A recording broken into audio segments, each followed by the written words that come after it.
Dylan, you ready?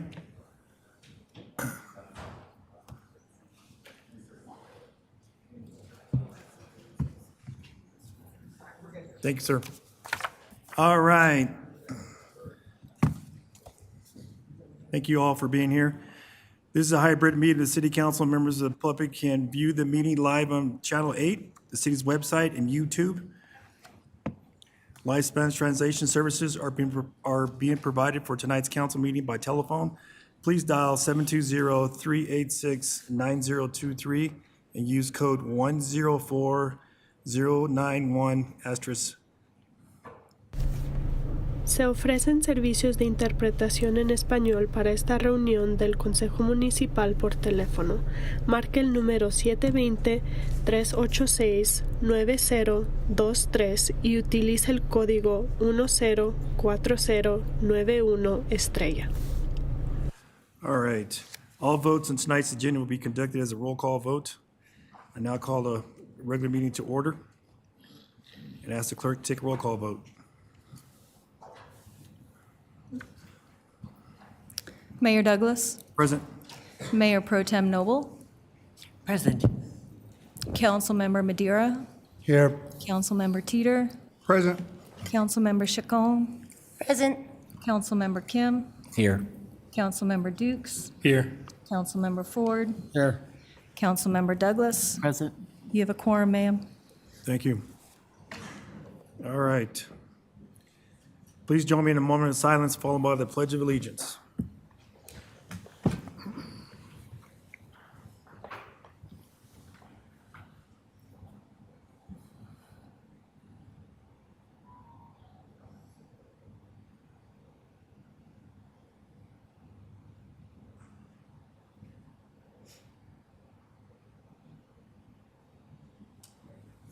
I pledge allegiance to the flag of the United States of America and to the republic for which it stands, one nation, under God, indivisible, with liberty and justice for all.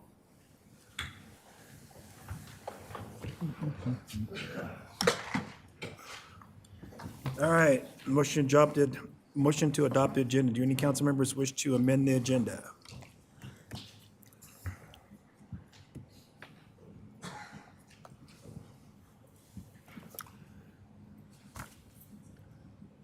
Councilmember Madera? I'd like to make a motion to move public hearings to before public comment.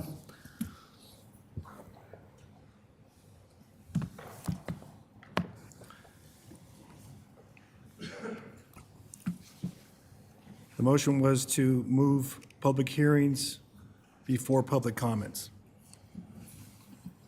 Second. Councilmember Teeter? Second. Okay, motion and a second.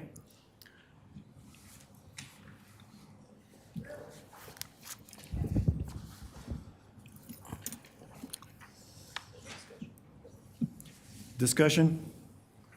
The names are not reflecting. I think Mayor Pro Tem is, yeah. Should be fixed now. Okay, I'm gonna clear it and go ahead and push your buttons again. Okay, Mayor Pro Tem, sorry. Mayor Pro Tem? Yes, I'd like to ask the motion maker what the purpose is of the motion, She pushed the button. or what you're trying to accomplish.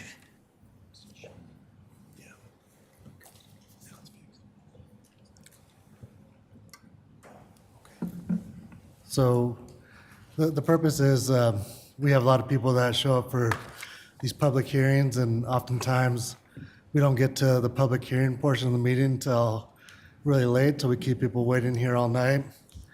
And so I'd like to move it before public comment so we can hear the people that came to speak on these cases, and it also gives people that are here for public comment to weigh in on these public hearings. Oftentimes they're here to speak on these cases anyways, and are forced to wait till the proper time to speak.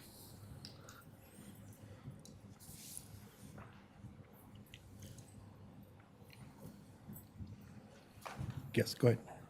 I think I think I'll have to vote no on this only for the reason that our agenda was published, and there are people who signed up for public comment assuming that they would speak right after 6 o'clock, just as people would speak later on public hearings.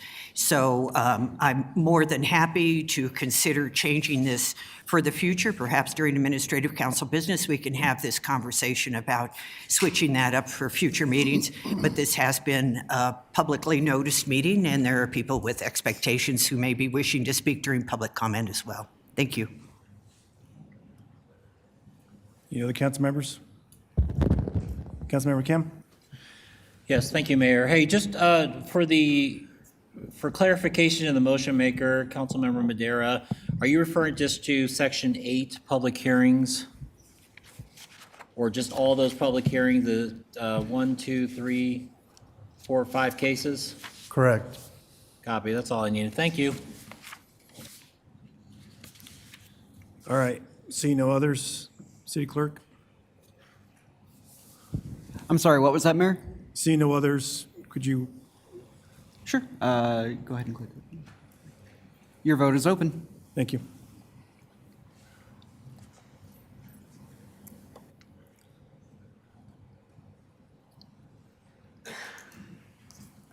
Did you vote?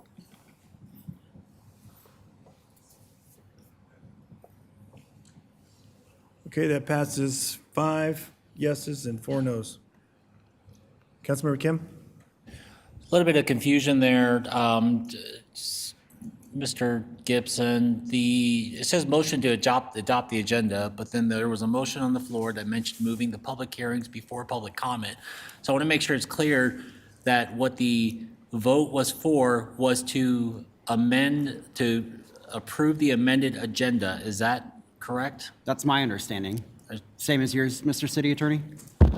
Correct, that is my understanding. Okay, I just want to make sure that was clear because when I look at it on the display screen, it says to adopt the agenda, not as amended or. Yeah, it doesn't have that on there.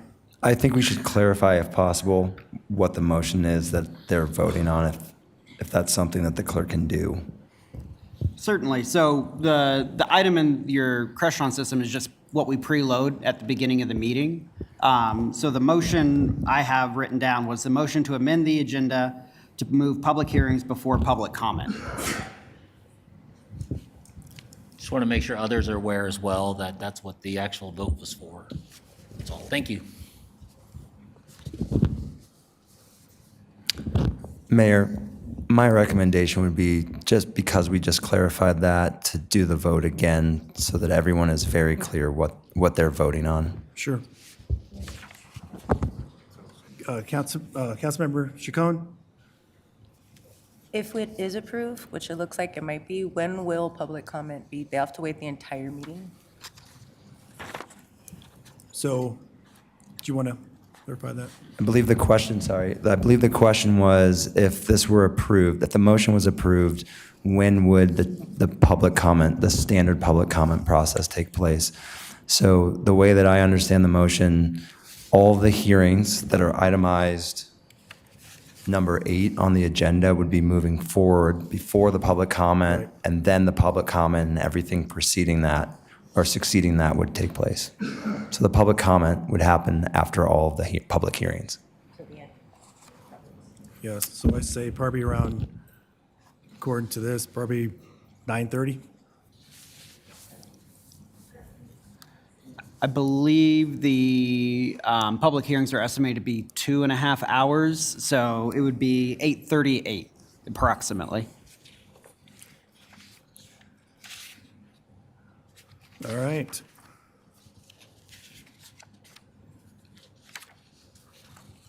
So by moving that, we're not doing proclamations at the beginning either? So my recommendation would be to in order to make sure that council knows exactly what you're voting on, I would recommend that you do that vote over, because it sounds like Yeah. there was some confusion as to what Right. council was voting on. Yeah, and I just want council to understand that we have proclamations at the beginning here, very important. Notice of council business, and the consent agenda, which shouldn't take that long. Yeah, so The motion was to move the public hearings before public comments. So that means everything would go in order after that.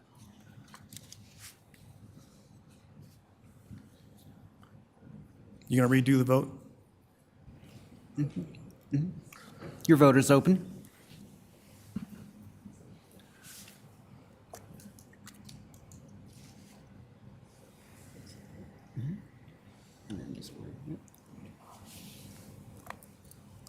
Okay, that passes 5 with the 4 noes. All right. On to public hearings. Okay, public hearings. First one is ordinance Z 24001. Tonight's public hearing case approving a rezoning of the property located at 5400 Forest Street. This item was continued from August 19th council meeting. I remind council the following: only ask questions, gather facts, but not express opinions or indicate how you vote. You are not permitted to provide testimony if you wish to participate in this decision. Only rely on facts developed in this hearing and in the record, and apply those facts to your criteria in the Land Development Code. We'll invite the city attorney to address the council. Is there any council member who cannot hear this matter and make a determination fairly and impartially based on the record before you and the facts and evidence as developed at the public hearing?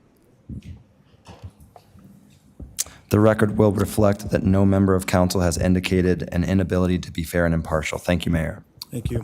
I'm now open the public hearing, and we'll limit the testimony to 15 minutes for the applicant and staff. Each will have 15 minutes. I invite the applicant to make the presentation.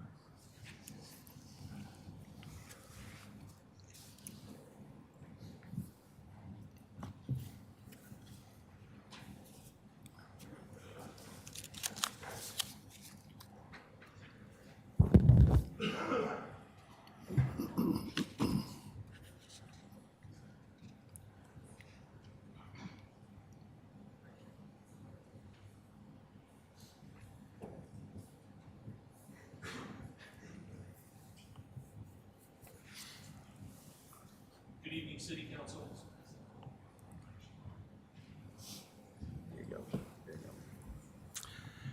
Good evening, City Council members and Mayor Douglas. Thank you for hearing our case tonight. My name is David White, alongside with my brother Jim White behind me here. We're third generation of our family business, JFW Corporation, or JFW Trucking as we call it. We're extremely proud to show you our plans and tell you a little bit about our business and what we do. I'll keep this as brief as I can. There's a lot more we can go into, but the first item on our list is our creed. You'll see how important the word together is to us. All 6 lines in our creed start with the word together, and the last line says, "Together we are the JFW family." Now, a bit of history. This is where it all began with our grandfather, Sam Schlegel, who started in 1935. He delivered coal to homes and businesses on Colfax before Colfax was a paved street. It's tough to see in this photo, but even back then, the city didn't like having trucks parked in neighborhoods where they didn't belong. After searching and renting properties at different locations for over 30 years, our father, Jim White Sr., who happens to be in the background back there, who's second generation, found vacant land in 1977 and moved us to our current facility in Commerce City to build our first facility. At the time, Commerce City was becoming a thriving industrial metropolis that was begging companies like ours to be here. So that's exactly what we did, and we never looked back. As you can see, basically the same process 47 years ago took place, and we were approved to build.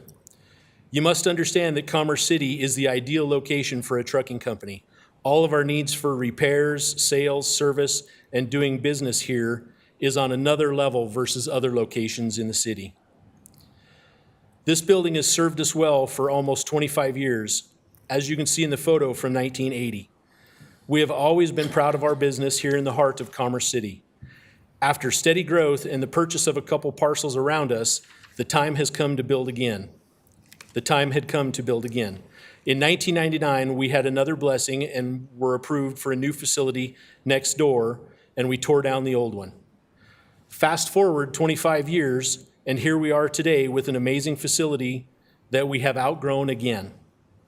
A giant part of our success has been from running a clean operation.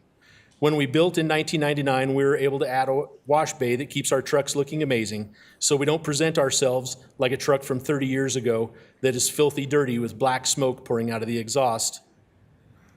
Much like our facilities, our trucks are spotless clean, and our trucks have the latest emissions control. Who doesn't want clean air? As a matter of fact, one truck from 30 years ago is equal to 60 trucks of today in emissions released. Actually, a funny fact, trucks from 30 years ago had 60% emissions. Our fleet today has 0.02% emissions. That's less than 1%. If that was your kids, they'd be the best in the world, basically, best in the country for sure. So they're the cleanest trucks you can buy anywhere in the world.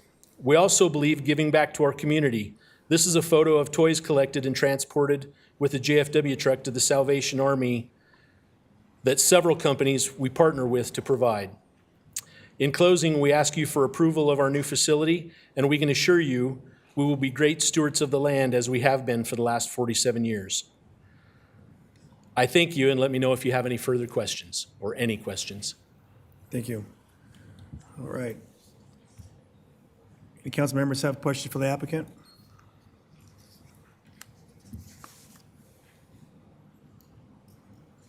Councilmember Douglas? Thank you. Thank you for making Commerce City your home. When your trucks come into the city and exit, do they go through any neighborhoods by chance? We're primarily on the 270 corridor to Quebec. At the new facility, no, it will be 270 to Vasquez or I-70 to Dahlia. Okay, thank you. Any other council members have questions? I have a question. What's your route now coming into your facility? I'm sorry, I missed that, Mayor Douglas. What is your route now coming in and going through the city? Right now, we heavily travel 56th Avenue and Quebec. Good to say up in Quebec? Okay. Thank you. All right. Looks like that's no other questions. Okay. We'll go to the Kathleen Taylor, Senior Planner. Make the presentation for the city.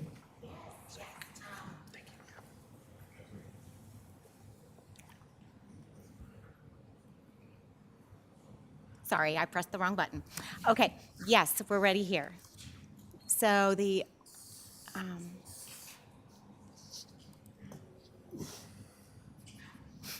or not. Do your magic.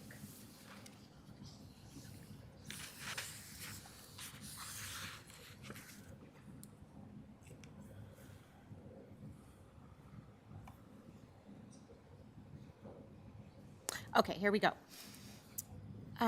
First of all, I like to talk about what is a zone change, what are we actually reviewing tonight. We're just officially requesting to change the zone district on the property. The zoning of the property determines what's allowed, what isn't allowed, what the bulk standards are, what the setbacks, minimum lot size requirements. Okay, sorry about that. We're here tonight to take a look at the request to change the zone for the property. And the zoning for the property is what determines what's allowed and not allowed on the site, what the standards are, what the setbacks would be, minimum lot size, maximum building heights, things of that nature. And the actual development details will be reviewed with the development plan. So tonight we're just taking a look at the zone change request. What is City Council deciding? Whether the zoning and associated rules for how the property can be developed and used should be changed. Here, you take a look at our zoning map here. The property is in the black hatch there. You'll see that the current zoning on the left portion, the western portion, is I3. So that's the heavy industrial. And I1 to the east, and that's the light industrial zone. The property takes access off of Forest Drive, which is private, so there's no road improvements that are required.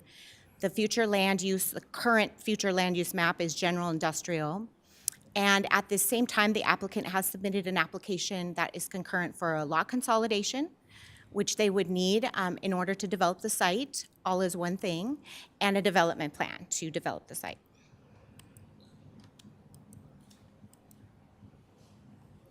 Here we go. Here's the future land use map. You see the area here that's circled in purple is the general industrial. This is an aerial footage of the site. Here, you see I-270, Sand Creek to the north. The property has been a part of the city since the city was first incorporated. The applicant is looking to consolidate the property so that they can develop a trucking facility, and the facility would include maintenance, parking, washing, fueling, all of that. The property currently cannot develop as such because it contains multiple zones. So that is the reason for the request. Here's a site photo. The proposed zone change request has been reviewed by all of the relevant development review team agencies. There are no outstanding comments or concerns on the application to change the zone. And the development review team has determined that all of the approval criteria for the zone change has been met. To date, no public comments have been received. The zone change, things to consider, the zone change is consistent with the comprehensive plan and also with the new plan that we're about to adopt, it seems. The zone change allows the site to be consolidated, and the request is compatible with the surrounding area, which is all industrial all around it. Staff is available to answer questions, and I do have more slides going through each criteria if for some reason you want to address those as well. Okay, thank you. Any council members have any questions for staff? Councilmember Douglas? Do they, this might not be a question for you, it might be for the applicant. Do they currently have fueling available? No, not on this So site. that would be something new then? Yes. That would be allowed with this, It isn't necessarily allowed, it's not a part of the actual zone change. The zoning would allow for it, But and it would be a part it of would the allow development for it. plan. okay, and that's proposed? and Yes. That's one of the reasons the zone change is being requested. Yes, it would be part of the trucking facility. Okay, thank you. Any other council members, questions?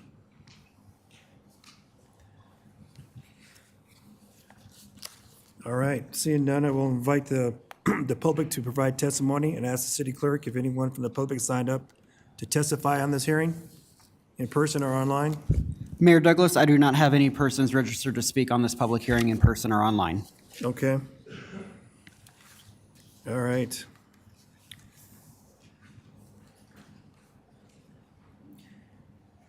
Based on those questions, I'm asking the applicant, did you want to make a rebuttal or anything to what was asked? No? Okay.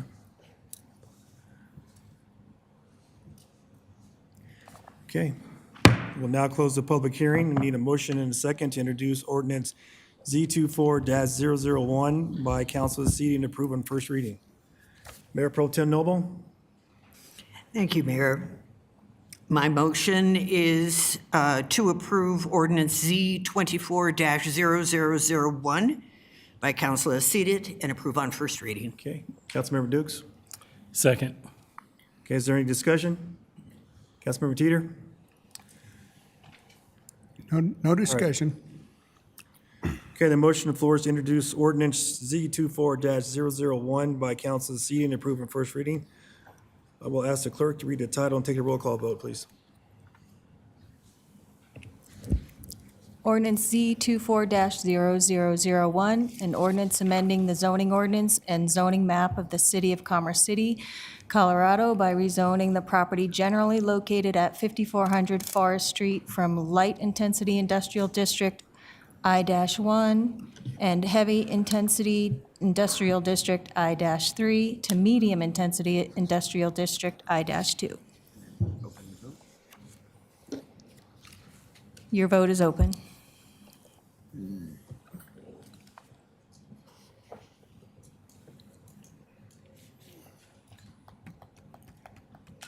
Okay, that passed unanimously, nine yes votes.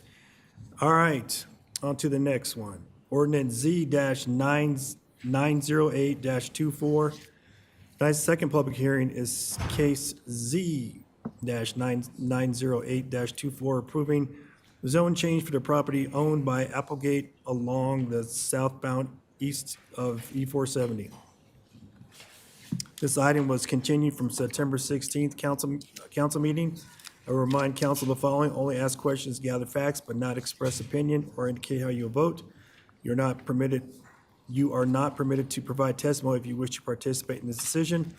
Only rely on facts developed in this hearing and in the record, and apply those facts to the criteria of the Land Development Code.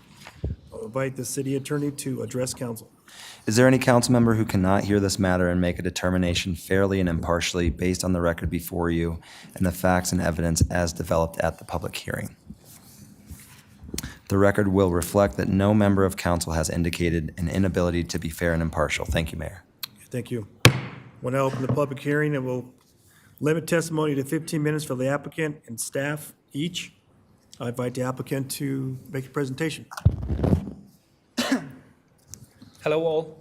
My name is Anthony Malloy. I'm the Director for Construction for Applegreen. I'm going to do a short presentation, give you some background on our company and what we're proposing to do here for the Commerce City sites. So who we are. We're founded in 1992. We're a service plaza operator. We specialize in food-to-go, convenience stores, and fuel distribution.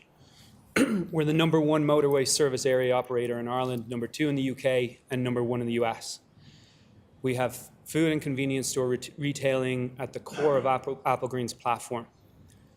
And then I'll give you just a bit of information about us. In 2019, we had 12,000 employees, and last year we had 17,000 employees, so it gives you an idea of our growth. Our current female employees is 56.7%. So our shareholders are our founder, Bob Etchingham, our founder, Joe Barrett, who's the CEO. Bob Etchingham is the current chairman. Both gentlemen are intimately involved in our day-to-day operations. And then we also have Blackstone as an infrastructure partner.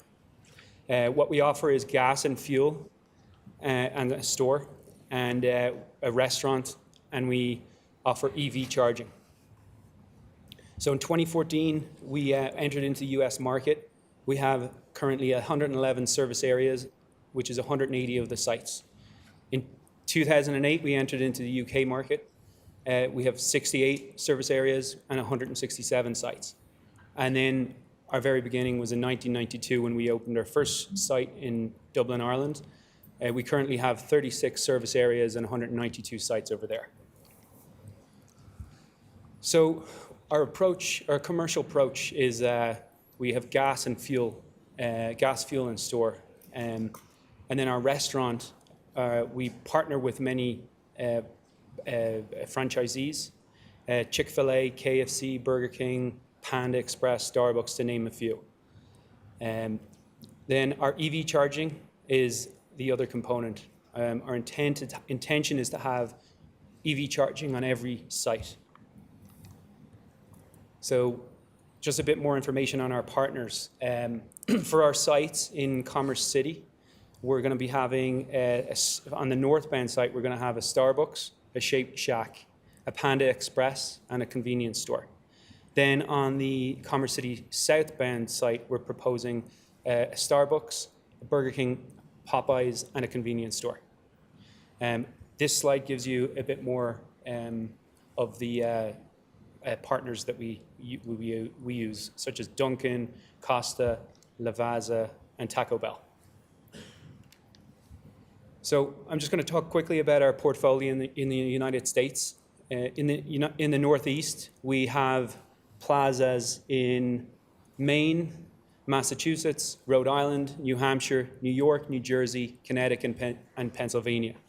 In the Southeast, we have plazas in South Carolina. In the Midwest, we have Ohio and Indiana. And then here we'll see the New York State Thruway. We're just in the process of finishing them up. We have 6 remaining to open out of 27. We've been working on those for the last 4 years.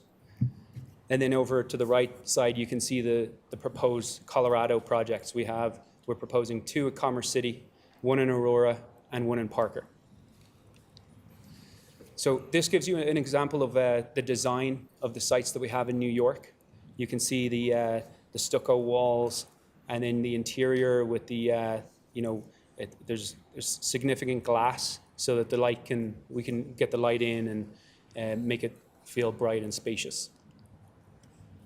Then our New Jersey sites, we just finished the final of the final phase of 5 phases, which was 22 sites over the last 5 years. And all of those sites went, the construction went per the schedule. Here's an example of one of the New Jersey sites. You can see the glazing. We have a focus on letting all that light in there. This particular example will be very similar to the proposals for the Colorado sites. So as you can see, we have the restaurants on one side, and then we have a glass wall on the other side to make the room feel spacious. Then, as mentioned before, Applegreen Electric, our intention is to have EVs charging on all of our sites. I'll just talk quickly about our CSR commitments. By 2050, we're looking at a net zero emissions scope, and we're looking at a decarbonization strategy. So that's all in line with fostering our low carbon future. Then as far as our employees, we contribute to the development of our employees. So, that we do that through culture, sports and social, inclusion and diversity, training and wellness. And there's also a manager program. We also support our customers and communities through the various charities, which I'll show you on the next slide. And then finally, we adopt new sources of clean energy, Applegreen Electric being one of them. Here's some of the charities that we support in the USA: Florida Circle of Hope, Toys for Tots, American Diabetes Association, and No Kid Goes Hungry. So that's the end of the presentation. We're happy to answer any questions that you may have. Okay, thank you. Any council members have any questions? Mayor Pro Tem Noble? Thank you very much for the presentation. I have 2 questions for you. First, what drew you to this site? What drew us? So I think that's maybe a good question for Chuck from E470.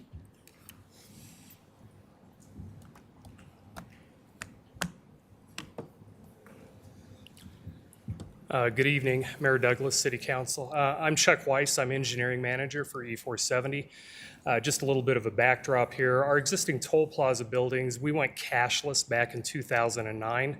So those buildings have basically sat empty for the last 10 plus years. And our board for much of that time has tried to figure out what would be a great way to repurpose these buildings out here. We've had a couple of looks at this before, and we actually signed a lease with Applegreen back in 2019 to repurpose these sites. So we worked with Applegreen, and really the Commerce City site, the 2 buildings there actually provides a great opportunity for both northbound and southbound. Southbound being able to access Pena Boulevard right there. So Applegreen thought that would be really a prime location. Great. And then my second question, I don't know who this will be for, but I noticed that there was a condition from South Adams County Water and Sanitation District. So my first question is, do you have access to water at this site, at either of these sites? Yeah, as far as the water question is concerned, E470, our buildings over there have utilized a well and pump systems since they were built. We are approved to utilize those moving forward, but with South Adams County Water and Sand District, once there is water service within a certain distance there, we are required to hook onto city services. And so I believe that is the plan moving forward. Okay, so you're good with that condition then? Yes, yep, we are good. It's known, and we're going to abide by that. Thank you. Any other council members have questions? I had a question. Oh, Councilmember Douglas? Thank you. Will these sites be accessible only by E470, or will people living on the west side be able to access the west location without going on E470, same on the east? Yeah, these are primarily meant for the tollway customers that we have up and down the highway. There is quite a grade differential on the west side right there that would make it unattainable for somebody to access the site. So these are designated for really access on and off E470. Thank you. All right. Thank you. Okay, we'll invite Nathan Chavez, planner number 2, to make the presentation. Good evening, Mr. Mayor, Mayor Pro Tem, and City Council. This presentation will be covering both proposed Apple Green zone changes. So my colleague Kathleen Taylor explained what the zone changes very well, but I'll give a quick overview. Zoning is the formal process of changing a zone district, and zoning influences land uses, bulk standards such as building height and setbacks. Tonight, City Council will be deciding if the proposed zone changes are appropriate given their associated rules and if they should be approved or not. So generally, the properties are located along either side of E470 in the hatching where my mouse is, between East 88th Avenue and East 96th Avenue. Surrounding zoning includes PUDs such as Legato PUD to the west, and the prime sites to the east, and then there's a public site which is an Aurora, City of Aurora water infrastructure. And then per section 21-4110 district conversion, the E470 right-of-way is actually zoned agricultural. So proposed zoning is C3, or the Regional Commercial Zoning District.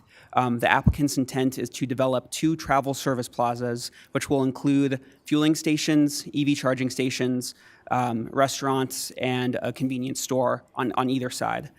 There are concurrent development plans for each site currently under review by staff, and the most recent site plan and elevations have been included in your packet for your reference. The comprehensive plan, future land use plan, designates the surrounding areas as commercial and office flex. The future land use plan and the current comprehensive plan provide flexibility for unforeseen opportunities such as this if the comprehensive plan's objectives are met, and if a specific designation is, a FLUP designation is adjacent to said right-of-way. And so therefore, staff has determined that the subject properties are designated commercial within the future land use plan. So this is an aerial taken on February 24th of this year. The properties are outlined in red, contain the previous E470 administrative building, and then vacant land on the western side. And then, Mayor Pro Tem, to answer your question, the water pumps are in this location where my cursor is. And the current plan is to demolish the E470 building on the eastern side, the northbound side, and then grade both properties and then develop the proposed service plazas. The following photos were taken on July 11th of this year. This is a view of the southbound existing site facing northwest. Another view of the southbound site facing a little more northerly. This is a view of the northbound existing site facing south. And it's the same site again, but facing west. So both cases were heard at the August 6th Planning Commission. No public comment occurred, and the Planning Commission voted 5-0 for both cases to recommend approval to City Council with a proposed condition. The proposed zone change has been reviewed by all relevant DRT agencies, such as Planning, Engineering, the Water District, Adams County Health Department, CDPHE, and Public Works. Staff has found that the application meets the approval criteria for a zone change. specifically that the zone change is consistent with the comprehensive plan, adequate public services can be provided to the sites, there's a need for retail dining options and fueling services for E470 users, and the proposed development is compatible with its surroundings. Excuse me. A full analysis of all the approval criteria may be found within your staff report, and staff is able to discuss each criteria as requested. And lastly, staff is proposing one condition to accommodate a potential on-site wastewater treatment facility for the future development.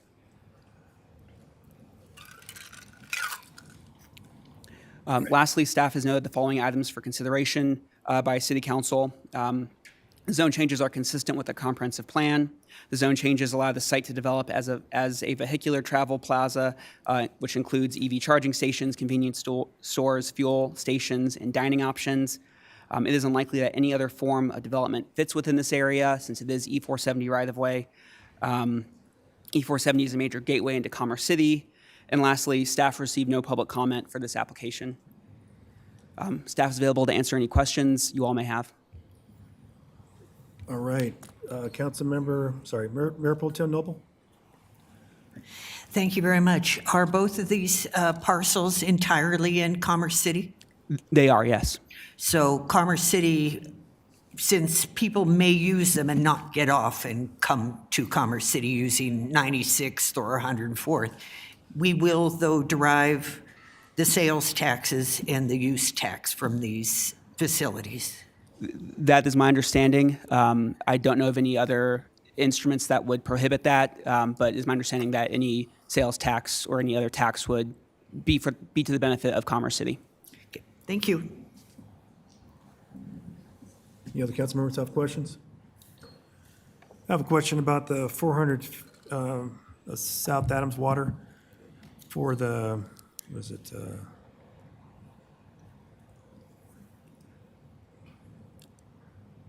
So is this the pipeline or just going to be a treatment plant?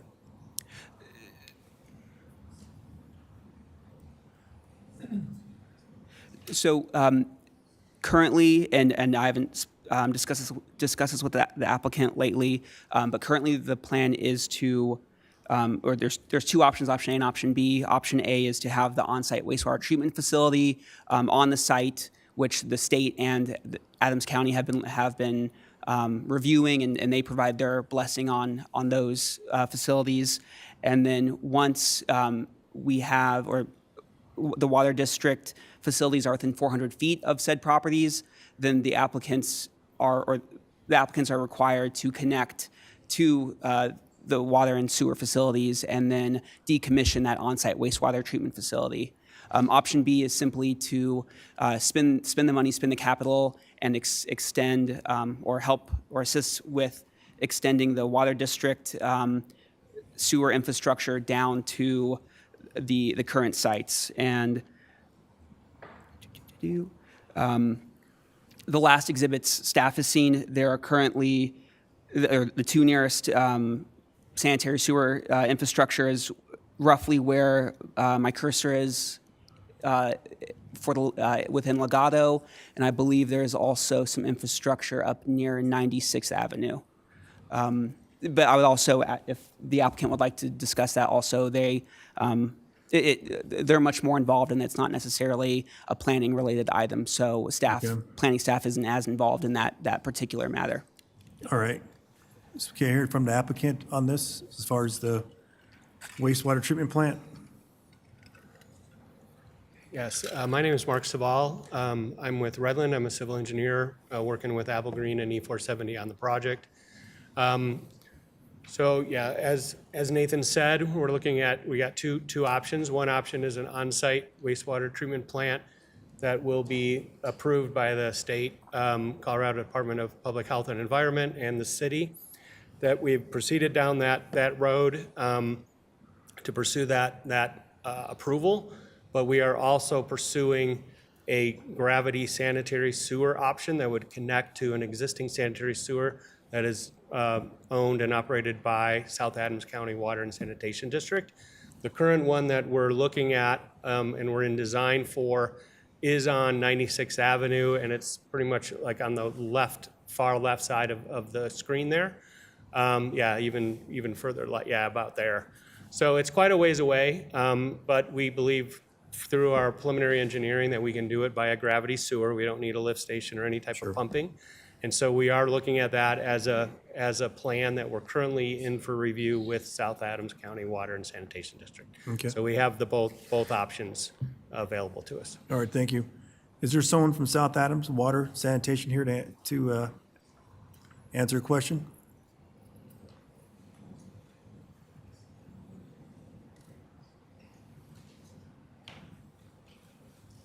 So while you're walking up, Abel, thank you.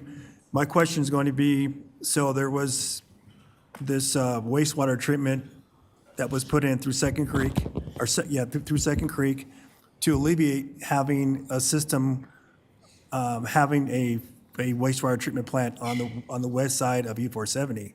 So I just found it kind of strange that one to be built when we're trying to go away from that. Yeah, I think that the question, good evening, Mayor and members of council. Abel Moreno here. Wasn't anticipating speaking on this subject, but I will. The applicant has requested an on-site treatment facility because there just is no district infrastructure in the area for them to connect to. The district's rules and regulations indicate that when district infrastructure gets within 400 feet of the nearest property line, that we can compel them to connect. The agreements and discussions that we've had with Apple Green and E470 is to extend those facilities once we get close to them. Because their timing for development is ahead of the timing for which infrastructure will be there, the district is in support of the options that they have proposed, so long as that once the infrastructure gets to that location, that they do connect to South Adams infrastructure, because we do not want, for a long period of time, to have a separate treatment works within the South Adams County service territory to provide the services that we, of course, are in this community to provide. Okay, thank you. I hope I answered your question adequately. Yes, you did. Appreciate that. All right. Seeing other council members, we'll now invite the public to provide testimony and ask the city clerk if anyone from the public signed up to testify online or in person. No, we don't have anybody signed up online or in person. Okay, thank you. All right, does the applicant wish to rebuttal anything you heard? Go right ahead. Just wanted to clarify, the gravity sewer option we're looking at is like almost 5,000 feet away from the development. Okay. He mentioned, the gentleman from South Adams said their requirement is 400 feet, so we're going quite a ways beyond what their requirement is to try to avoid having an on-site wastewater treatment facility. So All I right. just wanted to clarify that. Thank you. Mayor Pro Tem Noble? Oh, okay. All right. I will now close the public hearing. Need a motion and second to introduce ordinance Z-980-24 by council seated. Approve on first reading. Mayor Pro Tem Noble? Thank you, Mayor. I move to introduce ordinance Z-98-24 by council as seated and approve on first reading. Councilmember Kim? Second that. Okay, is there any discussion? Seeing none, the motion on the floor is to introduce ordinance Z-980-24 by council seated and approve on first reading. We'll ask the clerk to read the title and take a roll call vote. Ordinance Z-980-24, an ordinance amending the zoning ordinance and zoning map of the City of Commerce City, Colorado by rezoning the property generally located at 9021 East 470 from Agricultural District AG to Regional Commercial District C-3. Your vote is open.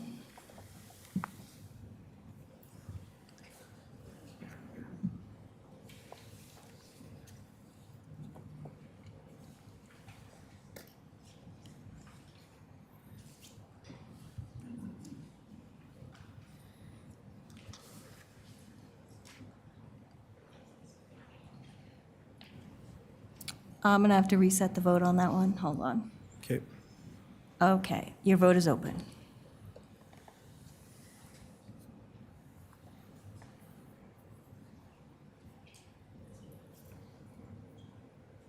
Okay, that passed unanimously. 9 yeses. Okay, on to the second one. Tonight's public hearing is number 3. Case Z-97924, approving a zone change for the property owned by Apple Green along the northbound east side of E-470. This item was continued from September 16th council meeting. I will remind council of the following. Only ask questions and gather facts, but not express opinions or indicate how you vote. You're not permitted to provide testimony if you wish to participate in the decision. Only rely on facts developed in this hearing and in the record, and apply those facts to criteria in the Land Development Code. We'll invite the city attorney to address council. Is there any council member who cannot hear this matter and make a determination fairly and impartially based on the record before you and the facts and evidence as developed at the public hearing? The record will reflect that no member of council has indicated an inability to be fair and impartial. Thank you, Mayor. Thank you. Okay, I will now open the public hearing. The presentation is the same as the previous public hearing. Would the applicant like to add anything additional to this hearing? No? Okay. All right. Heard the presentation. Would the city council like to hear the presentation again from the staff? Okay, no? Okay. We'll now invite the public to provide testimony and ask the city clerk. Anyone from the public sign up for testify on this hearing? No, we do not have anybody signed up on Zoom or in person. Thank you. We'll now close the public hearing. I need a motion and a second to introduce ordinance Z-979 by council seated and approved on first reading. Councilmember Kim. Thank you, Mayor. I'd like to introduce ordinance Z-979-24 by council as seated and approved on first reading. Councilmember Ford. I'll second the motion. Okay, is there any discussion? Mayor Pro Tem Noble? Okay. All right, the motion on the floor is to introduce ordinance Z-979-24 by council seated and approved on first reading. We'll ask the clerk to read the title, take a roll call vote.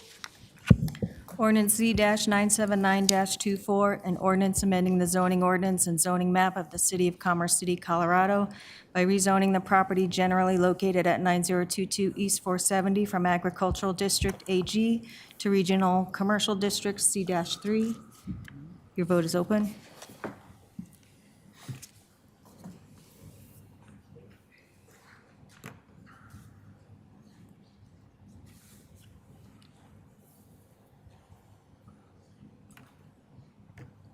All right, that passed unanimously, 9 votes, 9 yeses. Thank you.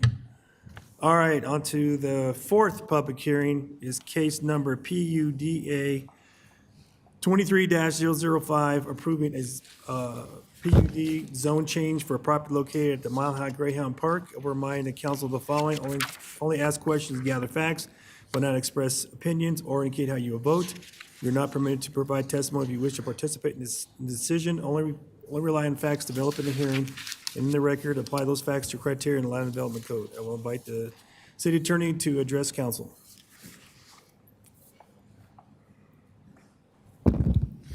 Is there any council member who cannot hear this matter and make a determination fairly and impartially based on the record before you and the facts and evidence as developed at the public hearing?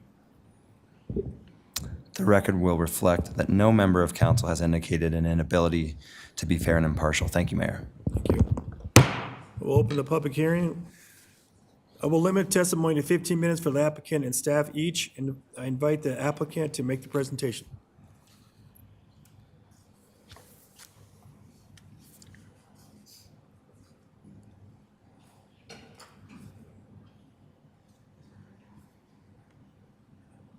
City Manager Roger, do we have any from the city?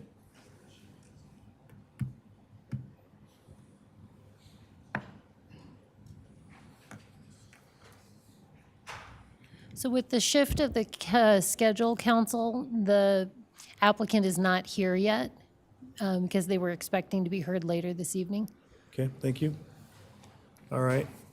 Okay, we'll have to hold that one off, and What you could do, Mayor, is someone could make a motion to move this hearing or continue this hearing to the end of tonight's agenda. okay. All right. Councilmember Teeter. I'll make that motion. Councilmember Dukes. Second. Okay, I have a first and a second to move this public hearing to the end of the council meeting.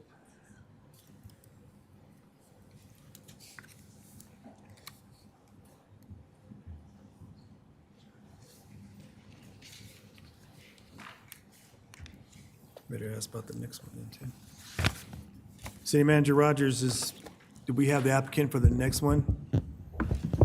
I believe so, sir. Okay, thank you. I don't believe we voted on that, did we?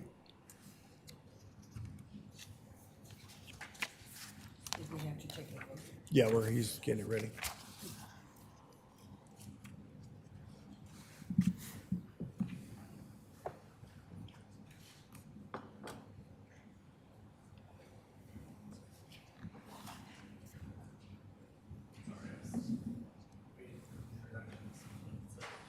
Just a second.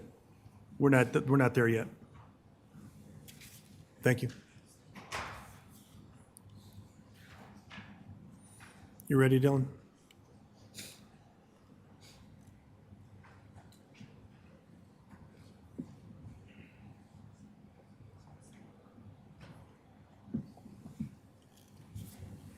Okay, Your vote is open. thank you.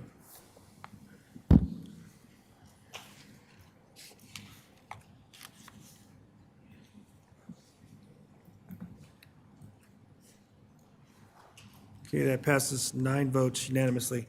All right, on to the next hearing. Tonight's final, well, the fourth one, replacing the other one. It's case number Z-792-05-24, approving PUD zone change to the property located at 120th Avenue and Buckley Road. Remind the council the following: only ask questions and gather facts, but not express opinions or indicate how you will vote. You are not permitted to provide testimony if you wish to participate in the decision. Only rely on facts developed in this hearing and on the record, and apply those facts to your criteria in the Land Development Code. I will invite the city attorney to address council. Is there any council member who cannot hear this matter and make a determination fairly and impartially based on the record before you and the facts and evidence as developed at the public hearing? The record will reflect that no member of council has indicated an inability to be fair and impartial. Thank you, Mayor. Thank you. I will open the public hearing. I will limit the testimony to 15 minutes for the applicant and 15 for the staff each. Invite the applicant forward to make the presentation. There you go. Thank you. Thanks for waiting. Awesome. Thank you. Good evening. My name is Brad Nelson with Farnsworth Group. Put together a little slide presentation speaking of 1 Buckley and the zone or the amendment to the PUD that we are requesting. So at the risk of stealing some of planning's thunder, we'll get into the orientation. We are the northeast corner of Buckley and 120th Avenue. It's approximately 34 acres. The current PUD is allowing the use of commercial only. Generally, what we are asking for tonight is to allow residential to be introduced to the PUD. Right now, with the 100% commercial use allowed, we would be requesting to break that into 3 smaller planning areas. Planning area A would remain commercial, planning area B would be solely residential, and planning area C would be a mix of residential and commercial.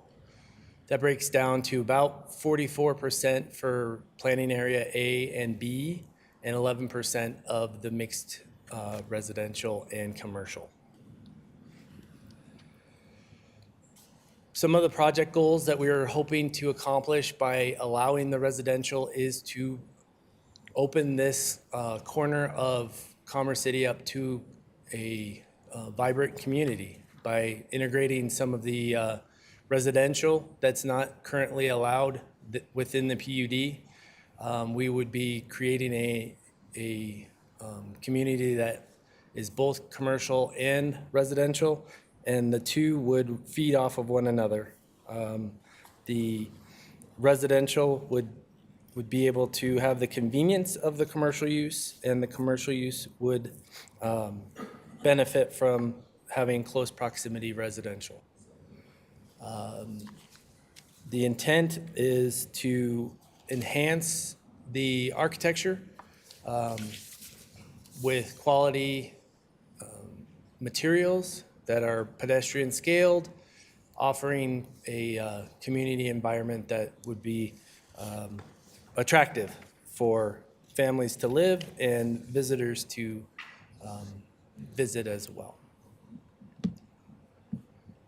Some of the core design values that we've brought into or hope to bring into the area through the additional residential is making a walkable environment within this corner of the community that's to the benefit of the health reasons that come along with that, but also extending some of the opportunities for the retail environment. We worked through some of the approval criteria with planning. The biggest being just being able to bring this use into this area in an effort to, like I said, create a walkable, vibrant community that is of the benefit of the residents, but also of the commercial users.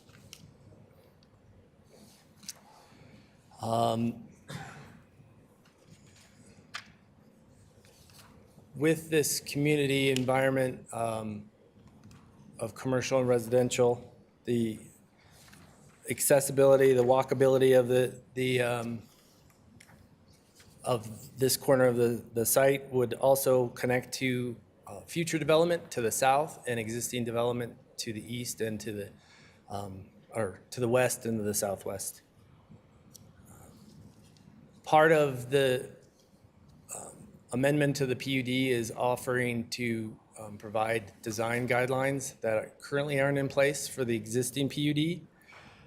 These design guidelines, in conjunction with the addition of the residential use, start to establish criteria that meets the current Commerce City standards of the comprehensive plan. And in doing so, it also provides the connections, as I mentioned before. Let's see if I've hit anything that I need to still touch on.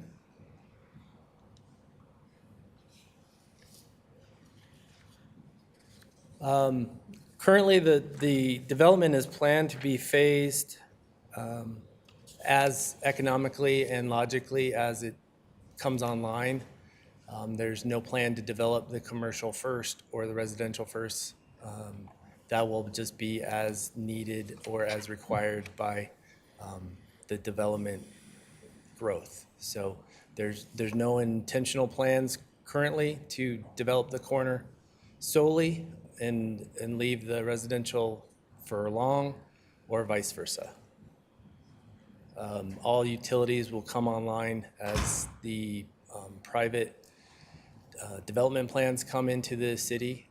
This is not intended to implement any of the development as well.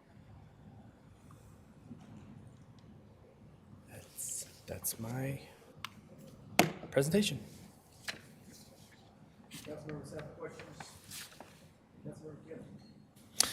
Thank you, Mayor. Thank you for the presentation. Just a couple of questions. When I look at the PUD approval criteria, in section 213251, I look at a few things. Actually, a couple of questions that come into mind is, this was originally a commercial, it was originally proposed for a commercial use, correct? Correct. And so now why the change from commercial to now residential to mixed use to a small portion of commercial? From what is available now it would be to open an opportunity, create a more vibrant community that's not just commercial and retail and office space.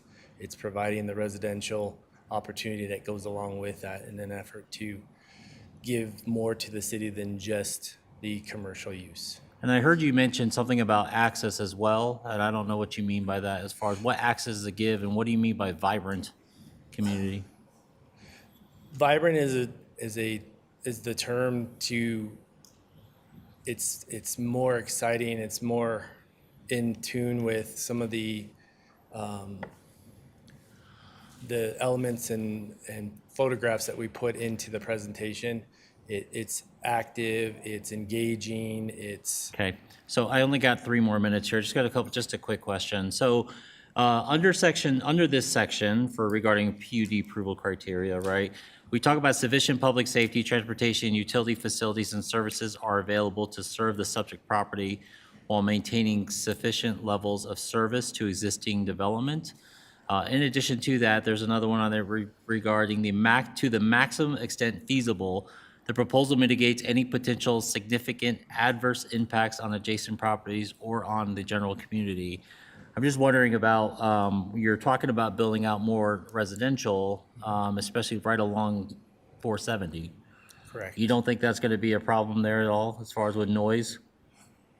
Well, I think that noise off of 120th, off of Buckley, off of E470 is going to be noise. And it is going to not draw every person to that development. That's true, but it doesn't mean that it's not developable as residential. And then the last question I have too is regarding what the approach, right? So let's say hypothetically this does get approved. What is your guys' approach? What are we talking? What form of phased approach are you looking at? Are you looking at building out the residential first into then the mixed use into commercial, or what is the plan?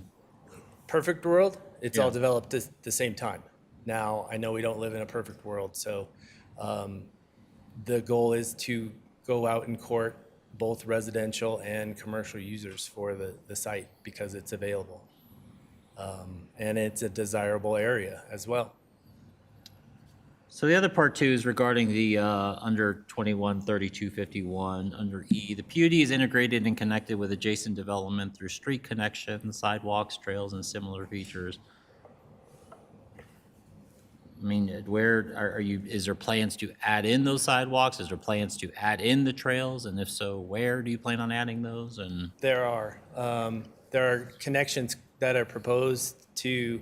Currently, there's a connection to 121st off of Buckley, and then there's a connection proposed on the south side to 120th, both intended to be signalized, but then that connection on the south is been coordinated with the development to the south. And obviously the existing residential to the west has also been coordinated. That was part of our approvals through planning. so, and then the last thing too is regarding public safety on here as well. We talk about public safety, right? So obviously when you look at this corner here, Buckley Road is pretty atrocious, I'll say, along with 120th, especially during certain times of the day. Yep. You're gonna have kids that are probably living in that area, right, wanting to go out there and whatnot. How do you, to the maximum extent feasible, make sure that there's adequate safety in those areas? I think by signalizing will help reduce speeds along 120th and Buckley. But there is a signal there already, though. I'm not a traffic expert, but by providing the intermediate one that's at 121st that's currently not there, then the other to the south that's currently not there, that'll mitigate some of the ongoing speeds through those major roads. Also, providing crosswalks at those roads, signalized crosswalks will help. Okay, thank you. Thank you. Councilmember Douglas. Thank you. Thank you for the presentation. So how many people do you intend to see living in this space? I don't know that there's an actual number to put to it, but the goal is to have for rent and for sale available to both in the residential area. So you're saying rental and, Correct. Whatever the market will bear. and there's no plans for any school sites or? No, but it's not, it's an allowable use within the PUD.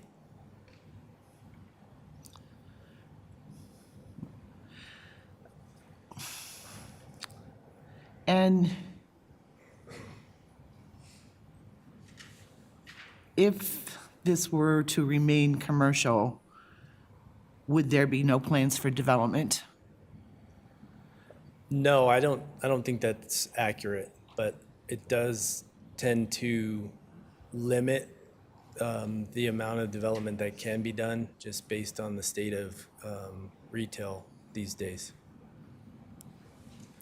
What kind of percentage would you see being rental and what? I don't think that Percentage that's been sales. established. I don't think there's a percentage of either established.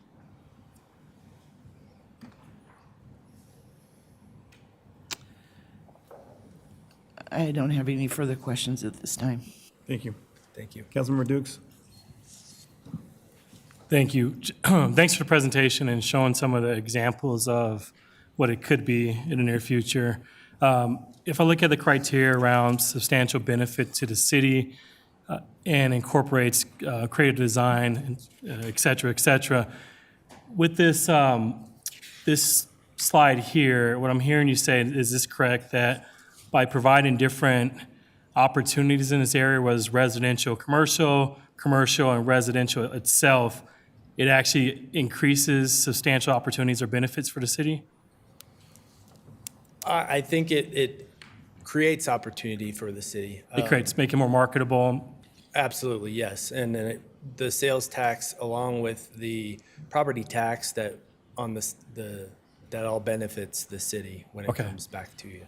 And if we left it just as commercial, are there other sites, I mean, by using the PUD to switch it to 3 different sites, if it's just commercial only, are there, I guess based on trends now, do people just do commercial on that scale? That's what I mentioned about the market now. It's really not as prevalent to develop a 30-plus acre site into solely commercial.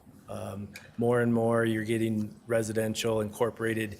Even on the existing, there was a potential to put residential right next to Park Meadows Mall down down south. So it's one option that alleviates the use or the overuse of parking lots. Okay.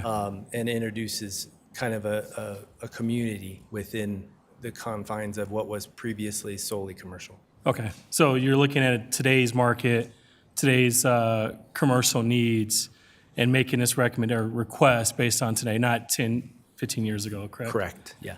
The last piece is just regarding the safety, thinking through your support. So I hear what you're saying about the lights and having some, but are you also going to build out Buckley sidewalks and 120th on your piece of property? There are plans for that. I know that the city intends to widen both Buckley and 120th. Our development takes those growth opportunities into consideration. So the goal would be to develop those right-of-ways to accommodate those, the growth on Buckley and 120th. Okay, because going back to thank you for answering. I mean, that makes sense. When we think about substantial benefit and making it marketable, my understanding is having that curb appeal helps. And so it sounds like that's a part of the conversation is in the near future. Yeah, I'd like to just add that having the commercial along 120th and Buckley offers visibility for those commercial users. So that was part of the goal, I think, of the city and the developer as well. And when you say commercial uses, I know it's dependent on the who wants to buy the property or be a part of the pad or whatnot, but is that also including commercial, like co-working spaces? Is that Yeah, part of the market? it's not limited to just retail. It would be office space, medical office building, other types of users like those as well. Okay, thank you. Sure. Okay, Mayor Pro Tem Noble. Thank you. Thank you for the presentation. I had seen previously in the first PUD that it included specifics like private open space, church, school. What are you agreeing to in this PUD that defines it specifically so that going forward, we know this will happen? That's a good question.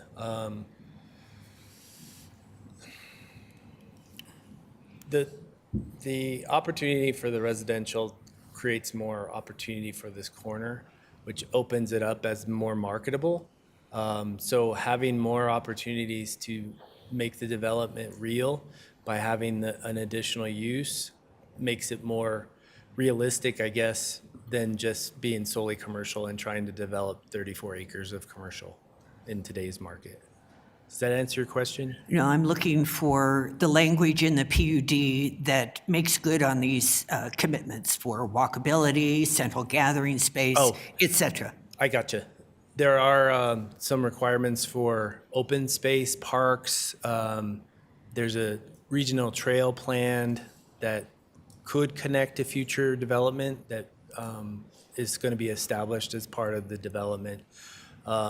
One, to create kind of an active community, but also to provide that connectivity between the uses and between the other developments surrounding this area.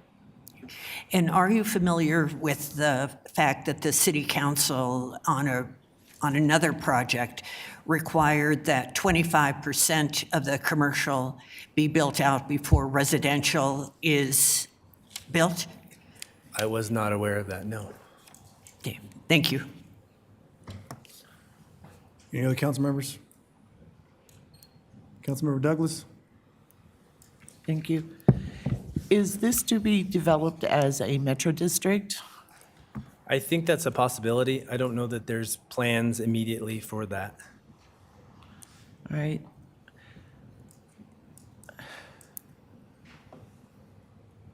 I had another question and it escapes me.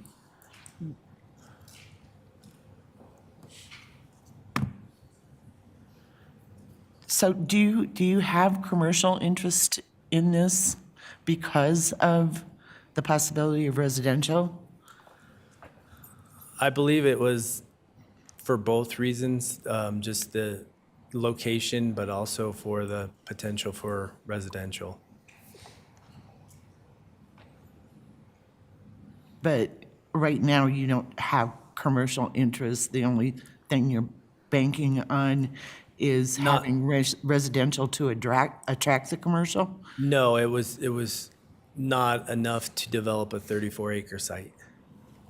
Good evening, I'm Scott Hall with Alberta Development Partners. We do have interest on the commercial side. We have not done any specific deals, just waiting to see what our parcel is going to end up looking like. So I would say right now, we've got certainly interest on the commercial side. And we have talked to some potential home builders, mostly for sale product. And then we looked at doing potentially some for rent product as well. So all of those uses. Part of the reason that it's changed so much, and we were talking, as you mentioned, on a 34-acre site, what we've seen now on almost all of our projects, we've done a lot of retail projects. Most of our projects now, we're taking retail space and we're converting it to residential space. So in projects, we did a large project down in Castle Rock. We've done large projects in other parts of the city and other states. And we're taking commercial buildings and we're converting them to some sort of residential product. So a 34-acre site in today's world, unfortunately, that we just don't have the kind of interest on the retail and commercial side that we used to have. So you have done similar projects in other places? We've Is that done, correct? yes, we've done a number of large projects in other places, yes, including, we did a large project in Castle Rock and Centennial and Aurora. We've done a number of projects in Aurora. And like I said, most of our projects now that we're seeing that were either zoned or outlined as commercial or retail are being substantially scaled back to include some sort of residential and then something to kind of, we're seeing retail and commercial now being built as an amenity for the residential.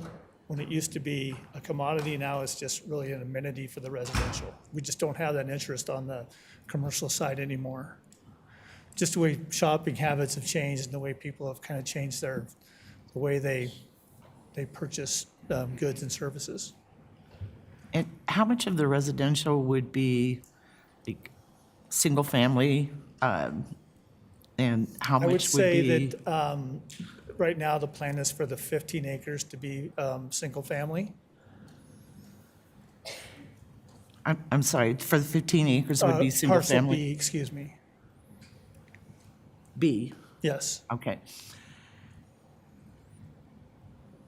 And for the residential, commercial, have you considered parking facilities on that?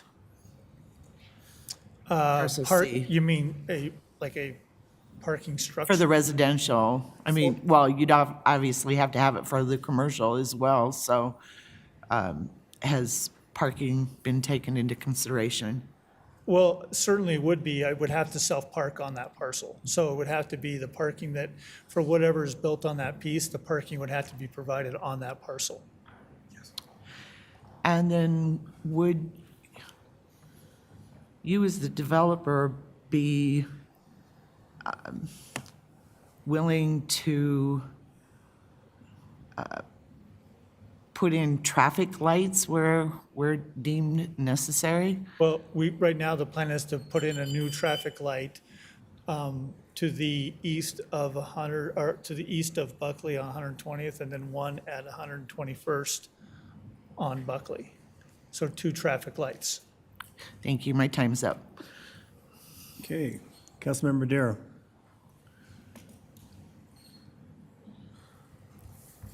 So one criteria to approve a PUD is to address any changes that have occurred that would require a change in the PUD. So can you point what conditions have changed that would require this change in PUD for the community? Well, as I think I mentioned earlier, the conditions that have changed dramatically for the change in the PUD from this being strictly commercial to having some residential component as well is because of the change in the conditions on commercial and retail and the need and the product that's out there and available today. So, but what has changed in the community that has made that a need? I'm not sure that I understand exactly what changed in the community, but I think that this is, we're simply reacting to what's available today. And as far as parcel C, what is the intention for that parcel? That one appears to me to be a bit of a catch-all, that we have a lot of uses by right, you know, the so-called mixed-use area, but there's no requirements that I saw in the PUD for a certain amount of each. Correct. Well, I think the thought process now on that parcel was to see what opportunities become available for that parcel. Could be anything from strictly residential, you know, multifamily, could be multifamily over the top of retail, could be retail specific.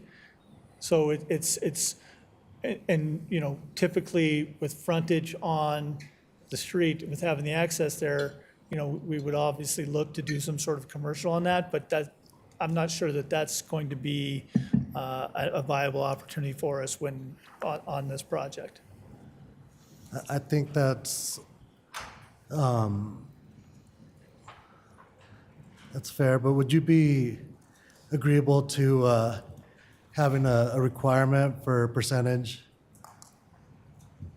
of uses, allowable uses?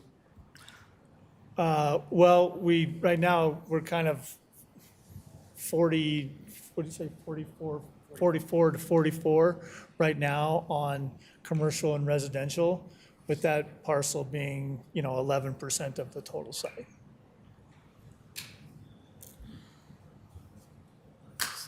I don't think that answered my question. Well, so I guess my point being that we have kind of provided for a percentage of uses. Right. I guess the problem with these PUDs is that without having it in the PUD to agree to true mixed use, that includes both commercial and residential in these plats, you know, it makes all these uses by right, and it kind of becomes deceiving where you call it mixed use, but it ends up being residential or vice versa. Unfortunately, mixed use sounds really great, but I can tell you that it's in locations that aren't extremely urban and extremely dense, it's really not very successful. And so that's why we haven't necessarily committed to doing just that there, because it's extremely difficult to pull off, and there's a lot of people that have been trying it for a period of time, but other than in extremely urban and dense locations, it's very difficult for that product to have any viability. Thank you.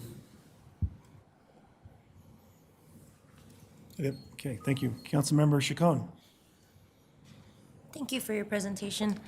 Honestly, that part of Commerce City is already a bedroom community, and it doesn't really alleviate our need for more commercial in the space. How much of this housing will be single-family income-based housing to help alleviate the current community here? I'm sorry, I couldn't hear. I'm sorry, say that again. Unfortunately, Commerce City in that space is a bedroom community, and it doesn't really alleviate our need for commercial development in that space, which is really what we're needing in that space more so. So how many for single-family income-based housing will you be offering in this space for residential? We've not discussed any of that. Do you know how many for parking? Just by your schematics alone, residential is so cornered by E470 and a canal. Do you have an idea of how much for parking for the housing?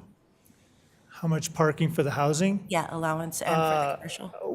We have not platted that parcel yet for the housing, so it would have to just meet code in the PUD for the area. So you're more focused on just more residential in that space, correct? We're just focused on providing residential, but we have not established parcel size or the parking that would be required as single family, whatever the zoning requires for the city. But you're not going to consider mixed use? Mixed use for parcel B? For parcel A and potentially parcel B, because I feel like if we're really going to offer residential, we don't need to stack more people in that space, especially if we don't have a confirmation of walkability and all the other issues that are going to compound that space. So I'm hoping within parcel A, we have commercial, but it doesn't sound like you have any commercial signed yet. We don't have any commercial tenants signed at this time. Thank you.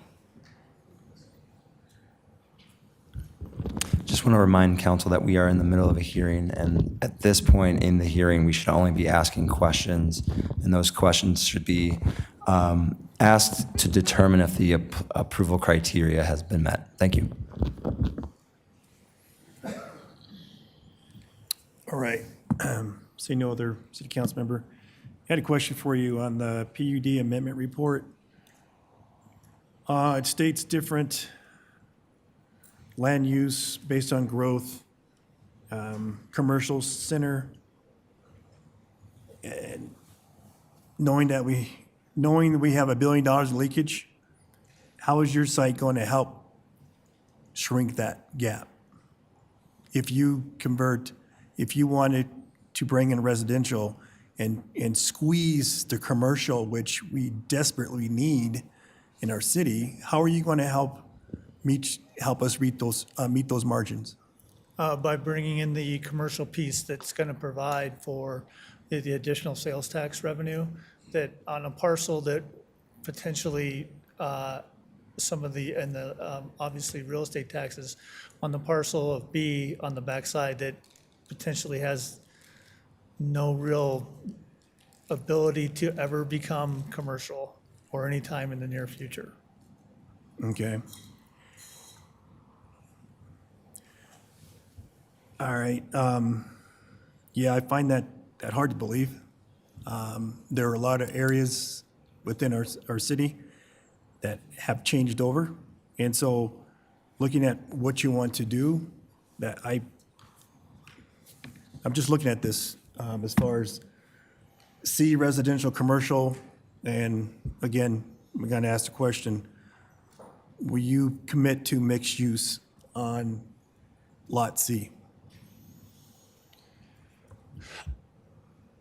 Well, as I said, we'd love to just have commercial there if we can get that done. So it doesn't necessarily have to be both. So that would be the initial plan, but we're just trying to plan for the future here and knowing, as I said, kind of where we are in the retail world, that, we've got a parcel right now that's 20 acres right on I-25 at Orchard, and we're going to do one specialty grocer and residential because that's there is no other commercial viability options out there for us, unfortunately. Right, and I see the area is very competitive, which we are trying to be in the northern area. Is there a traffic study? Was there a traffic study done? Yes, And where can I find that traffic study? I didn't see that in the, it's in isn't it part of the package?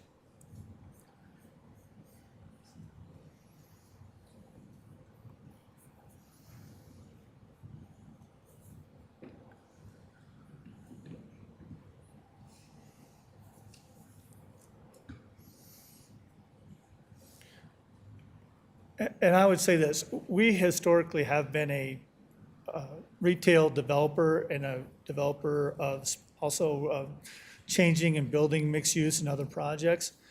But as I said, unfortunately, right now, all we're seeing out there is our retail footprint shrinking dramatically on all of our projects. And so we are just trying to plan for the future and unfortunately, where it's going right now. And we just there are no large users out there on the retail side that we can do any sort of large commercial projects. okay. And prior to you requesting this change, did you sit down with their economic development? Yes, we've talked, yes. All right. Okay, thank you. Mayor Pro Tem Noble? Thank you. When was the original PUD signed?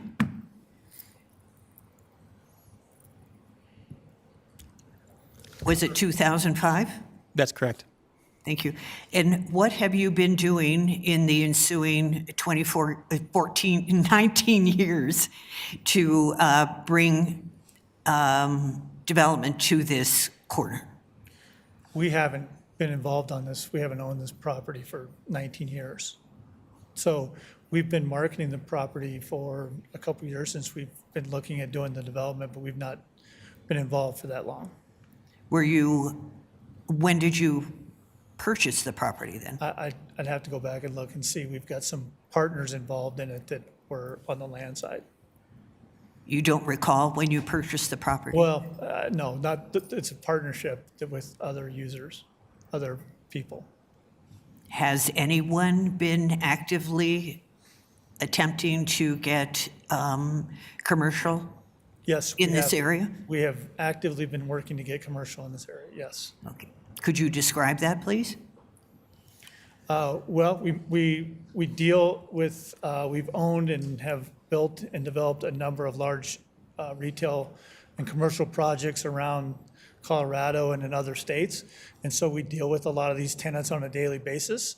And so we've talked to, tenants that are out there, and we've hired brokers that have marketed this property and trying to speak with, anyone and put up signs and anyone and online, and anyone that would talk to us about with interest in this area. Are you familiar with the fact that the city council required 25% built out of commercial before allowing residential to be built in a PUD? Not prior to your statement earlier. Okay, thank you. Okay, seeing none, thank you. All right, I will invite Dalton Gar, Senior Planner, to make this presentation.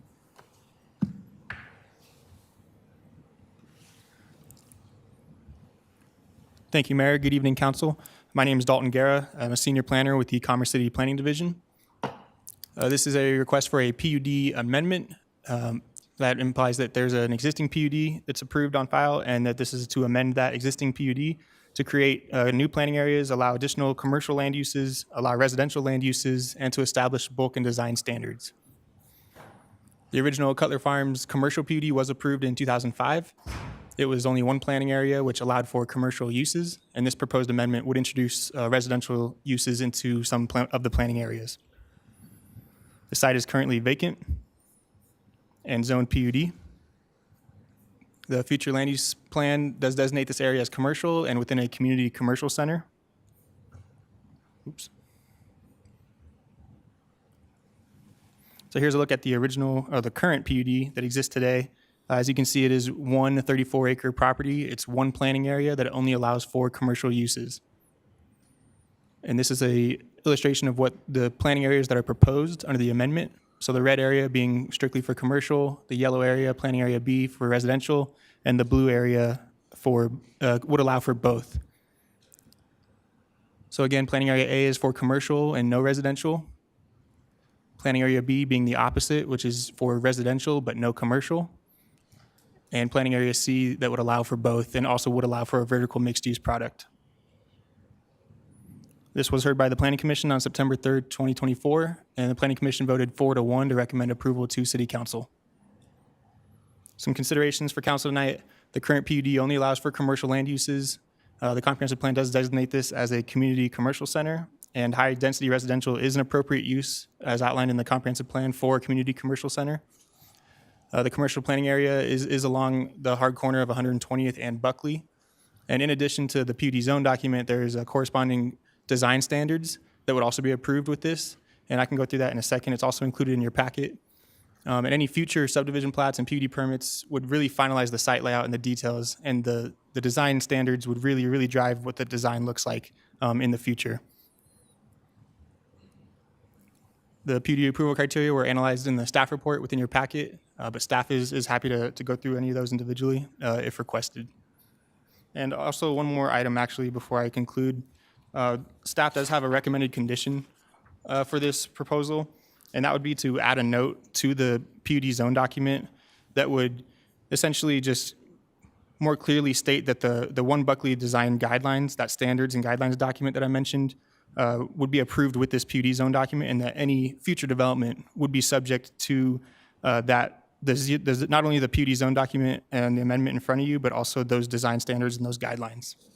And if you give me a second, I will pull up those guidelines and run through those very quickly.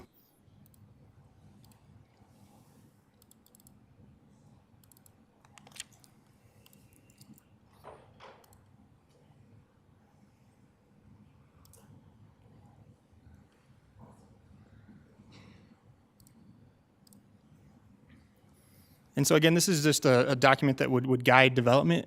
And so it's going to dictate, it's regulatory, but it also is just a guiding document. So there are some shalls and there are some shoulds.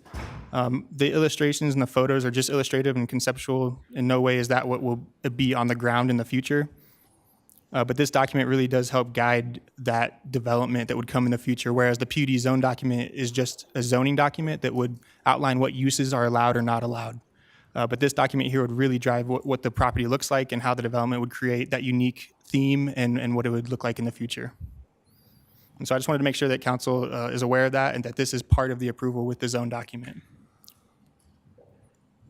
And again, here to answer any questions. Okay, does the council have questions for staff? Councilmember Douglas? Thank you, Dalton, for the presentation. So, in the criteria, can you explain to me, let me see, how you feel that sufficient public safety, transportation, and utility facilities and services are available to serve the subject property? I'm really concerned about the idea of not knowing how many residents will be in there and how that could impact public safety. Absolutely. Thank you for the question. It's a good question. And I will say that the question about how many units are in there are maximum densities that are outlined within the zone document. So we have an idea of a maximum of the number of units that would be within this property. But in addition to that, and to answer your question about public safety and services, we really rely on our referral agencies. So the water district, the fire district, and our engineers for the transportation review all the plans, and they have their own instruments and their own guidelines and documents that help ensure that future development will be safe and that we have the means to make sure that we create a safe community if this project were to be approved. And that includes adequate water? It does, yes.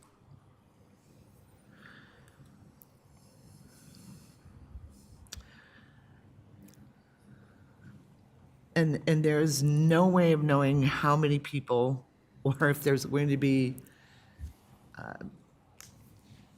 the schools that were mentioned and church or any of that, because it just seems like it's just all residential, and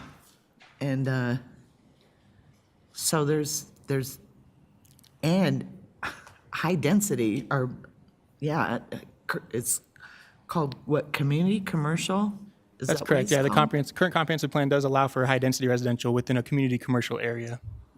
So Dalton, if I Yes, may, ma'am, to your question about total number of people, I haven't delved into this deep of math, but obviously census says around 3.2 individuals to a household, and obviously that goes down depending on if you're in a single family attached or a multifamily unit. So think of that as the worst case scenario. On the multifamily, depending on the amount of acreage that they dedicated to just pure multifamily, you have a maximum of 15 acres in B, or only that could be developed. Single family attached could be developed, or single family detached. So on the low end, they could develop somewhere around 120 units to 375 units. Once again, if they maximize all 15 acres because of the DU per acre. So 8 dwelling units times 15 acres, or 25 dwelling units times 15 acres. So by just looking at page 6 of 8 on the PUD zone document and applying that math, you can come to a rough estimate of the total number of units. And then if you apply that by the census number, you'll get a projection. Once again, maximum and minimum. You won't really know those details until they submit a plat, but that gives you at least some scale if they were to do a combination thereof. But like I said, you get at least some scale from a mathematical perspective.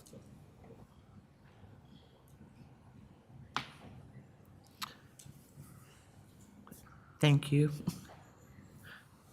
All right. I'm not a mathematician, so that was way over my head, and that was not a question. Sorry about that.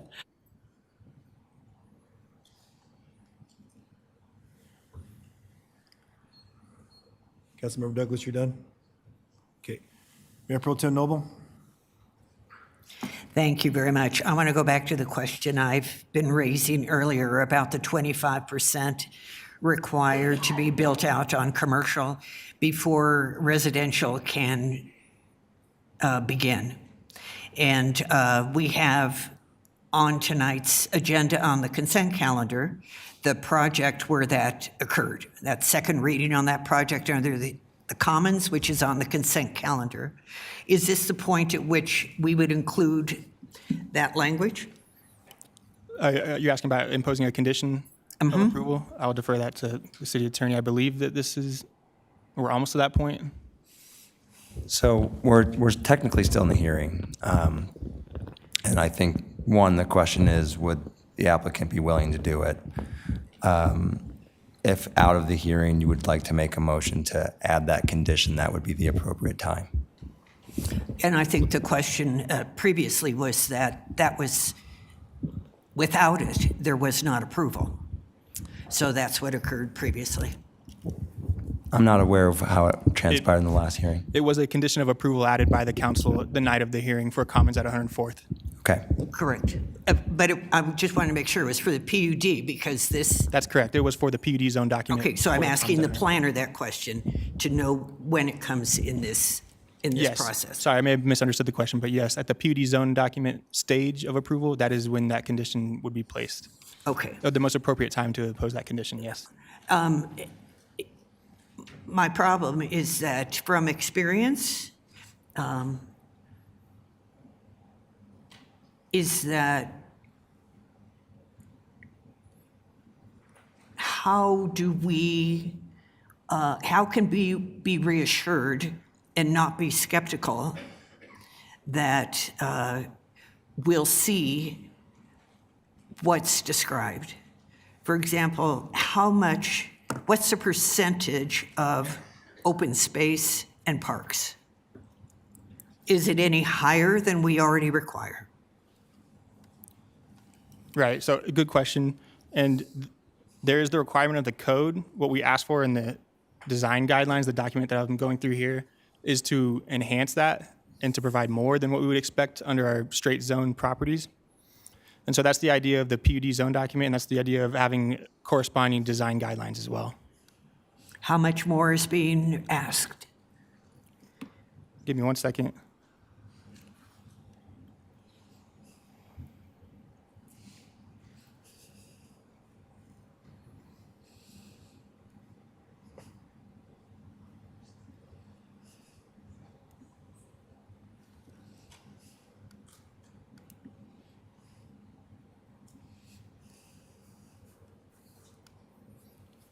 So Mayor Pro Tem, it doesn't appear to be that there's a hard number that's more, but it does appear to be that there's more details in what's required within these parks. And so we wouldn't know the exact design until they came through for a plat and the corresponding PUD permit. But at this stage of the design standards and the PUD zone document, we can be sure that we're asking for more in terms of what's going to be provided in the future. And where is that stated in the document? So in the zone document, it would state, as I mentioned, the condition that staff would recommend adding, that the PUD zone document is being approved with these design standards, and that these design standards will also apply to any future development. And so within this document that's on the screen now would explain all of the additional requirements that they're requiring for future development. So, but again, a design standards document is only somewhat regulatory. So the column that's yellow that says design standards, those are shalls. But to the right, the blue column is design guidelines, those are shoulds. So it's a combination of both.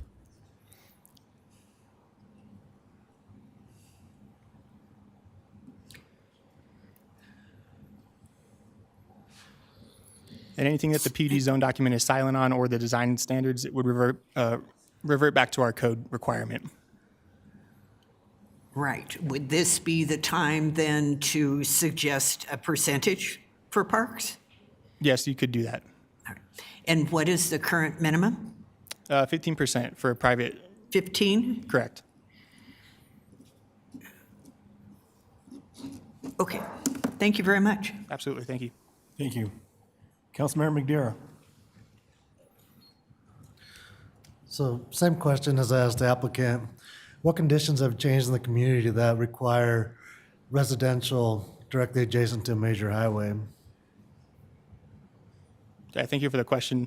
As far as the conditions changing in the community and what requires it, I can't really speak to, but as a planning staff, we're just evaluating these proposals against the comprehensive plan, in which case it does allow for that residential within a community commercial center. And so that's what we're evaluating it based on.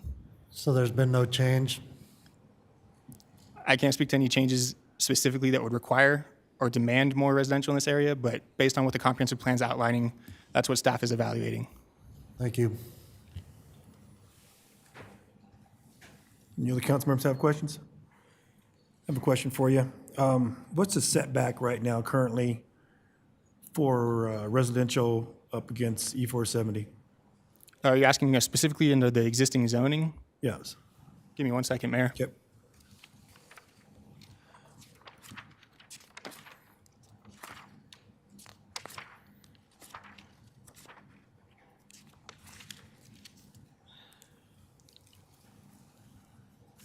So the existing zoning, just to keep in mind as well, that it's only designated for commercial. So there are no standards stating any setback requirements for residential.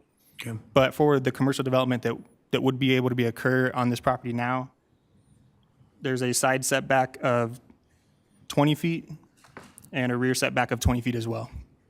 Okay. And that's from the property lines. And so if you notice also on the PUD zone document, there's a large easement, E470 easement on the eastern side. That's not considered property line, so that width of that easement would count as setback. Okay. What is that property easement now? I'm sorry, could you repeat that? What's the feet on that property easement? Is it- Give me 1 second, I can pull that up.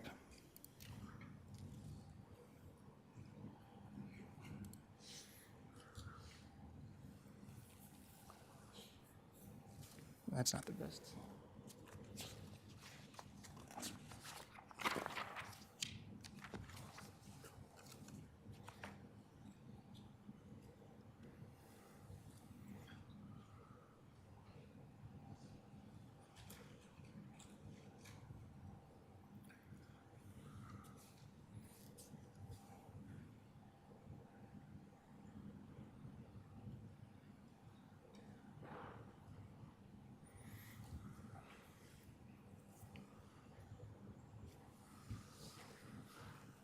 Mayor, it doesn't look like it's dimensioned on the plan, but my best guess is at least 50 feet.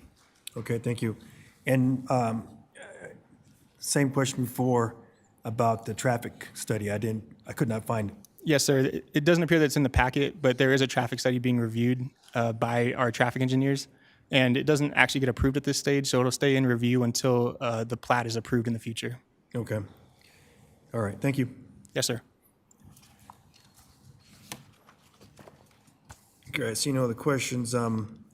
We'll now invite the public to provide testimony and ask the city clerk. Is anyone publicly signed up to testify in this hearing? No, Mayor, we do not have anybody signed up. Okay, thank you. Okay, I will ask the applicant, does applicant wish to make a rebuttal?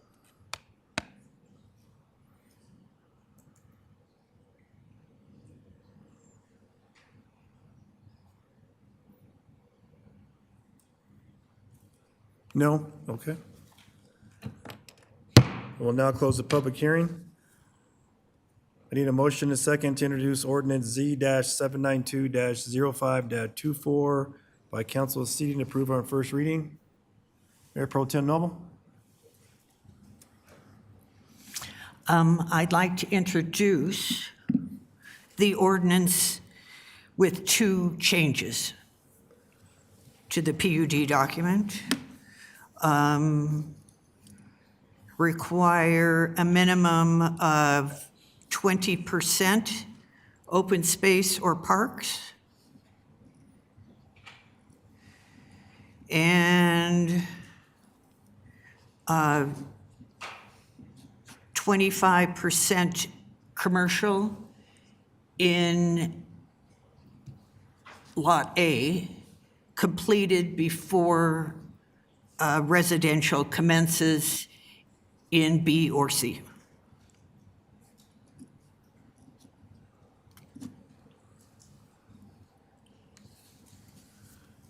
Okay. It was introduced ordinance Z-792-0524. Council is seated with two amendments. One is 20% open space or parks, and the other one is 25% build out of commercial in partial A, not B or C, correct? In A or C. A or C? Right, 25% commercial, A or C. Need a second? Mayor, may I restate that? Sure. I believe the motion that was made by the Mayor Pro Tem was a requirement of a minimum of 20% open space for parks and 25% commercial in Lot A before Or C. A or C, before commercial commences in, No, before residential commences in B. okay, before residential commences in B. Thank you. Okay, I'll second that.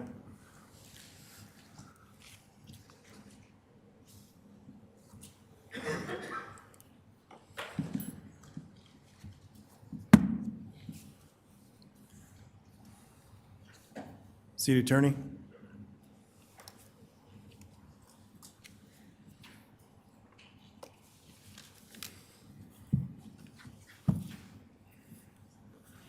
Mayor, the applicant is asking for some clarification on what you mean by 20% and 25%. Sure. Mayor Pro Tem? There is no percentage currently in the PUD zone document amendment or in the design standards. The city's minimum is 15%. The planners said that the agreement was to exceed what the minimum is. So I'm defining the minimum as 20% or more. Mayor Pro Tem, may I address that real quick? I Sure. apologize, I misspoke when I said that 15% is our requirement for R3 zone districts in our code, but generally it's 3%. But as you've stated, there's no minimum in the PUD zone document, but I misspoke. I wanted to clarify that what I said 15%, that's for R3 zone districts only, and this is PUD. And so our subdivision standards do require 3% park space, generally. 3%? 3%, Like under 5? correct. Between 1 and 5, so it's 3%? Yes, ma'am, 3%. Okay, 20%. And then the other is 25% commercial, which is the same thing that we have commercial build-out before residential. And the reason for that is that, as another council member stated, we have a lot of residential and no commercial, and that is what residents are seeking, is more commercial. So at least it gives us a head start on that corner.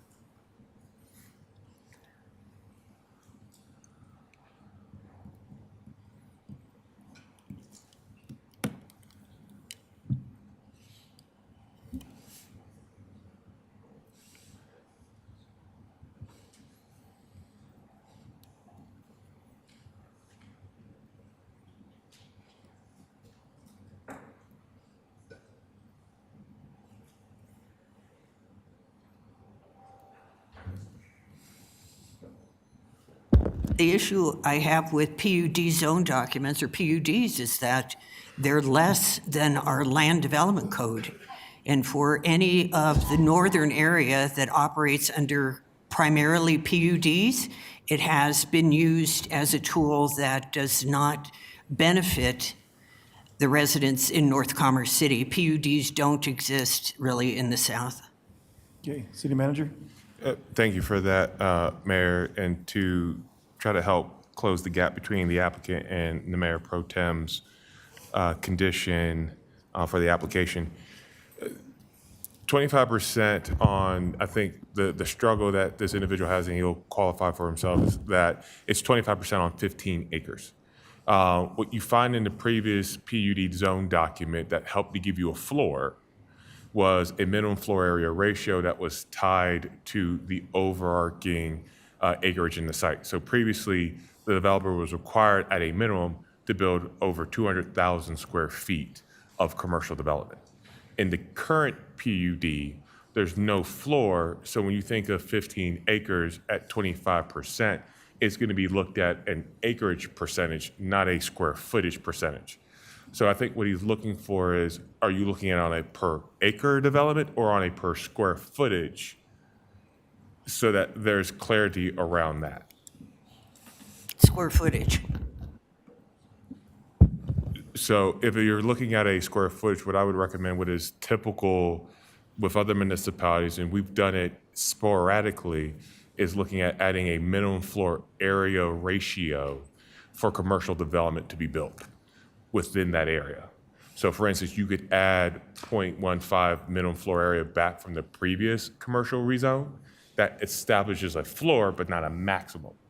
And then you can talk about 25% of that to get to a base number. Okay, I'm familiar with FAR, floor area ratio. That's fine. It was in the previous document, which the company was willing, or the partners were willing to abide by since 2005. So 0.15 floor area ratio would be fine. But how does it get completed prior to residential?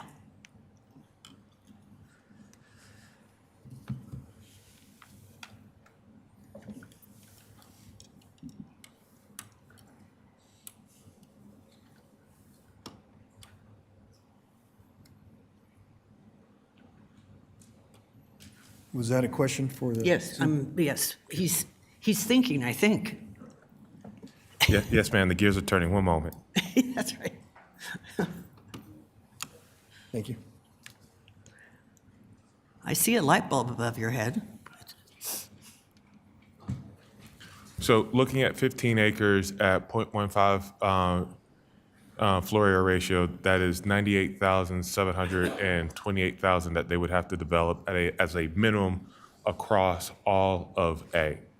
If you're seeking for 25% of that to be done, you would have a condition, something very similar to X square footage. Once again, that the math of 25% of that 98,000. You're saying A and C. I didn't add the additional 3, so that's around 124,000. So excuse me. So 25% of 124,000 shall be developed as vertical construction prior to issuance of a building permit for the first residential unit that would be identified, or that would be within planning area B. So it doesn't prevent them from entitling, it prevents them from being able to receive a building permit, which then creates some incentivization in being able to get either A or C in 25% of that 124,000 square feet done in advance of that first unit. That's the goal. But that's a really long motion. Did you get that, City Clerk? Neither did I. Most of it. Oh, most of it. I'm impressed. So Mayor Pro Tem, 25% of 124 is around 31,000 square feet. That's your 25%. And it would be to construct 31,000 square feet of commercial use across either A or planning area A or C prior to issuance of the first residential building permit in planning area B. Does my motion second or Yes. approve? Okay. Then the second is that the issue regarding PUD zone requirements versus our land development code. So if our land development code requires 15%, then there's no reason whatsoever that it should be less than that simply because it's a PUD. And so I am requiring more. But I will do, if the seconder is willing, 15%, which matches the land development code. Agreed. But at least it's higher than 3% open space and parks.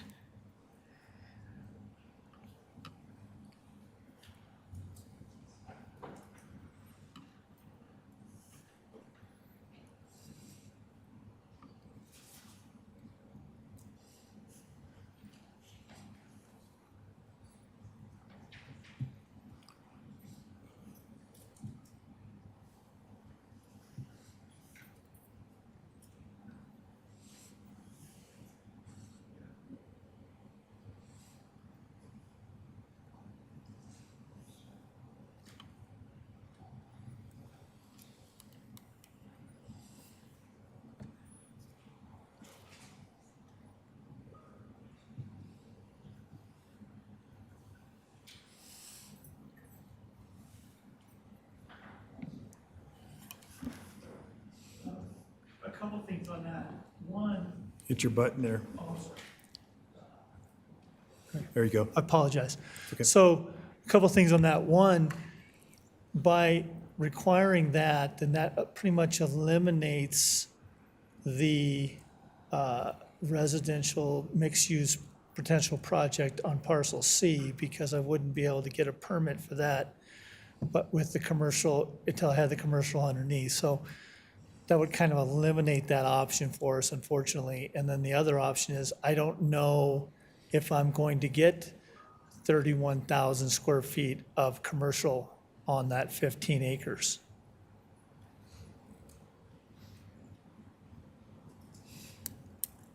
I'm not clear on what you're opposing. I don't. All I'm trying to do is to I- get commercial built Right. before residential is built, I- so that we don't lag again. That I understand. I just don't know that there's 31,000 square feet to be built on the 15 acres of commercial space. It doesn't have to be one block, though, does Well, it?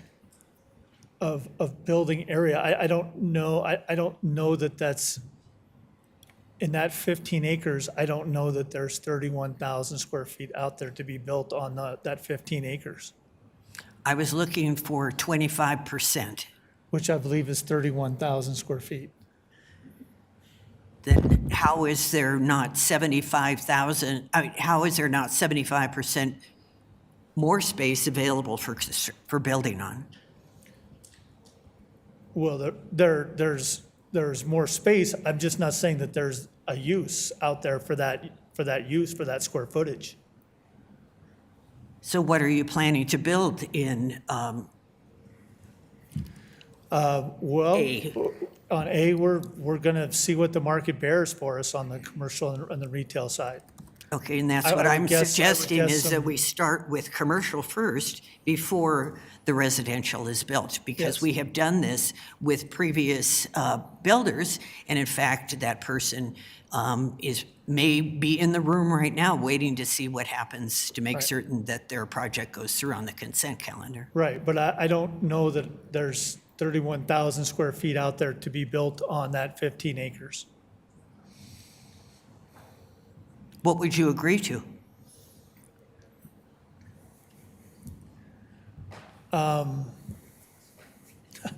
I don't know, I hadn't really thought about it prior to this, unfortunately. Okay, we're going to have to hold up because we have a motion on the floor and there's discussion, so just one sec. Oscar, sorry, Councilmember Dare? I think during this hearing, I heard a few things that I don't think it meets the criteria to approve the PUD under criteria A. There's been no change to the comprehensive plan that would merit a change in the PUD for this lot. I haven't heard anything from the applicant that says, if we bring in this residential, we have these places that are wanting to come in. I think we just heard that the 25% requirement to build the commercial first is a non-starter because they don't have any commercial to go into this. So basically, it's just to get residential in, and they didn't demonstrate a need for that change. So I'll be voting no on this. Okay. Thank you. Councilmember Dukes? Thank you, Mayor. What I'm hearing from this proposed change is that the market has shifted and that having 200,000 square feet of commercial is not a realistic aim anymore. And so what I'll be interested in hearing from our partners around what is a compromise. I think the problem we're trying to solve is that we want to have some commercial before residential. And so when I hear you say 31,000 of commercial is not available to use, what I'm trying to understand is what I'm hearing you say is like that has to be a big footprint of someone's going to have to agree to 31,000 square feet of some type of commercial. And I'm hearing you say that's not feasible at this moment. And so I guess I'm curious around what could you equate, what does 31,000 square feet look like in terms of, is it a grocery store? Is it a power center? Like, how do you compare that? And then what is relatable to help us solve the problem? Like, what is doable to help us solve the problem, make sure we have commercial first, make sure this area is used, right? We don't want a vacant lot for another 25 years. And so I'm curious if you want to answer that, or like, what is doable in a sense of, if 31,000 square foot of commercial is not doable, right now, what is? What's the ratio that we can come up to the mic and answer that? In terms of square footage. So as you had said, what is 31,000 square feet? So as an example, a Whole Foods today is 25. Wow. So they're all going down. If you had if you had a Walmart supercenter, that's not something that they've not had interest in doing that here. That's, substantially more than that, but that's not what we're talking about. And I'm not saying that I'm not open to, and we're not willing to provide for the open space. I understand, and we can do that. And I'm not saying we won't agree to provide some commercial. I just don't know what that is right now at this time. And so I'm not saying, no, I won't do commercial there and do something like that. I just think that we don't have those options in the hopper, so to speak, right now.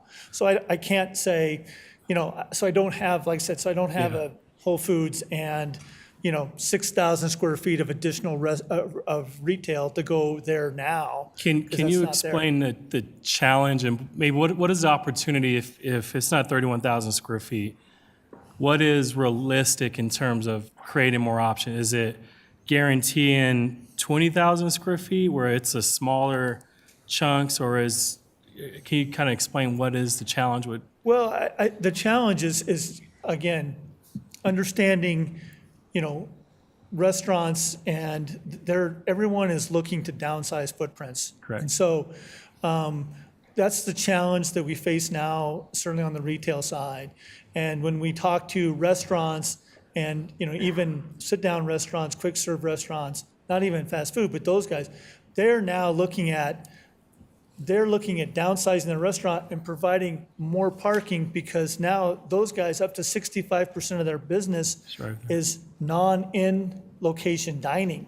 So they're just trying to provide opportunities for their people to pull up and park and get in and get out really quick. So again, I'm not saying that we can't build it. I'm just saying, what's from a footprint standpoint is different than basically building standpoint. And I'm sorry, I have a minute left. Can you describe the size of a sit-down restaurant? How many square feet is a sit-down restaurant? An Applebee's, for example. How many square feet is that? So an Applebee's is probably 4,000 square feet. Oh, wow.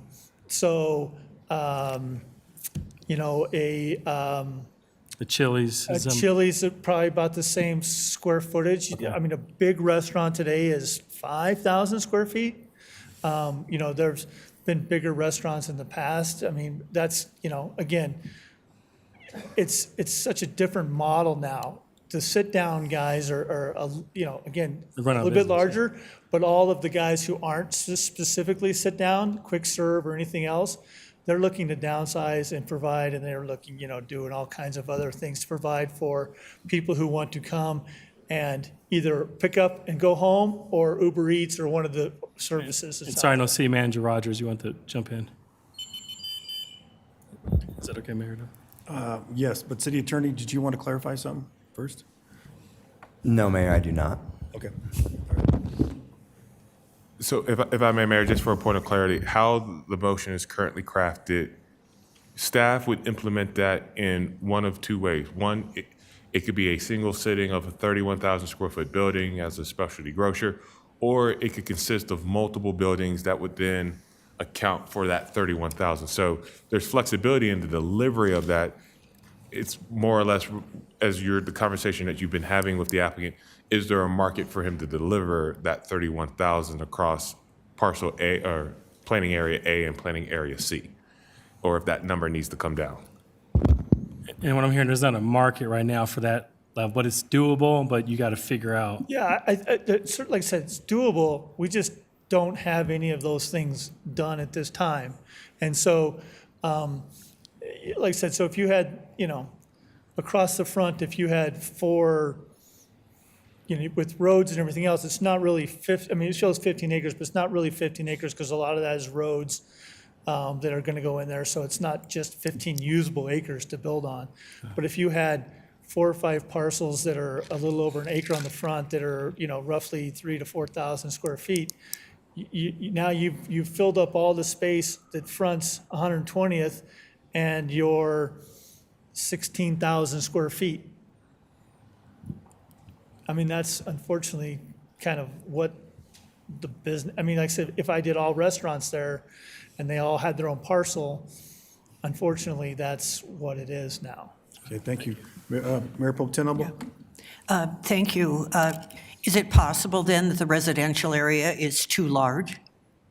If you don't have enough room to do commercial in the commercial that you have designated here, is the residential too large? If I don't have enough room to do the commercial, well, I do have enough room to do the commercial. What commercial are you planning to do there? Well, like I said, we're trying to do, some commercial that all fronts along 120th and potentially, Buckley up at least to, where we're showing as parcel A now, but potentially further north than that. What is the setback from 120th for the commercial? On the E470 side?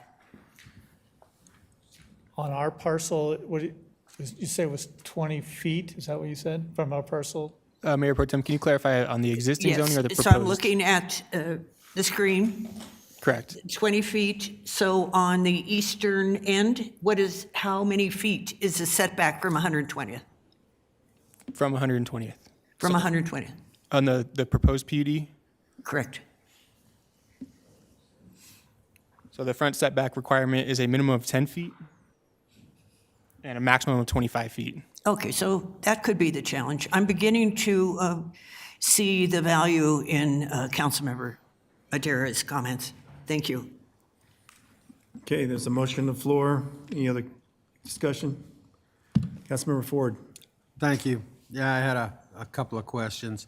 I'm still trying to sort this out from a perspective of percentage. I think the goal here is to not allow the residential to be built and then the rest sold off and sit without opportunity for commercial. One of my biggest concerns is improvements to 120th and Buckley and when those improvements would be made prior to any development and what that plan is. And I'm asking that to the planner as to what the requirements are for improvements to Buckley and 120th. Yeah, thank you. That's a good question. So it is a requirement to improve these roads and to have sidewalks, but I'll defer to, we have a traffic engineer here that can speak to the timing of that and maybe more details and the extent of that. Yeah, I know there's a lot of work being put into those improvements right now. I just wanted to know the participation level of the applicant that's before us now. Hi, I'm Maggie Allison. I'm a development review engineer in community development. So it's a little bit complicated right now. 120th Avenue widening just went out to bid this year. We got the bids back at this point and Public Works is still going through them. It exceeded what we originally had planned. So it should be, they're going through negotiations right now to see the 120th widening. And then it should be coming to council in December. So as of right now, I don't know the full plans for the 120th widening, but at this point, it looks like the city will be widening ahead of this project. So that being said, we haven't fully worked out what the widening will be. There's going to be intersection improvements, turn lane lengthening, the creation of the intersection for the new commercial area on 120th. Buckley Road is also a bit complicated. It is currently Adams County unincorporated and not owned by the city. So with the rezone of this parcel and moving forward with the platting, we would need to annex Buckley Road into the city, which has to be done through Adams County petitioning for us to take ownership of Buckley Road. So at this point, we don't own it, so we don't have an official plan or budget for widening Buckley Road. So we would make them do improvements along their frontage that are necessitated by their development. So going through the traffic study, if another lane would need to be added because of their development, we would require that. So since we haven't approved the traffic study at this time, and since we don't know what improvements we're actually going to be funding at the 120th and Buckley intersection, I can't give you a discrete answer, but we will be making requirements that come along with the development agreements and the plats. There will be turn lane improvements, the sidewalk improvements. If they're not done by the city with 120th, we will be making them do all the sidewalk connections that they front on on Buckley Road and 120th. They will be having to do curb and gutter and any widening that's needed by their development. So at build out 120th, six lane road, three each direction. What is Buckley at build out? That's the future High Plains Parkway. That is also a principal arterial, 6 lanes in each direction. 3 lanes in each Right, direction. 6 lanes total? Yeah. I just want to make sure that we're making them participate in their share of that roadway widening. And being that we're in the middle of that right now, I think that that's something that we should have some discussion on now, especially with the residential. And I saw this 20 years ago here at Commerce City, developers wanting to take commercial property along 104th Avenue, develop it into residential because there was no market for the commercial. And I'm not opposed to having a percentage of the commercial going forward on the front end. I don't necessarily think it has to be one commercial user at that 31 square or 3,100 square feet or whatever, 31,000 square feet number. So multiple buildings, but it makes it very frustrating because we've lost a lot of our commercial opportunities by transitioning over to residential because the market isn't there. At some point, the market will be there. This has been a property that's been PUD platted or PUD zoned for 20 plus years. And, if we're going to see some activity, I'm not opposed to giving some, but I don't want to give all without knowing we're going to get a return on our investment for the residents that currently live in that area that need to see improvements to those roads and to opportunity for commercial. Thank you. Understood. Any other questions for traffic engineering? Councilmember Noble? I don't have a question, but I just, Mr. Guerrero, I'm still sort of trying to figure this out. This pink finger here is only 25 feet deep? No, the setback, you asked for the setback from 120th Oh, is. I'm sorry. What I meant was how deep is that finger? My apologies, I used the wrong term. Oh, no, that's fine. It's not dimensioned on the plan, so it's hard to say, but for reference, I don't know if you can see it, but the storm, or the easement at the top right of the screen that's underneath the diagonal lines is 30 feet wide. So, I mean, it's deep. It's more than 100 feet, if that helps. Okay, I just wanted to make sure things could actually be built there. Yes. Okay, That's so that's a you'd sizable lose- footprint for. All right, for buildings and to you be- would lose 25 feet to the setback. I'm sorry, can you repeat that? You would lose 25 feet to the setback. It's a 10-foot minimum from the right-of-way and a 25-foot maximum. Okay, So it couldn't and- be any further back from 120th than 25 feet. And let me do this one more time with you also about the minimum on park space. The minimum on park space per the code is 3% per our subdivision standards. Only if a property is zoned R3, which is multifamily, does it require 15% open space. Okay, so R3 requires 15%, which would be Zone B? Well, this is zone PUD, so there's no R3 zoning per se in this PUD. Okay, so we get back to the end, and PUD has no minimum? The proposed zone document does not have a minimum, so it would defer to our code, which would be 3%. But 15% for residential. If it was R3. If it were straight zoned R3, correct, there would be a 15% open space requirement. Okay, thank you. I'm still where I was on that. Thank you. All right, we're going to take a 10-minute recess.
Sorry, we're going to reconvene. Thank you.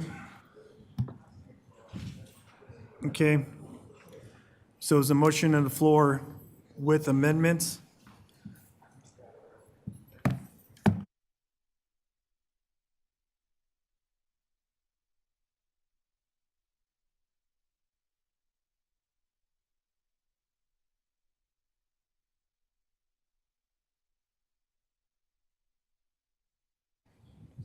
Did you want to say something? I just wanted, Mayor, I apologize. I just want to propose something. I understand your concerns, and I understand where you're coming from.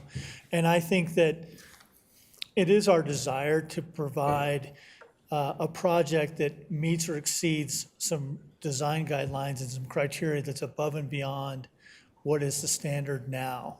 And so that's our plan. And I think that for me to, and I understand that you don't want to bait and switch, and that's not our intention, is to do some sort of bait and switch on this. And so I think that I would like to request that we table a decision on this so that we can come back to you with a reasonable understanding of the commercial that can be provided and what that's going to look like from a square footage size. Because again, it's not, and then with the open space and the park system and our trail system that we have proposed here and everything that I think is going to go above and beyond and exceed expectations. And so, but I think that the biggest concern is on this commercial side, that we're not going to deliver that. And I think that we would perhaps like to have an opportunity to identify what that square footage and kind of what that is going to look like, that we can come to some sort of agreement with staff and some other people, love additional input from people as far as what we can deliver, so that we can say, this is what we're going to have before we have any sort of building. And I think what you're asking for is, we want this before you get a building permit to do any of this residential. We want some of this because this is what people are really asking for that are in the community now. And so we'd like to potentially table that and come back to have that discussion in an additional council meeting so that we can say to you, this is what we're going to deliver, and we'll deliver this, and we will have this before we do, before the other part is approved. Okay. Motion maker? I would like to ask one other thing, though, is that to have a definite minimum figure for parks and open space? Yes, yeah, no All right. problem. Yeah, Thank and you. like I said, we're going to meet and exceed kind of what's out there, I can assure you. Okay, well, it's That's- my that's- intention here to make Understood, everything and go that's- well, so. And that's our, and as a company and as the projects that we've done, that's what we do. We meet and exceed those expectations because we want to provide, it has to work for everybody. And so if it provides those opportunities and it's that great community on the residential side, it also provides for the better opportunity on the commercial side as well. Okay, I am amenable to tabling my motion. Okay, Is a seconder? I'll accept that. All right. So do we need to vote on the table of the motion? Mr. Parliamentarian? It's a City great, this is Attorney? a great question. So technically, the motion that was made and seconded is owned by the entire body. So that is, you cannot just withdraw that motion. So in order to comply with Bob's rules, I would recommend that you vote on the motion that's on the floor, because you cannot make a motion to postpone until there's no motion on the floor. Okay. I like, Councilmember Dukes? sorry, I speak. I'd like to add a friendly amendment to the motion, if that's possible still. So on this motion to table the discussion into a further date. So just to be clear, my statement was, there's currently a motion on the floor, which is a motion to approve with the conditions that Mayor Pro Tem had laid out. That motion is still on the floor. In order to make a motion to continue or to to postpone, I understand that.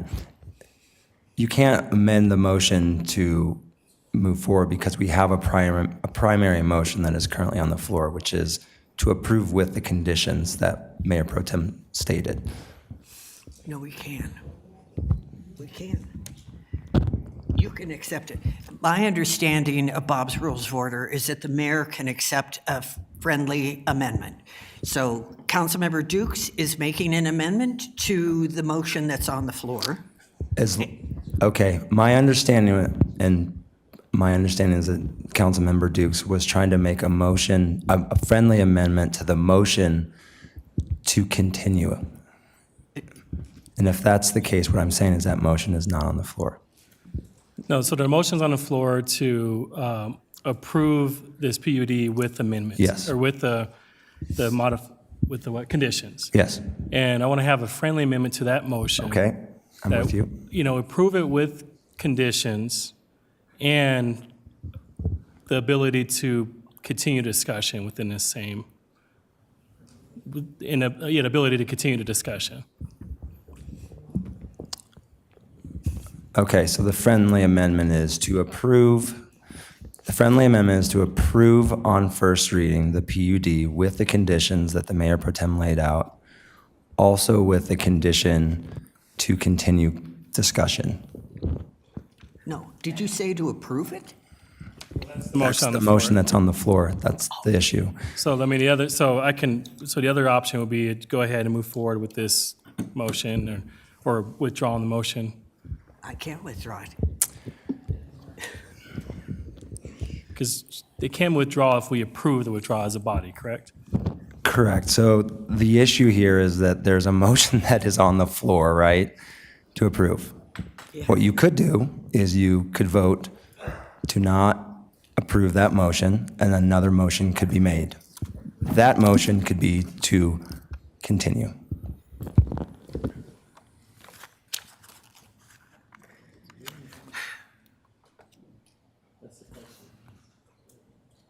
Councilmember Douglas?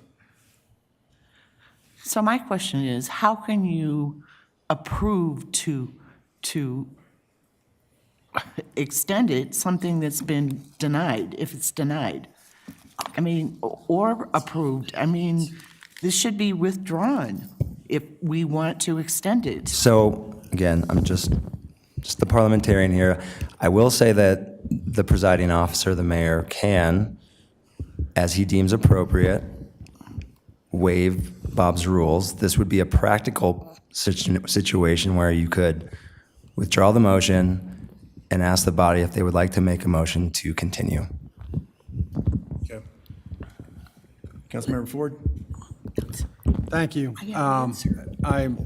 I'm opposed to denying this because it'll go down as a denial. I would much rather have it withdrawn and further discussion to meet the needs of the applicant and the needs of the council and city for that purpose.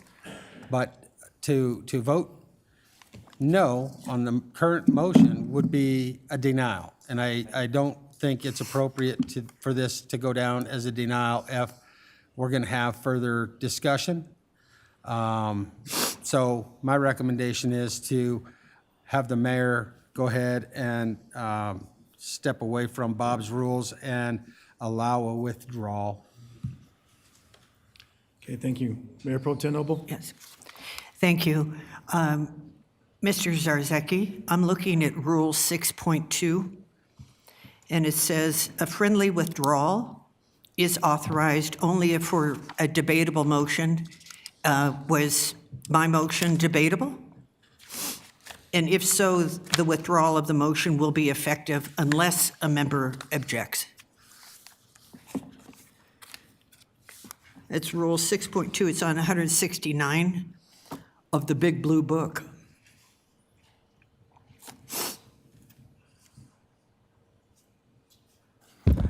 My apologies, and that is correct on page 69, Rule 6.2. A friendly withdrawal is authorized only for a debatable motion, and the withdrawal of the motion will be effective unless a member objects. My apologies. No problem. We're all learning this. That makes this puzzle easier. It's very green. I Thank have a you. reason it's green. Okay, so on that basis, I'm going to withdraw, as long as no one objects.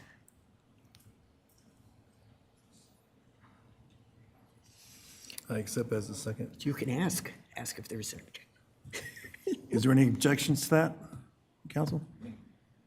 Seeing none. Okay, that motion's been amended, withdrawn. And, okay, Mayor Pro Tem Noble. Okay, so I'm making a motion to postpone, to continue this hearing, continue the hearing to a future date. TBA. I'll second that. Well, point of order. The hearing's closed already, so it's just, right? So we postponed a discussion. Is that correct? Technically, yes, that's correct. So the hearing itself was closed. Yeah. You have not voted on said hearing, right? So if you were to continue, we would technically be back in the discussion portion. Right. All right, so I'll start over. So the amendment will, the motion will be to continue the discussion to a future date. Second. My recommendation would be that it's a date certain. Okay, It would be either October 18th, ma'am, or your first regular meeting in December, which is December 2nd. all right, Excuse me, November 18th, not October 18th, excuse me. okay. I have a question. It was made by Public Works that they haven't yet determined the costs as far as the traffic and what impact this will have on this project. So when do they expect to hear that answer? I don't have that answer for you tonight, Mayor. If that is a part of the evaluation, then obviously that is something that we can bring back at the same time when other questions or other information is presented to the council. But I can't give you that right now. Okay, so we got to find a date though, so. Once again, November 18th would be on the earliest of our calendars, which is still a tight and a rather full agenda, or December 2nd. That gives an additional 2 weeks after that November 18th date. And once again, depending on the questions that we've heard here, that time may be necessary for staff to work with the applicant in getting that information back to the body. Okay, so. Okay, so the motion then is to continue the discussion to December 2nd. I accept that. All right, motion is floor is to continue this discussion period to December 2nd of 2024.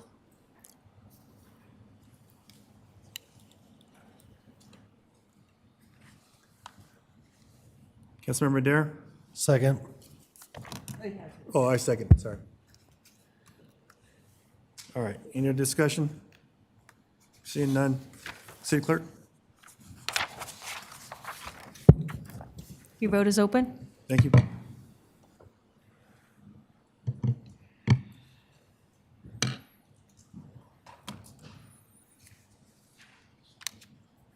Okay, that passes unanimously, 9 yes votes.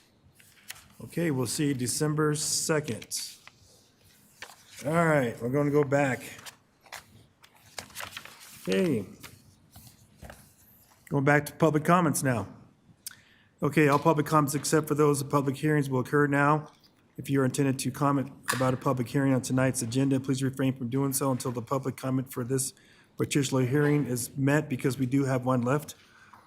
Public comment shall be limited to 3 minutes. Persons registered to speak multiple items may speak multiple times. Will the city clerk call any virtual or in-person speakers?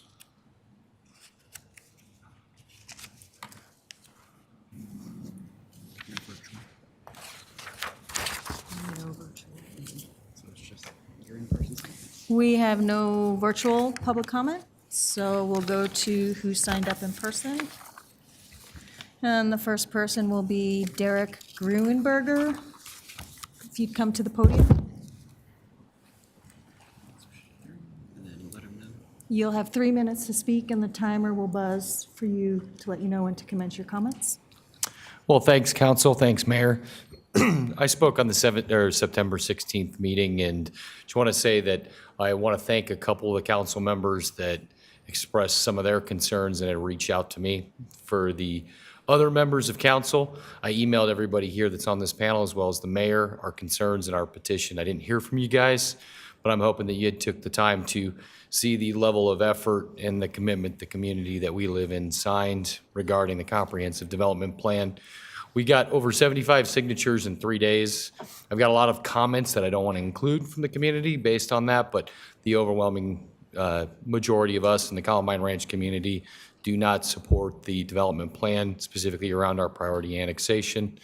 Do want to say thank you to the council member that proposed some alternative language. I think that's a great start for us to be a great neighbor for you guys moving forward. It removes us from that annexation. So I would encourage members of this council, as well as the mayor tonight, to incorporate that, maintain and preserve, I think was the terminology used in terms of the greenfield development and priority annexation. Again, I think that's a great start. I want to thank you guys for listening to us tonight. Okay, thank you, Mr. Gerber. Appreciate that input. Councilmember Dare, did you have something? Yeah, I had a question for staff.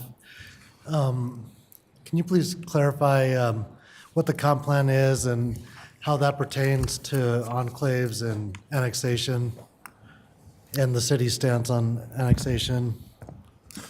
Yes, sir. So I'll try to keep this pretty simplistic. Comp plan is a high-level advisory document that provides policies, guidelines, and a vision for future development and growth of the city, but also in relation to a number of different priority themes and topics that are laid out, from land use, transportation, environmental sustainability, economic development, and so transportation and so forth. With respect to the priority annexations in the city stance, there is some level of being compelled by the Annexation Act and the 3 Mile Plan to identify areas that are within our urban growth boundary that over time, that a municipality, if it encircles an area for more than 3 years, can either forcibly or enclave a zoning or property, or work through incentivization when those property owners have made a choice of wanting to join the city. Historically, the city stance, which is guided by policy leadership by the council, has not to force, annex, or enclave properties that we as the city encircle on all sides. It has always been our position to work with property owners if they are seeking to come in either in their existing capacity or wanting to upzone or further develop their site into the various level of developments you find in today's Commerce City boundaries. But there is no regulations, there is no law that is coming from the comp plan that states that we will be forcibly enclaving or annexing properties. That will always be a discussion that will be held with council as it relates to any annexation that would be undertaken proactively with property owners or being sought by a property owner through a development process. Thank you. Mayor Pro Tem Noble? Thank you. Thank you for the question, council member. City Manager Rogers, do you have copies of the memo of changes for the comp plan discussion later on this evening that addresses the question that Councilmember Madera raised? Yes, ma'am. It's my understanding that the city clerk has them to hand out. Okay, great. Then I think that will resolve some of the questions. There were some very minor changes that were made that address the concerns, I believe, of the neighborhood. So hopefully the city council will be amenable to those changes. Thank you. Okay, any other council members? All right, thank you. Next, we have Jackie Valdez. If you'd like to come up to the podium, you'll have 3 minutes to speak.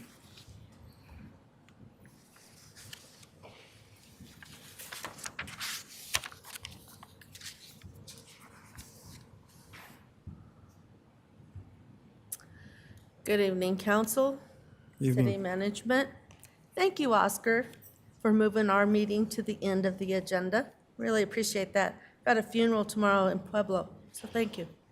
Appreciate that, to try to shut me up. And anybody else that voted with them. Okay? So on the agenda tonight was the fact that we've asked for help. I know that I've not gotten the videos to the city management due to illnesses, uncontrollable illnesses. But the fact that we still have a large amount of vehicles coming through our area, and it's getting to the point where we're having difficulty breathing. I've had to go to the doctor because I'm having difficulty breathing. I'm having to put more stress on the police department to help when they shouldn't have to. It's the city council. It's our responsibility, our area. You are our representative, Oscar. You should be there helping, and you're not. So I want to know when you're going to start stepping up. You live there, you see it, you know what's going on. And I'm asking when you're going to step up and be our representative as you're supposed to. I mean, the ATVs coming through. Again, I've got property that's damaged and no one's wanting to step up to help fix it. So when are you going to step up? When are you going to be there for our community as you are supposed to be? You've not talked to anybody in the area on how they're feeling or what's going on or what they're dealing with. I'm constantly over there with the development that's happening and fighting with them to try to keep those trucks off the road. As kids today are walking home, these big trucks with these big equipment on the back of them coming through. And I have it on video so the city will see this, where the kids are actually scared and looking because these big trucks are coming through. So when are you going to step up? This is what I want to know. You are our council member. You are supposed to be for us. You drive by every day. I see you every day. You've not once stopped and said, hey, Ms. Valdez, is there anything that we need to discuss? Is there anything I can do to help? I've had other council members show up in my home wanting to help and seeing, including the mayor, on how bad it is to breathe in that area. But you don't want to stop. Ms. Valdez, could you wrap it up for me, please? Pardon? Are you done? Yes, sir, I am. Thank you. Councilmember Madera? Ms. Valdez? Councilmember Madera wants to. So my questions are for the police chief and city manager. Can you speak to some initiatives that are being done in the area and how we're addressing these concerns?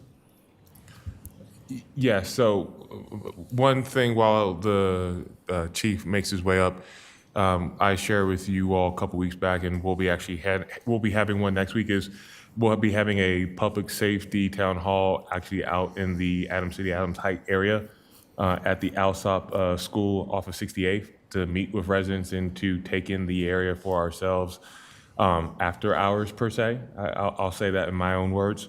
So that way we can then continue to develop a plan as to next steps from not just Ms. Valdez, but from her neighbors and the other community members out there. But Chief, I know we were talking about motor carrier and some other activities that we've started up as well.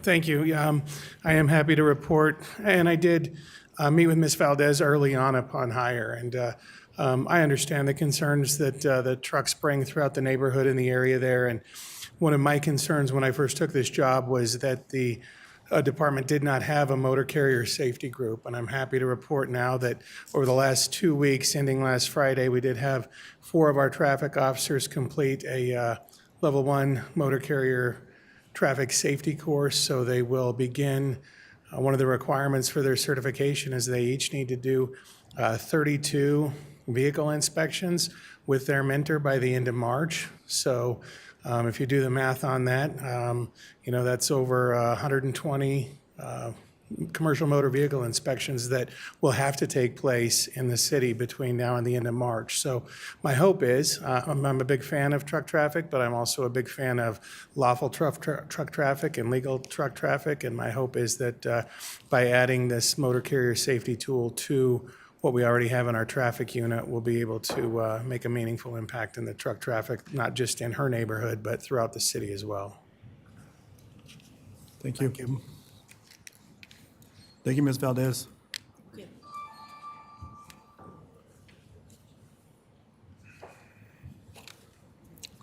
Next, we have Troy Younger. If you're in the audience, come on up to the podium. You have 3 minutes to speak.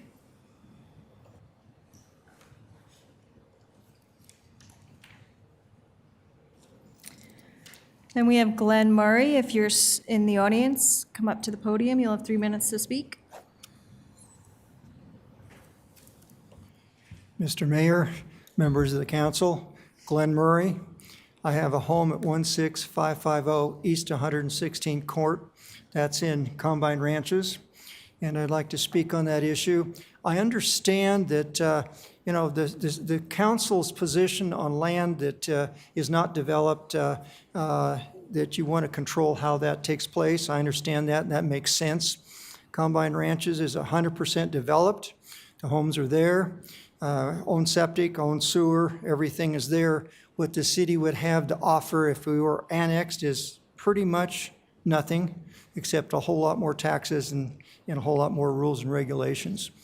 And as far as property that is surrounded, like was talked about, there's a lot of property in Commerce City. Well, there's a lot of property down this way that is not in Commerce City that is surrounded, by the way. And you don't have to look too far, go across the railroad track here, and you're going to find a lot of that property, which there is some issues because of that.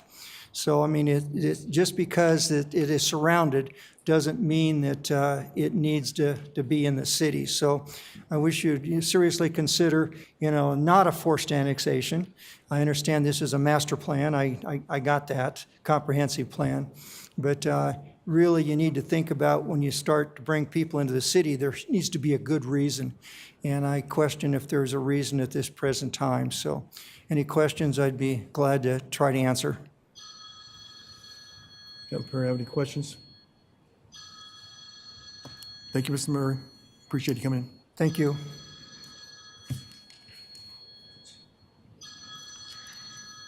Scott Van Heusen, if you're in chambers, come on up to the podium. You'll have 3 minutes to speak.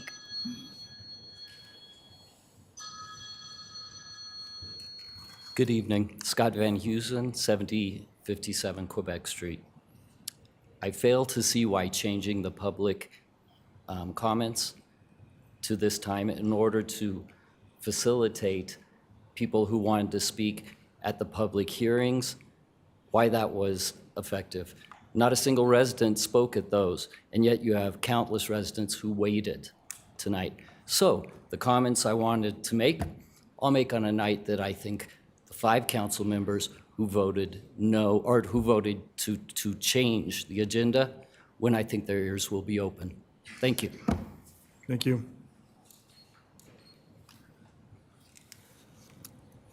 Keith Rogers, if you're in chambers, come on up to this podium. It's your turn to speak. You'll have 3 minutes. Evening, Mayor, Council. Evening. Appreciate the moving of the time slot for us. I have to get up at 3 o'clock, 3:30 in the morning to go to work. I can't stay here until 9, 10 o'clock to put my voice in. When you're not doing a damn thing for us, cars parked clear around the corner on Serenity and Albion every freaking night. You don't do anything about that. We've got the truck problem. We've got the ATV problem. Numerous problems in our area that are not getting addressed at all. Not by the police department, not by council. We're not getting any answers on anything. It's time you guys step up. We need feedback. We're getting nothing. We're getting no patrols. We want feedback. We're getting tired. I'm gonna start blocking roads. I'm gonna start throwing spikes out in the road to stop these trucks and these ATVs because you're not doing anything about it. You don't do nothing for us over there. We're getting tired of it. You need to either step down or keep your mouth shut something because you don't do anything for us. We're tired of it. We need some movement. We need more police departments. If you guys want to annex whatever, you better have a damn police department lined up first. You can't take care of what you've got now. We're tired of it. We're tired of the noise. We're tired of the pollution. We're tired of not getting any feedback from anybody. I've asked you all to come out to my neighborhood. Spend the weekend over there. Spend just one freaking day over there with us. Just see what we're going through. We're tired of it. We're going to start taking things into our own hands. I'm going to get a paintball gun out. I'm going to start marking vehicles for you. So are we going to get feedback now?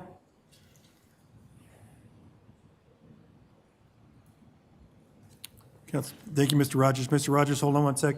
Mr. Rogers? Councilmember McDermott? Yeah, thank you guys for coming out. I mean, there's only one of me. The council is 9 people. Right, you haven't done nothing. We heard your talk. So it takes 9 of us on this council to get these things done. I can tell you that I probably call the cops more than you and Ms. Valdez combined about these same issues. You can ask the chief. I just spoke to him the other day. And yeah, it's a problem. We don't have, you can go a month without seeing a single police officer in our neighborhood. You can call and report something, they don't show up for 4 hours, even for me. Exactly. And so these are things that we need to work on, but I can't do them myself. So I need my council to support me in this, and it's going to take a collective effort. You're not communicating back to us about it, though. You're not telling us that you're doing this. We don't see you do nothing. You drive by 3 or 4 times a day. Well, you guys can do the same thing that I do and report it. We got to report it. How many times do people go and they don't report anything? We average 30 shootings a month. Before the flock system was up, people were only calling in 13 of those for the same reason that we don't get the response, and people have, lost hope, so they don't call. And here we are in this situation, and I agree with you. It's dire. It's only gotten worse with the ATVs. I've called in, almost gotten hit too by the same lady that almost hit Ms. Valdez, and it's something that we got to work on, but it's not just me, guys. I'm trying for you, but I'm not out there shouting it from mountaintops, but I'm working for you. Councilmember Douglas? Keith, I want to say thank you for sticking this out. This is, in my opinion, unacceptable that we hear from the citizens this late in the evening. I wasn't in favor of moving public comment. To me, it wasn't right. So I want to apologize on behalf of everyone here on the council for doing that. It shouldn't have been done. I have sat with Ms. Valdez. We sat for an hour and a half with the windows down. I recognized the pollution there because I felt sick after I left, and it took me a good hour to get rid of my headache.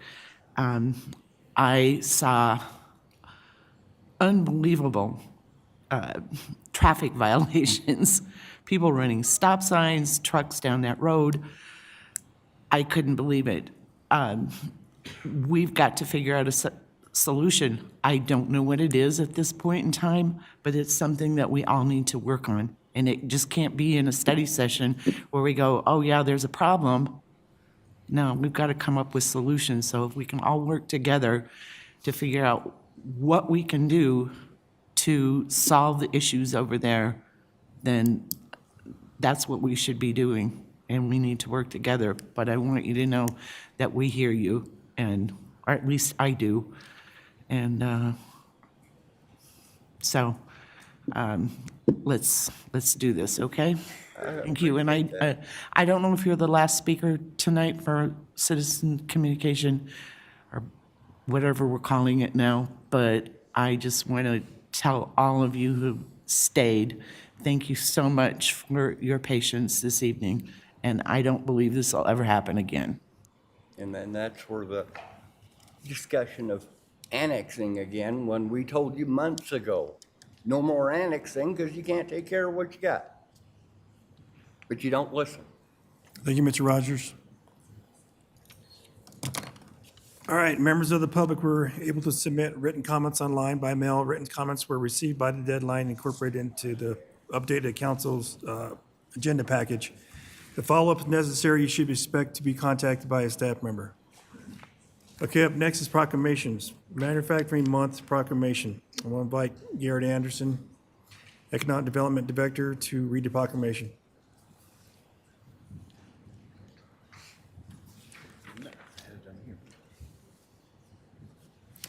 Thank you, Mr. Mayor.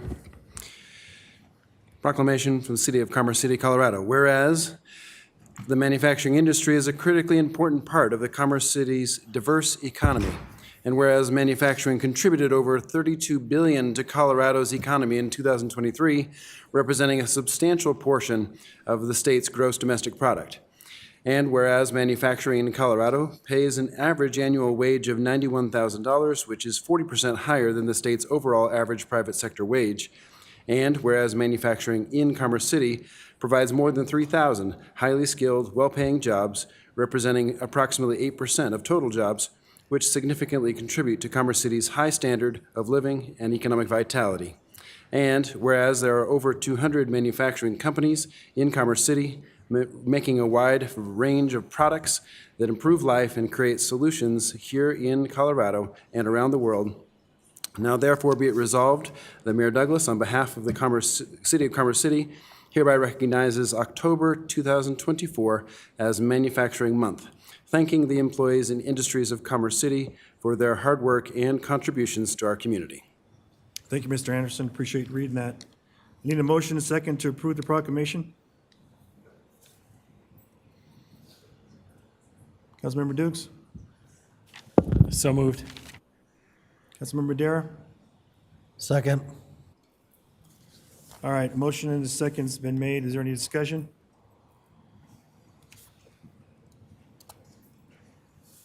Hey, Dylan, the choices here are not coming up as far as the queue. You can reset that. Try resetting it, Kim. Reset. And then open. How about now, Mayor? Go ahead and push your button again. Nothing. Councilmember Kemp, did you have anything special? Oh, because you have the vote open. Okay. Yeah, they're trying to. All right, seeing none, the motion on the floor is to approve the proclamation. I'll ask the clerk to take a roll call vote.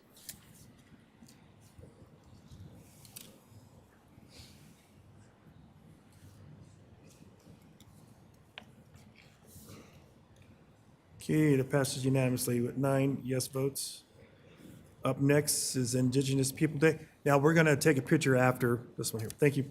Indigenous People Day proclamation. I'll invite Councilmember Chacon to read the proclamation.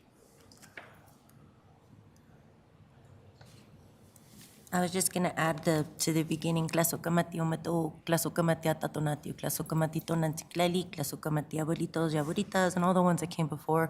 We do live on the land of the Ute, the Cheyenne, the Arapaho, the Shoshone, the Kiowa, the Comanche, the Inde, the Dene, and Chicano, 48 tribes that still live and travel through this space.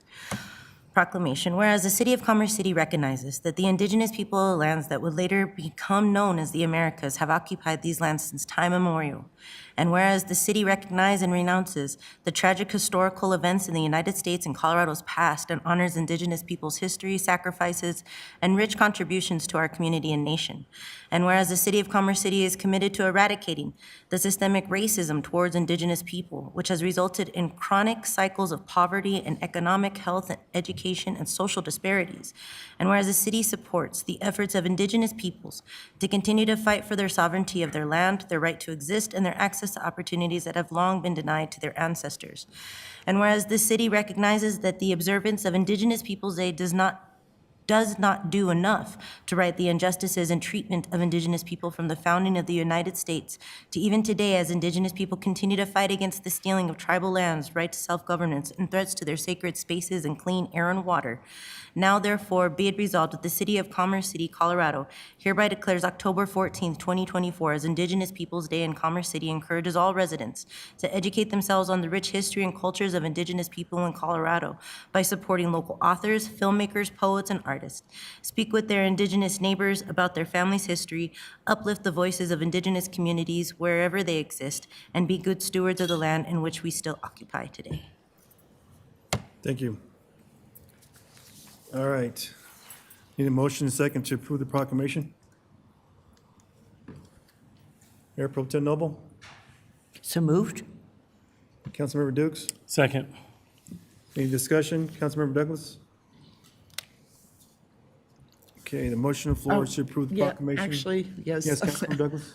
I just want to recognize how special this is and how honored we are to have someone who is a direct representative of the community on this council to read this proclamation.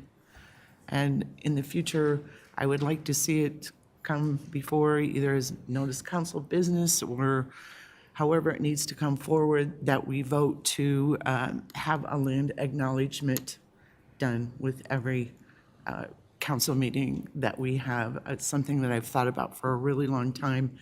I think it's time that it comes to fruition. So thank you so much for reading that so beautifully.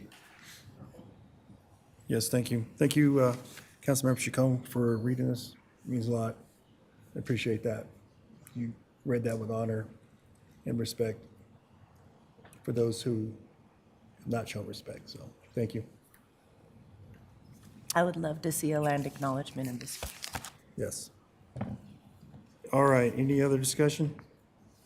Okay, the motion on the floor is to approve the proclamation. We'll ask the clerk to take a roll call vote. Your vote is open.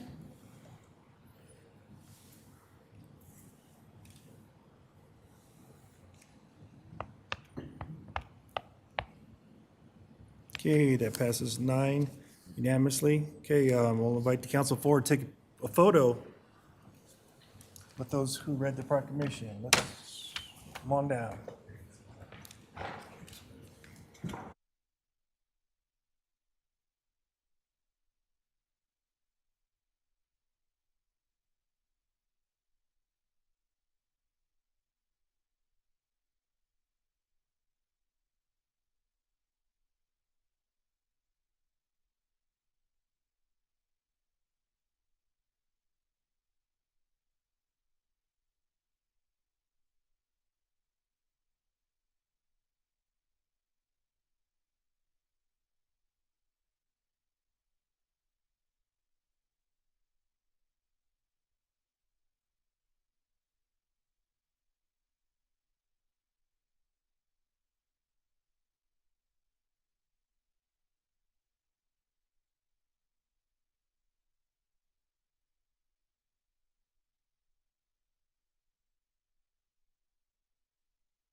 All right, I appreciate that. Okay, notice of council business. Requesting a crosswalk along East 64th Avenue in a memorial. We'll invite Council Member Chacon to introduce this item.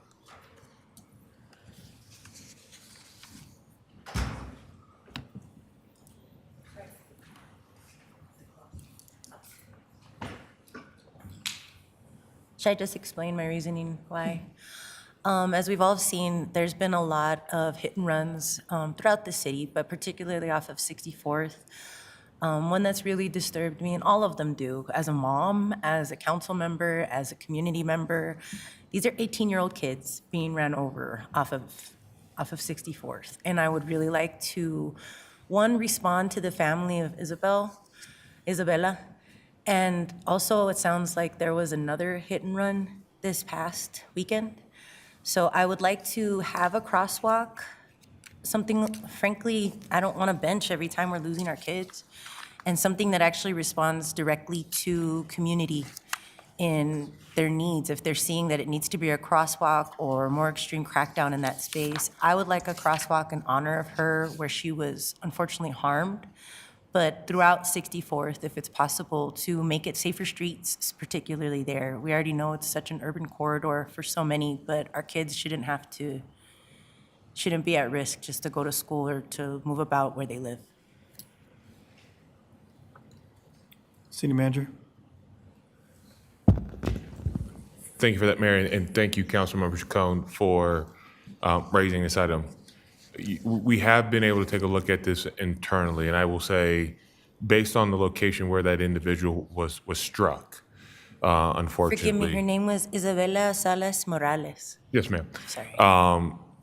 Nonetheless, where she was struck, we currently have policy in place that does not permit for us to have a crosswalk because it does not meet our standards, does not meet our criteria, and our engineers have not been able to find the ability for us to warrant a crosswalk in that location. The closest, if we were to do any crosswalk, which would be temporary in nature, would be at the intersection of 64th and Glenclow.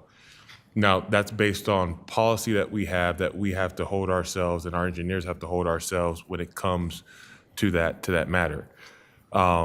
So I'm sharing this just from a factual perspective of where we have to guide ourselves from the installation of those type of facilities. However, once again, if you're looking for something to enhance the safety measures along 64th Avenue, we will endeavor to find what those solutions, what those options may be. And we're already currently undertaking a study to look at how to improve not just multimodal access through crosswalks, through wider sidewalks, and through better lighting, but that will help to inform and once again, we can come back to you with what a solution may be long-term, but particularly in that location where the young lady was struck, I do not have anything within my policy to say that, or for me to authorize my staff to go install that crosswalk. That is outside of our policy, outside of the engineering standards that they have to hold themselves to and have to approve based on their certifications. So I just wanted to make that clear. Councilmember Chacon?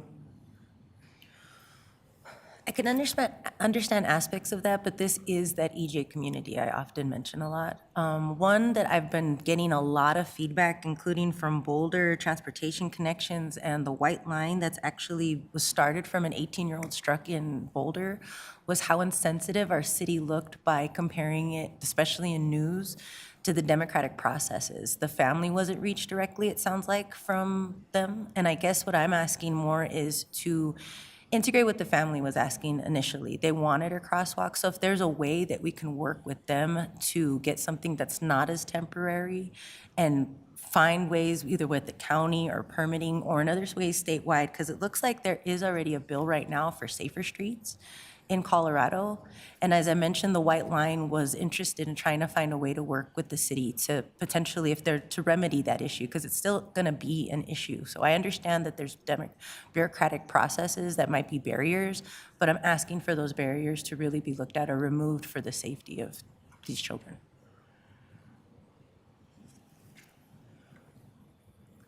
So do we need a motion to ask to install a temporary squeeze gap at Glencoe and 64th, or do we wait at the end administrative council business? No, since you have noticed council business, if you're seeking to want to do a temporary crosswalk at 64th and Glencoe, then this would be the appropriate time for you to do such. Okay. Mayor Pro Tem Noble?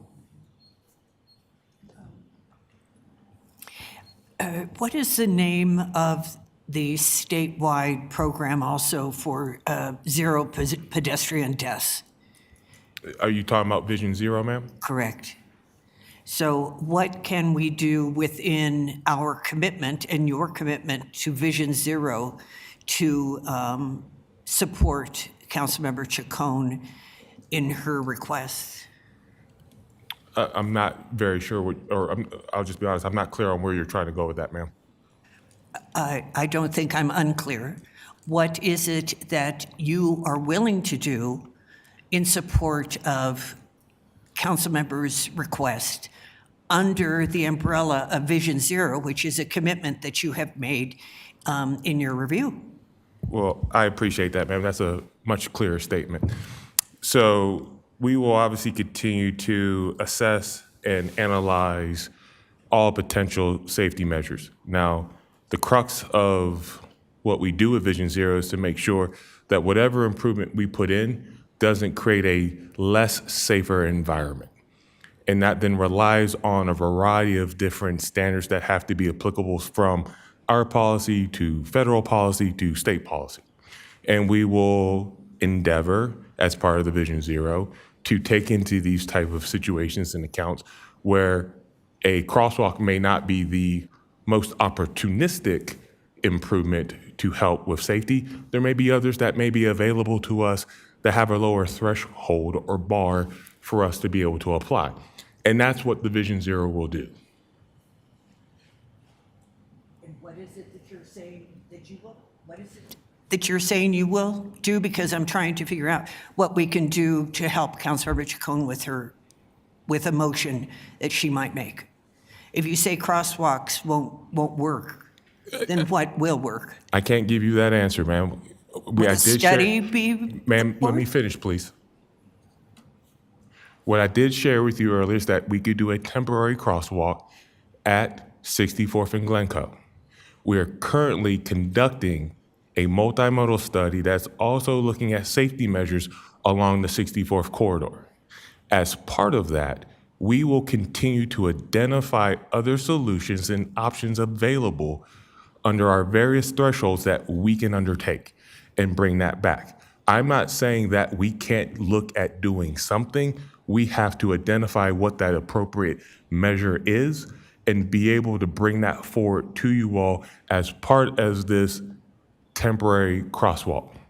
The Vision Zero high level is already taking what we're going to be doing for a very small corridor, not small corridor, for a section of a corridor and applying that more broadly citywide.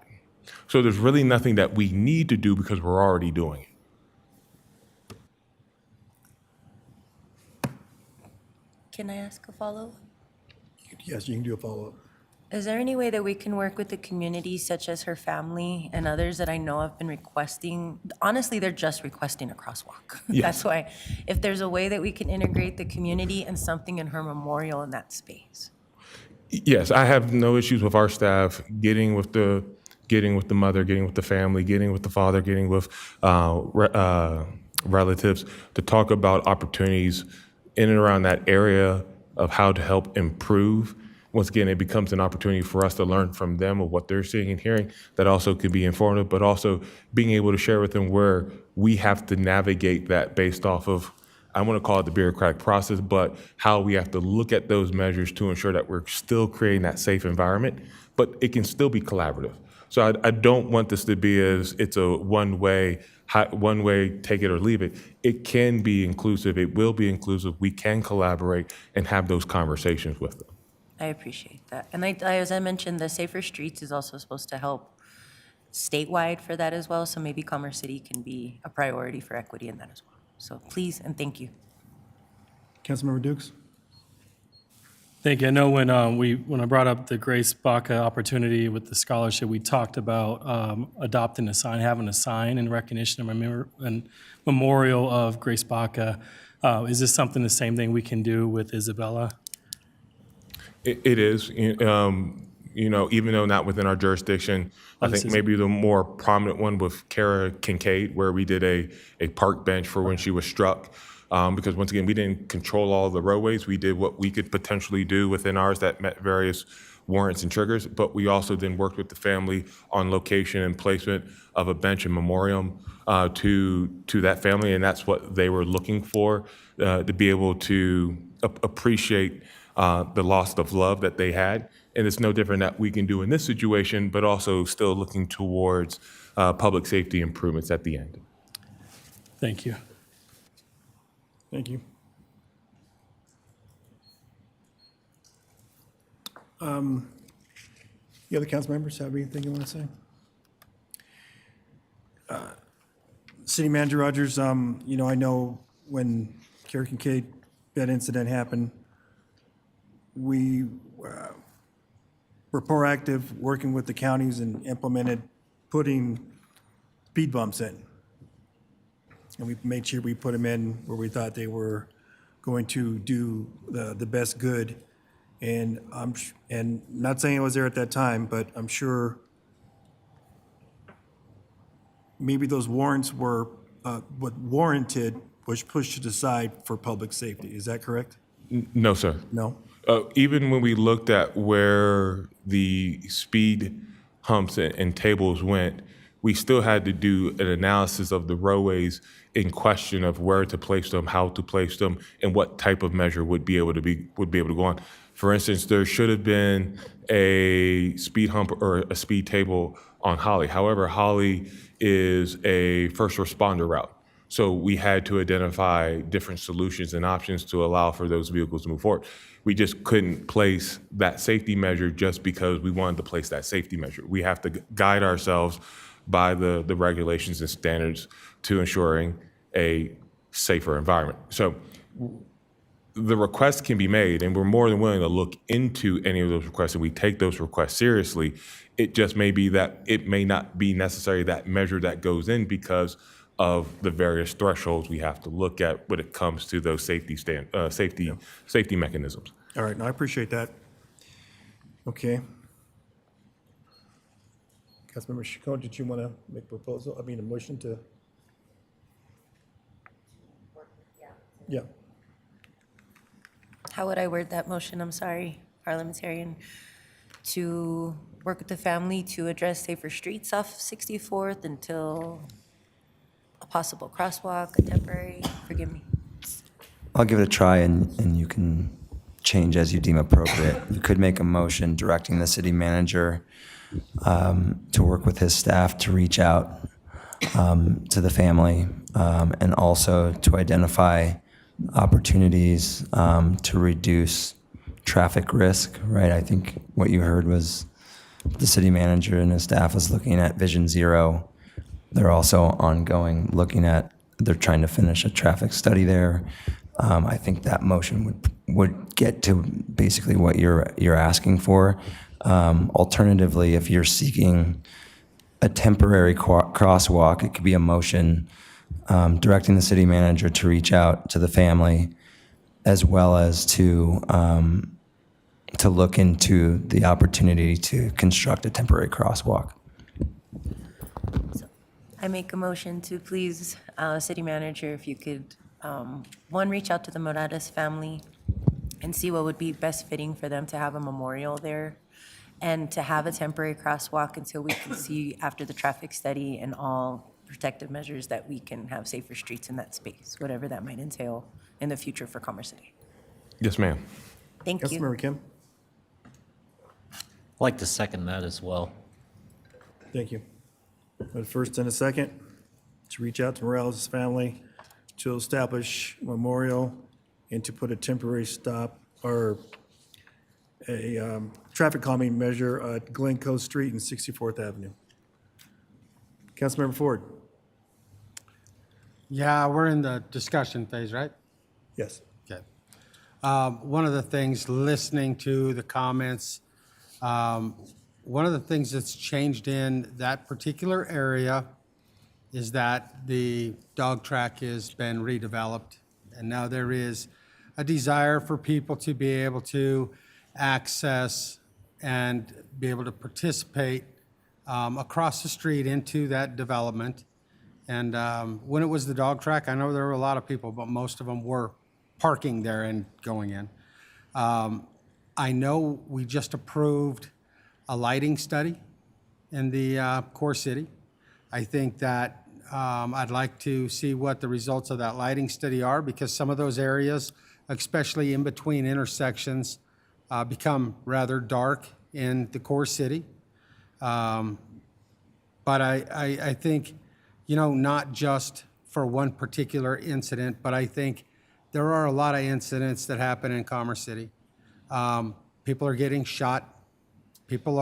I just saw yesterday a young person perished in an accident at 58th and Hawley because of a hit and run.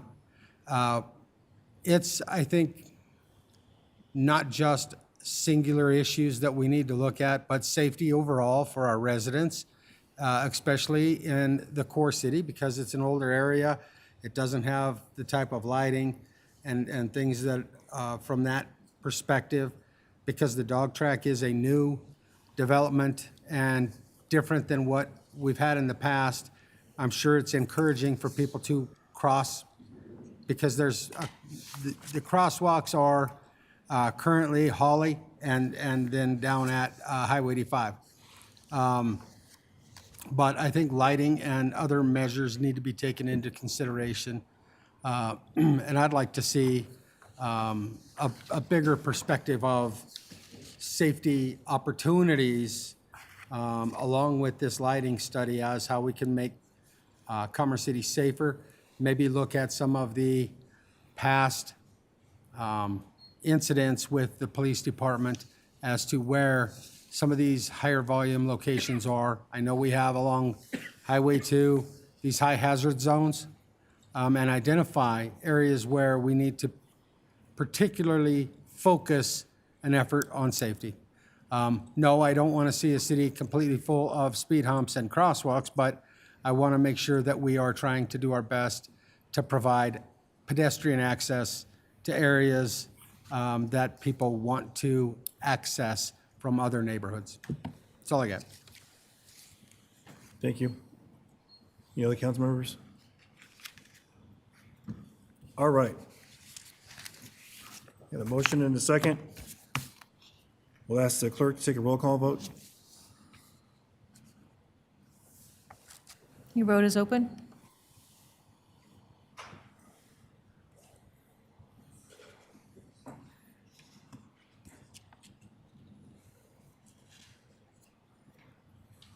Okay, that passes 9 yeses unanimously. Okay, on to presentations, oil and gas monthly update. I'll invite Libby Tart, environmental planner, forward to give the presentation.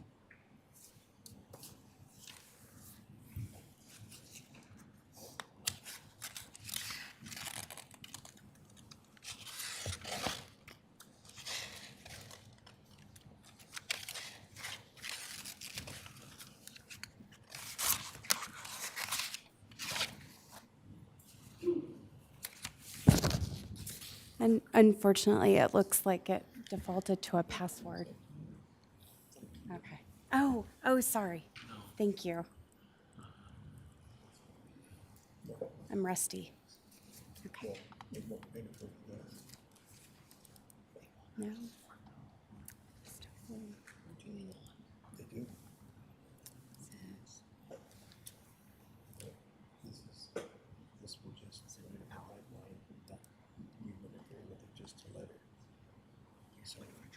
Oh, yeah. Go for it.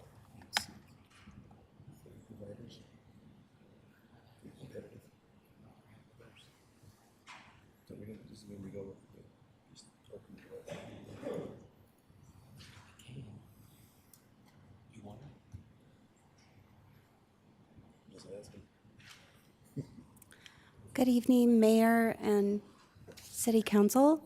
My name is Libby Tart, and I'm in the Energy, Equity, and the Environment Division as an environmental planner. And I'm here to give you the last month's oil and gas update. So we do not have any current applications at this time,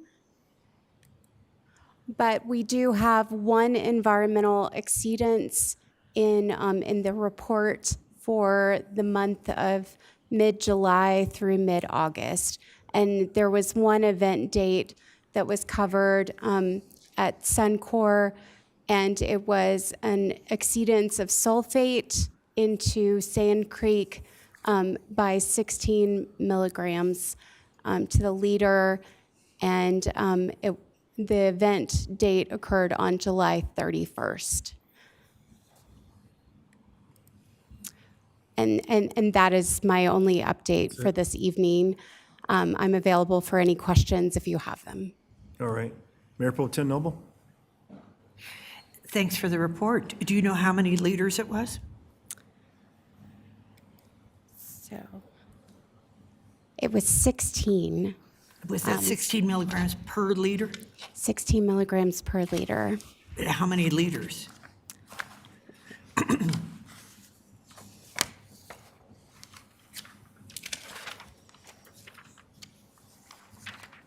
It's all right.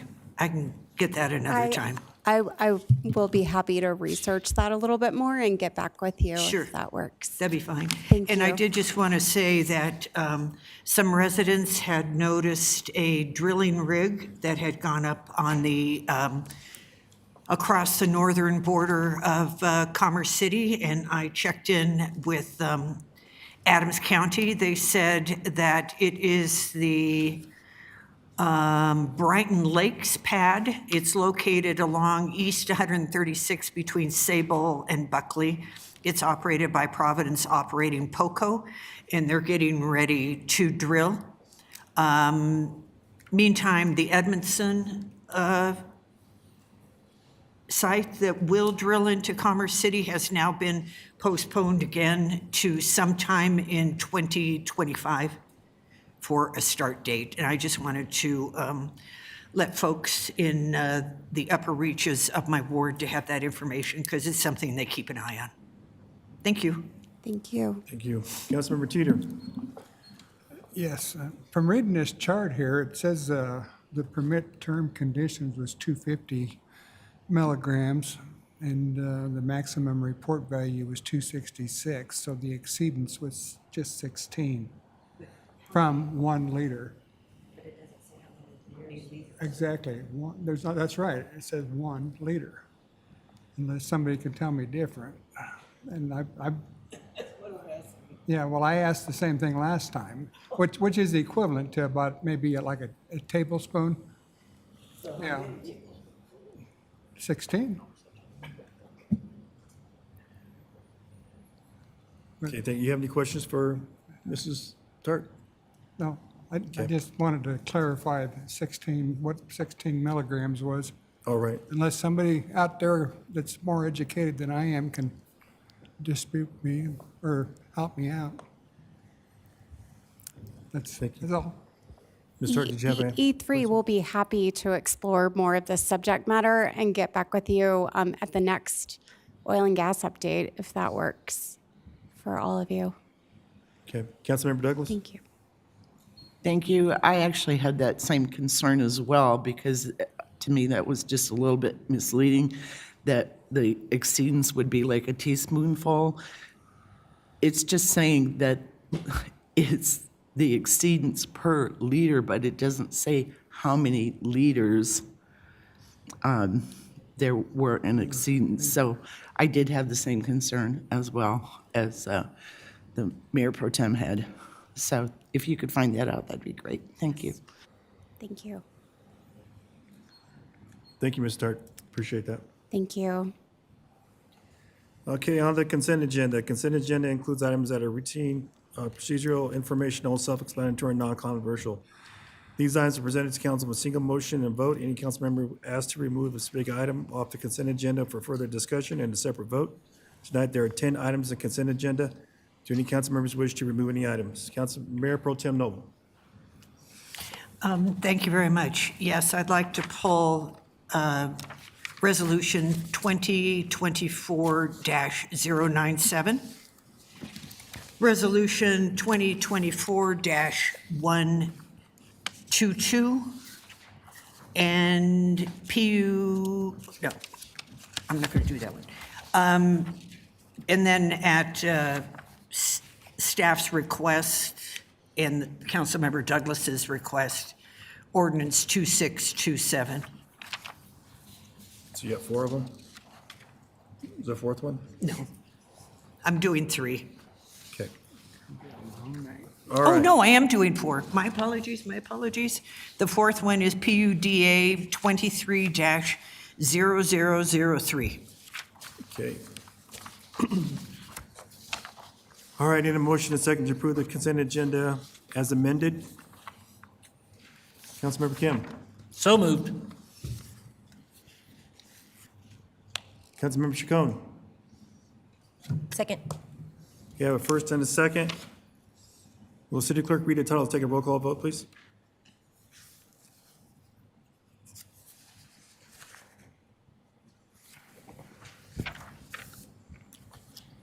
Minutes of the September 16th, 2024 regular meeting. Minutes of the September 23rd, 2024 special meeting.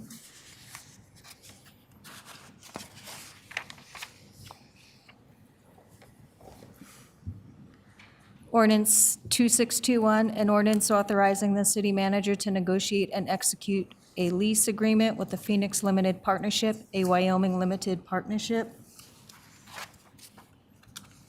Ordinance 2626, an ordinance authorizing the lease of office space with Family Promise of Greater Denver, authorizing the city manager to negotiate and execute an agreement, setting forth parameters and restrictions, and providing for other related matters. Ordinance 2628, an ordinance authorizing the lease of office space with Servicios de la Raza, authorizing the city manager to negotiate and execute an agreement, setting forth parameters and restrictions, and providing for other related matters. Ordinance 2629, an ordinance authorizing the lease of office space with benefits in action, authorizing the city manager to negotiate and execute an agreement, setting forth parameters and restrictions, and providing for other related matters.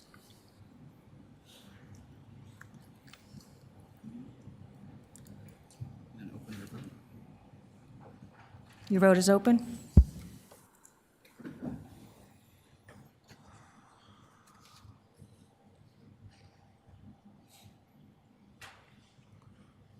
Okay, that passed unanimously, 9 votes. All right, we'll go to the 4 that were pulled off.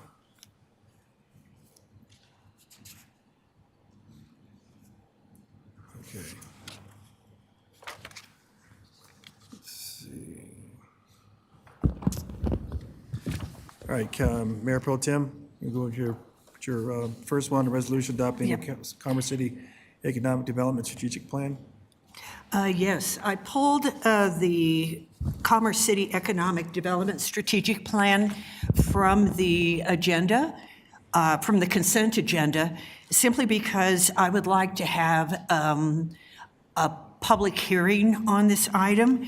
This is probably one of the top 1 or 2 topics of interest to Commerce City residents. What's happening in terms of economic development, what's our strategy, what's our plan, and to have it on the consent calendar without discussion and the opportunity for the public to listen to a presentation about it, I think was something that is sort of antithetical to everyone knowing what's happening and where we're moving forward on this. So that's the only reason I pulled this. I'd like to postpone this item to a city council meeting where it can be advertised fully and the community is aware that this plan is completed.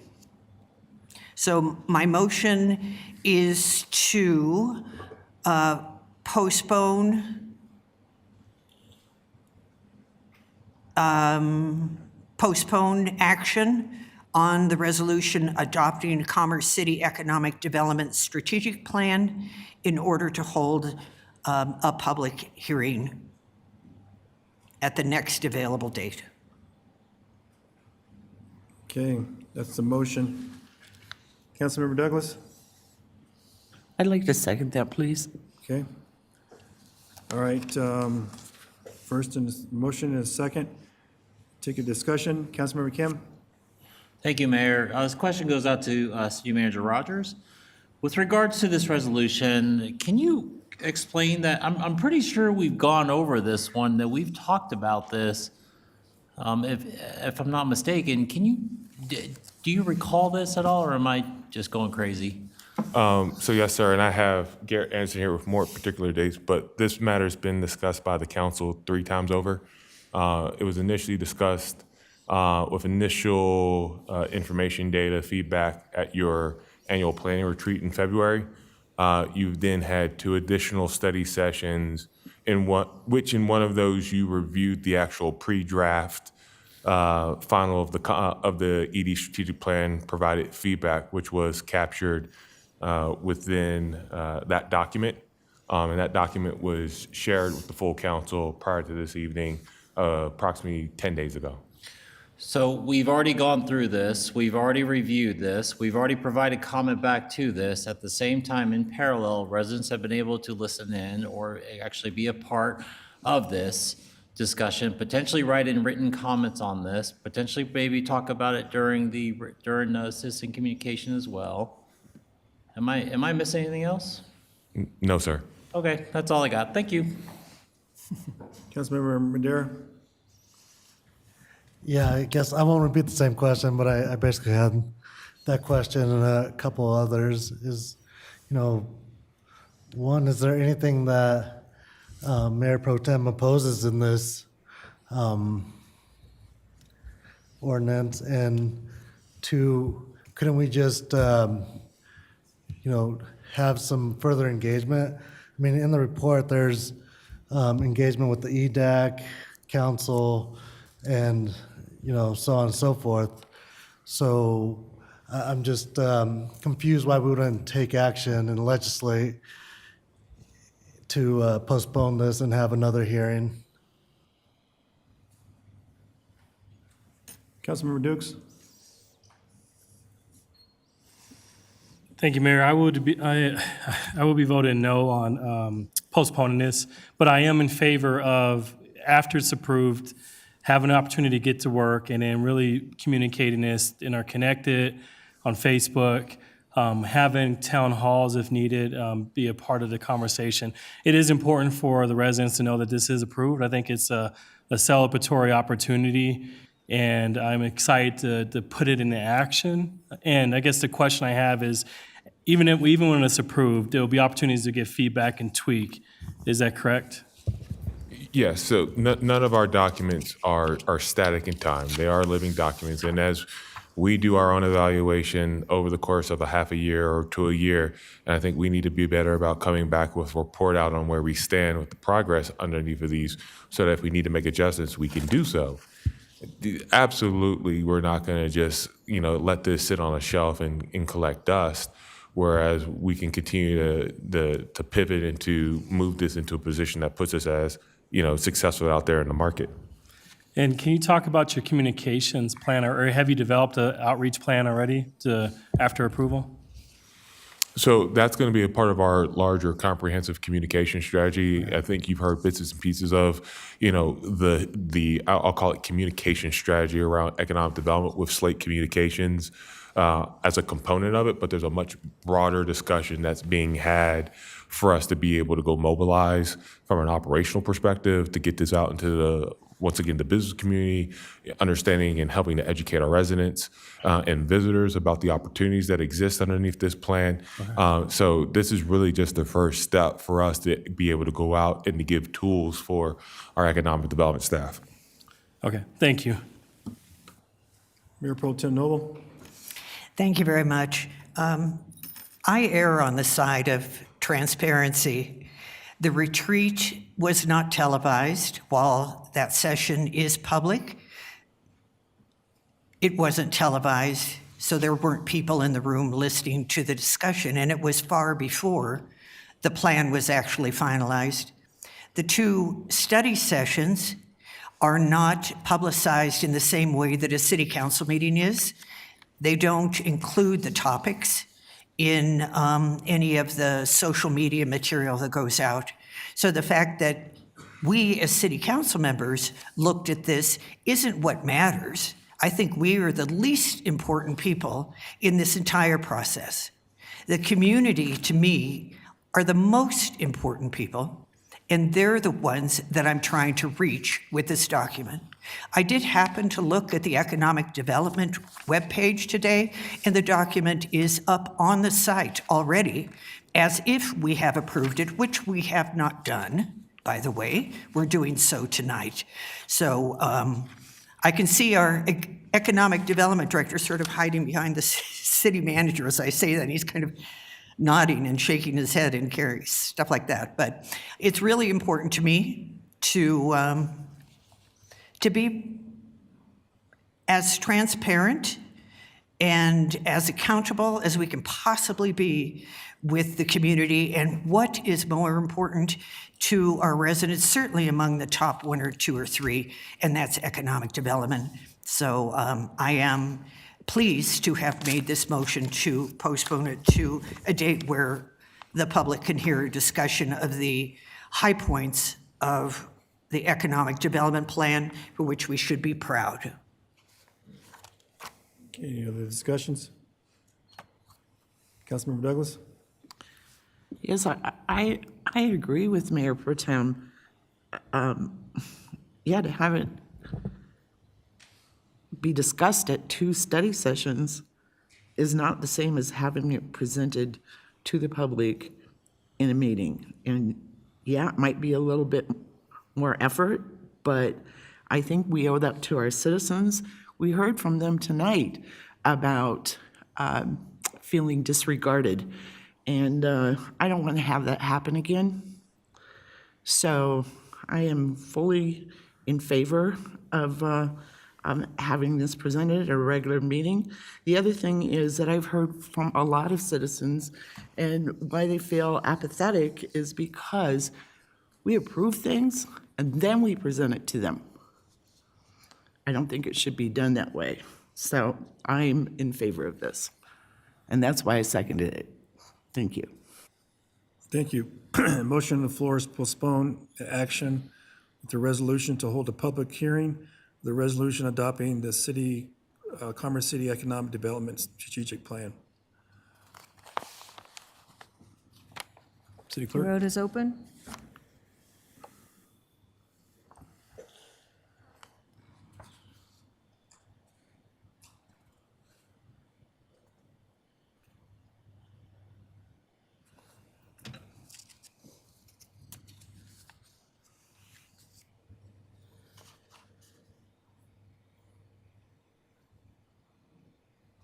Councilmember Chacon? No, the motion currently on the floor is to continue this to the next available date. That's okay.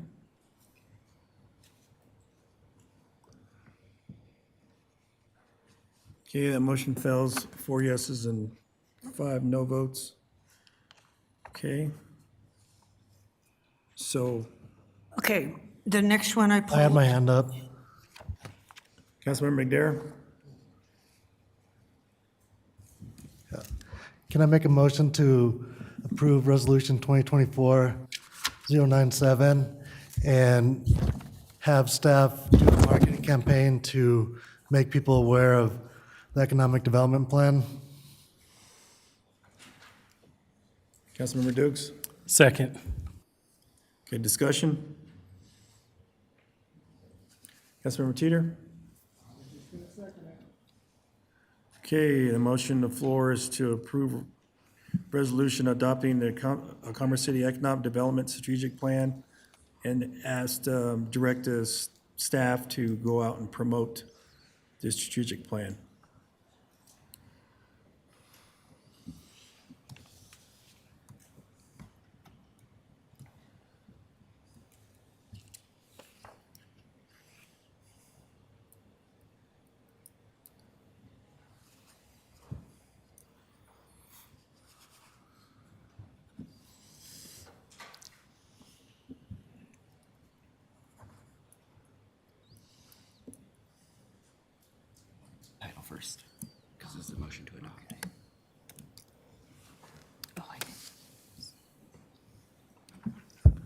Resolution 2024-097, a resolution adopting the Commerce City Economic Development Strategic Plan. Your vote is open. That wasn't the full motion, though. No, it's not. It's also direct the staff to promote the economic development plan. Yes, the motion is to approve Resolution 2024-097, a resolution adopting the Commerce City Economic Development Strategic Plan and requiring the city manager or directing the city manager to have staff go out and promote the strategic plan to the community. Your vote is open.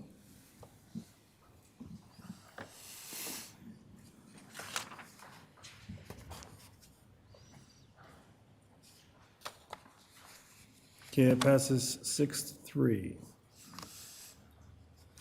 All right.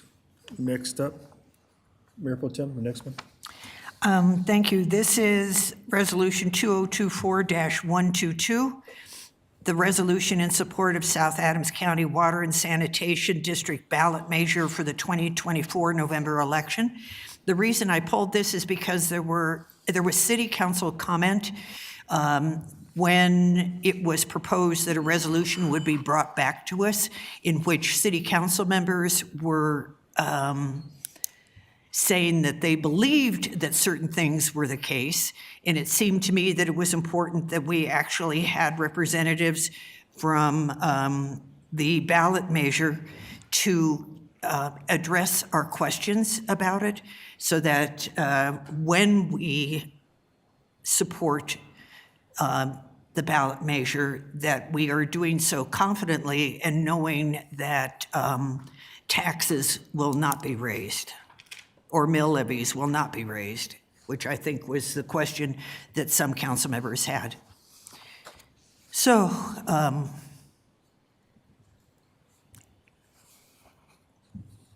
we have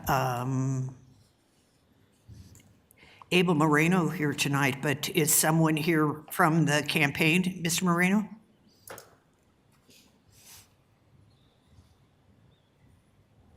Thank you.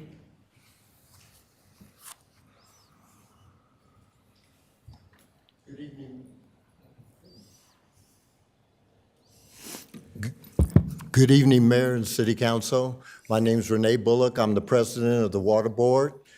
And I was coming forth in today's Denver Post. It was an extensive article, and it talked only about South Adams County Water and Sanitation District debrucing. And the reason why South Adams County Water and Sanitation is debrucing is because we cannot receive any grants, state grants, without going over the Tabor limit. This isn't an ideal that we're trying to keep money from it or keep refunds. It's the fact that we are going out for money in order to stabilize bills or even lower them. So the reason why we are debrucing is in order to go out for money. There are a lot of state grants that are out there that we can't get because we would go over Tabor and we would have to refund the money back and we would still have to raise rates. So that is why we're debrucing. And do you have any questions? Council members, questions? Mayor Pro Tem? Yes, does this allow you to raise mills as well? No. We don't raise, we raise rates on the rates, but this has nothing to do with raising any. We have a lot of projects in the hopper, the new PFAS plant and everything, and we could be using other monies besides the ratepayers if we could go out and solicit grants from the state. And this doesn't have anything to do with federal money. This is just state money, because state money is the money that is governed by Tabor. I'm fully in favor of getting state grants, especially if you weren't able to do so before, because I know there's shortfalls on some of these projects. But there were some council members, not me, who raised the question about whether it also allowed for rates because of the debrucing having to do with various things regarding taxes. So That's what I wanted to verify and have someone from South Adams, and I appreciate having the president of the board here tonight. Thank you very much. And if you would get this issue of the Denver Post, it explains it so well that I hope it's a slam dunk in November. Councilmember Dukes? I'd like to make a motion to approve Resolution 2024-122, a resolution in support of South Adams County Water and Sanitation ballot measure for the 2024 November election. We're still in discussion. Sorry, there's a motion on the floor. Councilmember Teeter? I want to second the motion. Councilmember Ford? I was going to second the motion. Councilmember Madera? Yeah, I just want to thank the president for clarifying that for me. I'll be supportive. Any other discussion? Okay. All right, first motion's been made and a second to approve a resolution in support of the South Adams County Water and Sanitation District ballot measure for 2024 November election.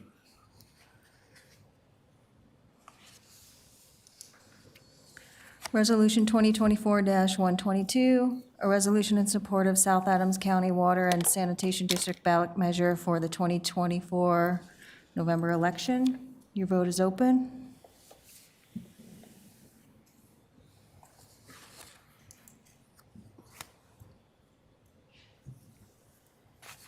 Okay, that passes 9 yeses unanimously. Okay, thank you. All right. Next one, ordinance 2627, Councilmember Noble. Councilmember Douglas, did you want to speak to that one? That's the lease for Black Parents United Foundation. Yes, I'll be happy to recuse myself from this vote. Thank you for pulling it off the consent agenda as such. That's it. Okay. So I move to, do we need to do a vote on whether she recuses herself again? Yes, you should, given our charter and code language. Okay, Councilmember Dukes? I'd like to make a motion to allow Councilmember Douglas to recuse. Councilmember Kim? I'll second that. Okay. Any discussion? All right, first and a second to allow Councilmember Douglas to recuse herself on ordinance 2627. Council is seated.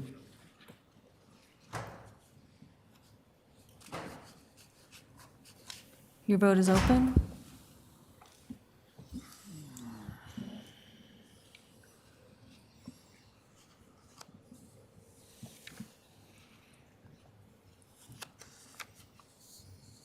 Okay, it passes 8 votes. All right, so, all right.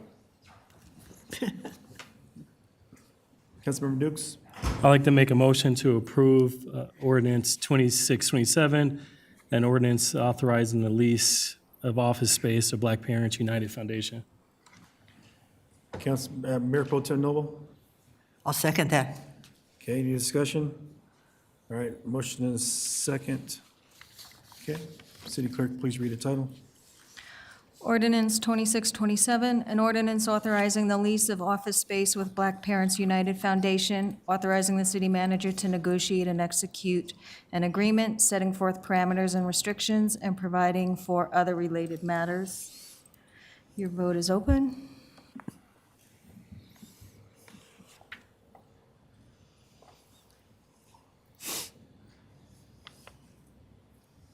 Okay, that passes 8 votes unanimously, so without, and 1 non-voting. All right, next one, the last one, PUD A 23003. Mayor Pro Tem. Thank you very much. I pulled this one to reaffirm that the amendment to the amendment is in the PUD, which is that a fuel station would be a conditional use permit. City Manager Rogers? Yes, sir. What you currently have in your packet is an amended ordinance that captures that condition that a fuel station will be a conditional use permit. That change is not reflected in the PUDA. That is the actual plan unit development zone document itself. That was due to time in order to update that PUDA and to get it onto the packet. However, prior to signature by the mayor, in the event this is approved, we will ensure, per the condition within the ordinance, that the zone document reflects what is now being shown as a permitted use as a conditional use based on council's action on first reading. Okay, thank you. Thank you. Then I'll make a motion to approve PUDA 23-0003. Councilmember Ford? Have a first and a second. Any discussion? Seeing none, will the clerk please read the title and take a roll call vote? Ordinance PUDA 23-0003, an ordinance approving the Commons at 104th Second Amendment PUD zone document amendment to allow additional land uses, including sit-down restaurants with a drive-through, EV charging stations, and retail stores for planning area, consisting of 6.97 acres, generally located at the southeast corner of East 104th Avenue and Potomac Street. City Attorney, should that be read back without the EV charging station in there?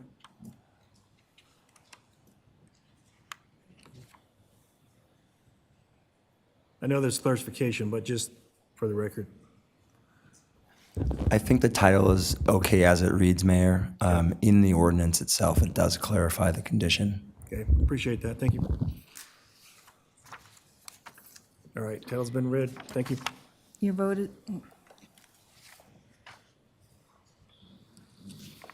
Your vote is open.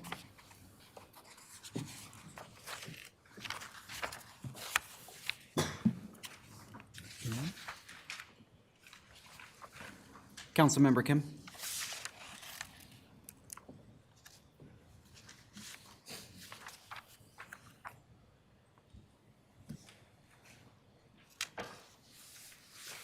Okay, that passes unanimously, with nine yes votes. Okay. All right.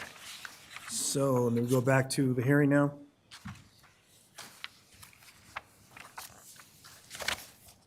Correct?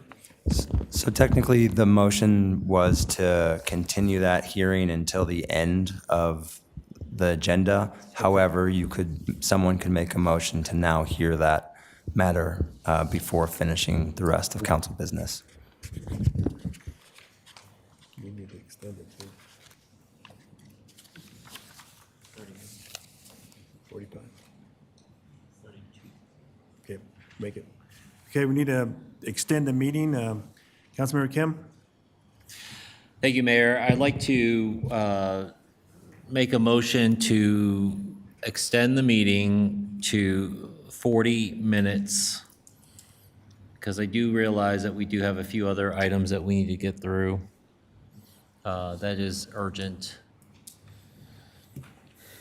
Okay, Councilmember Teeter? Second the motion. Sorry. All right, any discussion? Okay, the motion is to extend the meeting by 40 minutes. Okay.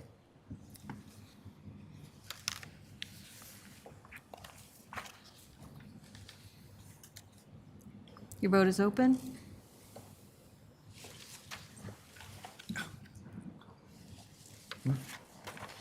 Thank you. That's an hour and 5 minutes now. All right, that passes 7 yeses and 2 nos. Thank you.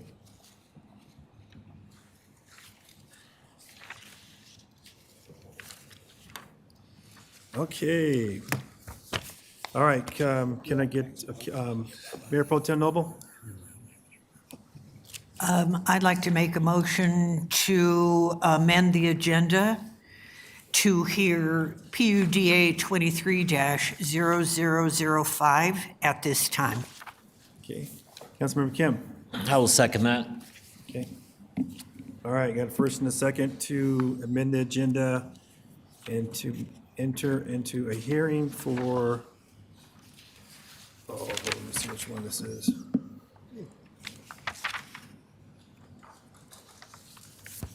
I don't find it.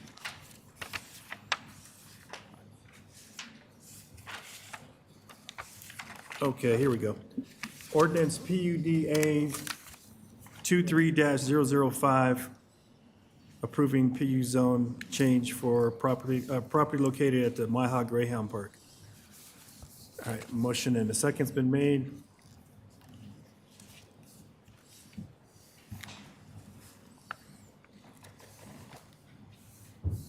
Your vote is open. There's discussion.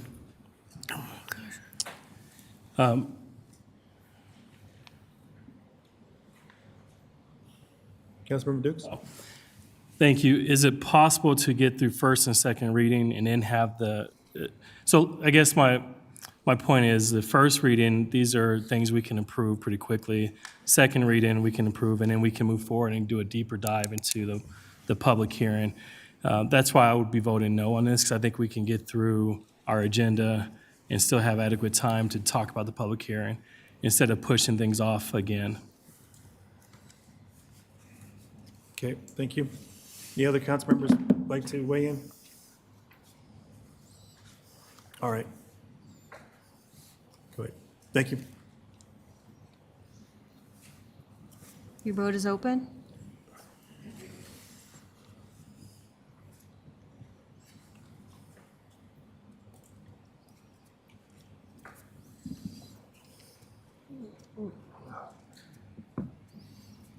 Councilmember Teeter? Oh, man.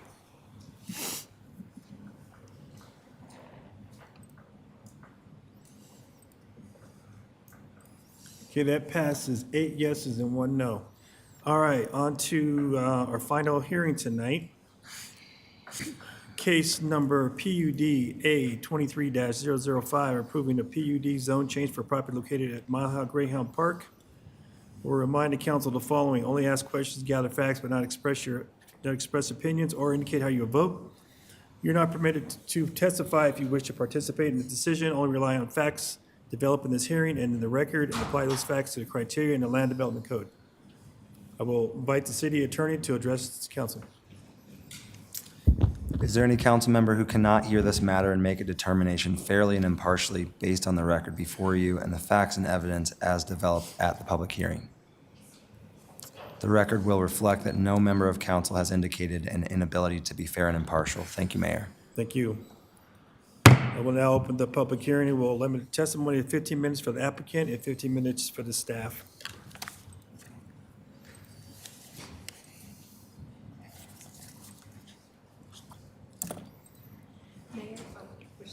There's a button up there. There we go. Good evening, Mayor, members of council. My name is Caitlin Quander, and I am special counsel to the Commerce City Urban Renewal Authority. As many of you know, the Urban Renewal Authority is a separate quasi-governmental entity from the city, which was created to acquire and redevelop difficult blighted infill sites. One of these is the Mile High Greyhound Park. When Greyhound racing ended in 2008, the 65-acre site became abandoned. The Urban Renewal Authority purchased that property in August 2011 with the goal of redeveloping that site as an economic engine for a new generation.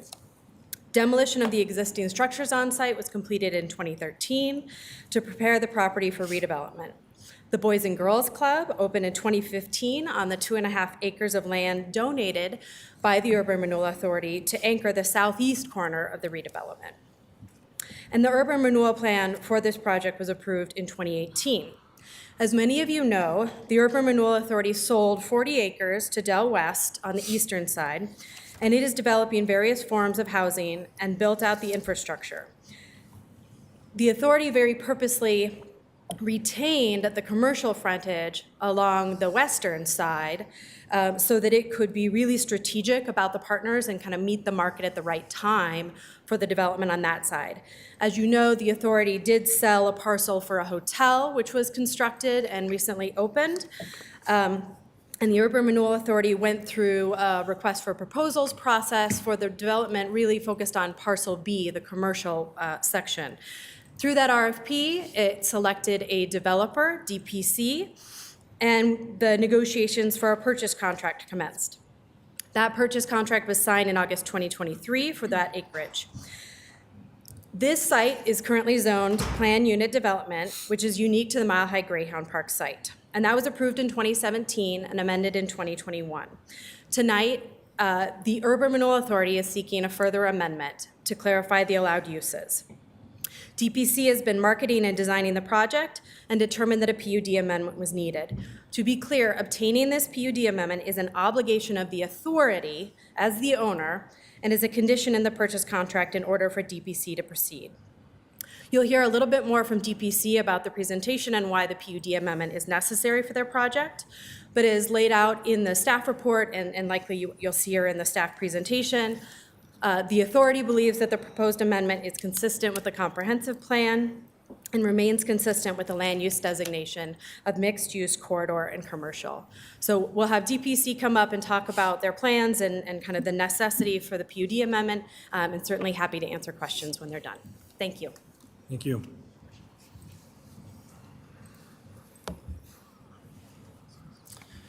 Good evening. My name is Chris King. I'm the president and CEO of DPC Companies. I appreciate your all having energy for us this late night and appreciate what the residents have expressed their concerns as these meetings tend to go so long. As Ms. Quander said, we went through the RFP process and were fortunate enough to get chosen to develop this parcel. And, you know, as background, we've been in business in Denver and Colorado for 35 years. I'm from here, went to Colorado State University. We've done a number of public-private partnership development projects. We've got projects in Brighton. We have a project going in Boulder. We have numerous projects throughout Denver. Our business is primarily retail development, industrial, and office ownership and development.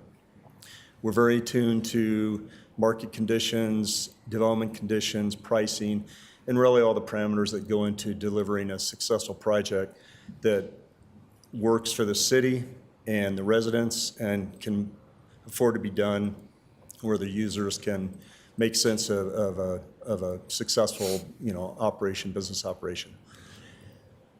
First thing we did when we were awarded the project, we listened first, and we talked to the URA, and we also talked to the city about what is the goal of this project. What does the city want to see? What do the residents want to see?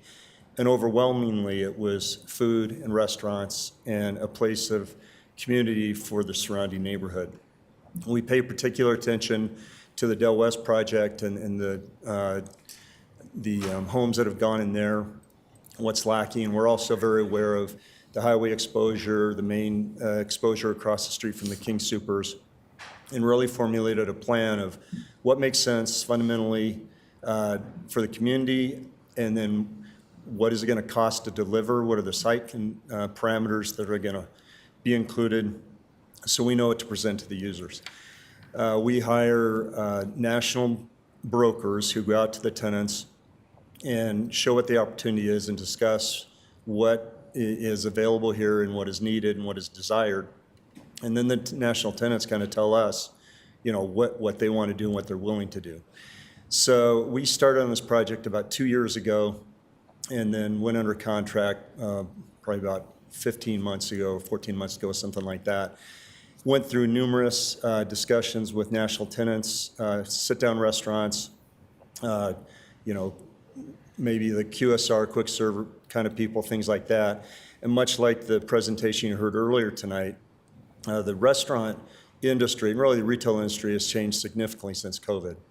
The restaurants have gotten smaller. They want drive-up, delivery, drive-through, And really, the result of these conversations and what we've seen with activity from the national users is the site plan that you see before you tonight.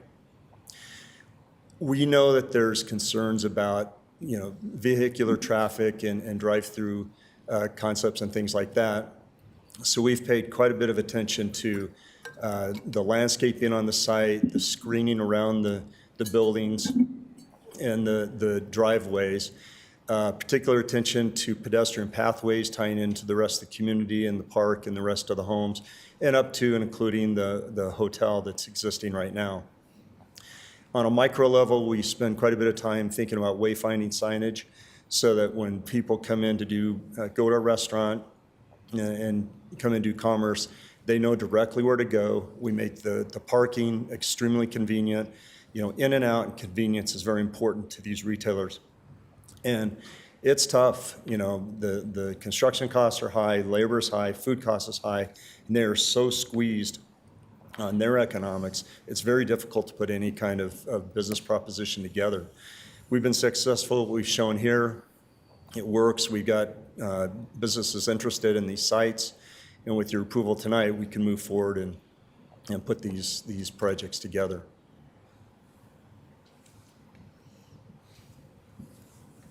Any council members have questions for the applicant?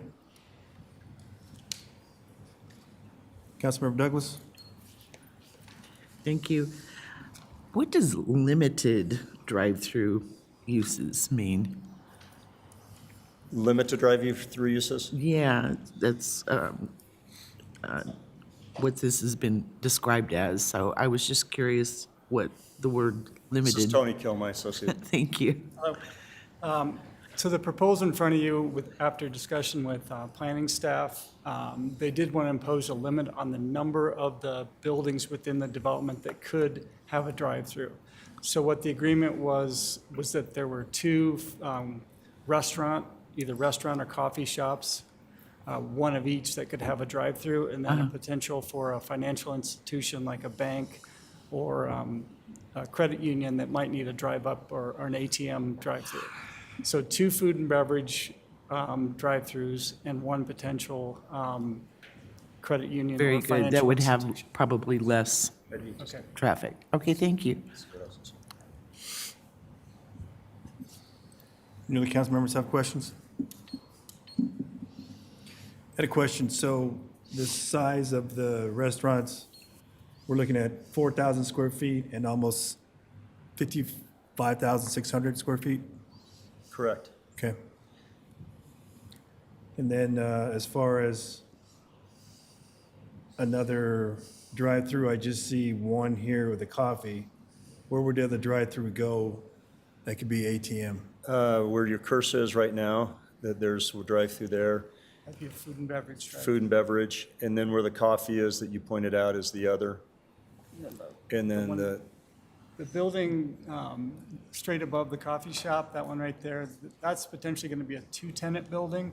Half the building being a restaurant, sit-down restaurant, and the other half being potentially a credit union or financial institution. I see, okay. All right, thank you. Yeah. Thank you, appreciate that. Okay, invite Heather Vidlock, interim planning manager, to make the presentation. Good evening, Mayor and Council. It's a pleasure to be here this evening.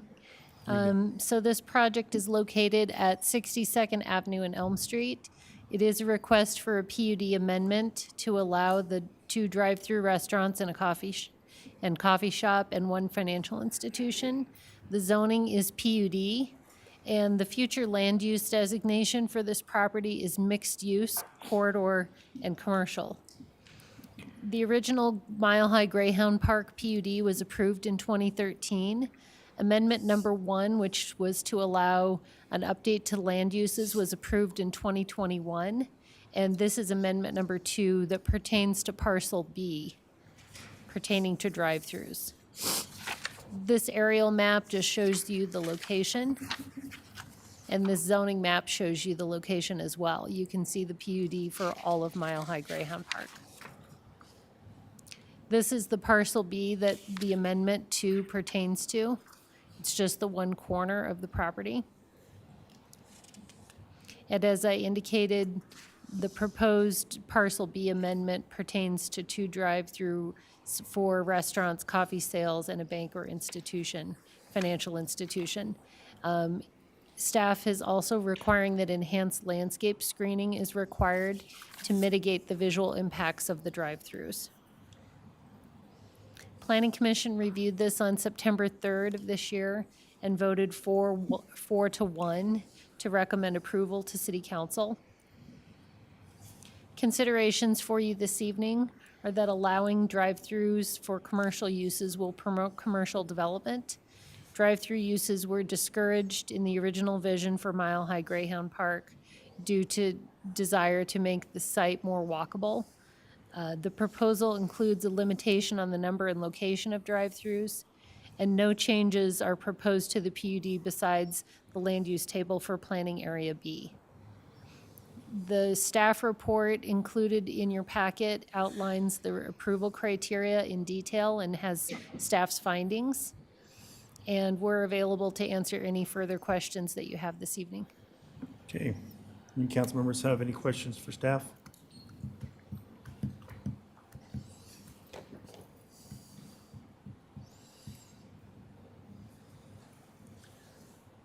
All right, seeing none, we'll now invite the public to provide testimony and ask the city clerk if anyone from the public signed up for testifying online and in person. No, Mary, we don't have anybody signed up. Okay, thank you. Okay. Does the applicant wish to rebuttal anything? No, okay. All right. I will now close the public hearing. I will need a motion and second to introduce ordinance PUD A 23-005 by council seated and approved on first reading. Councilmember Dare? So moved. Councilmember Teeter? Second the motion. Okay, any discussion? Nope. Motion on the floor is to introduce ordinance PUD A 23-005 as council is seated and approved on first reading. We'll ask the clerk to read the title and take a roll call vote, please. Ordinance PUDA 23-0005, an ordinance approving the Mile High Greyhound Park PUD Zone Document Amendment 2 to allow for limited drive-through uses in Planning Area B. The property consists of 10.52 acres and is generally located at the northwest corner of East 62nd Avenue and Elm Street. Your vote is open.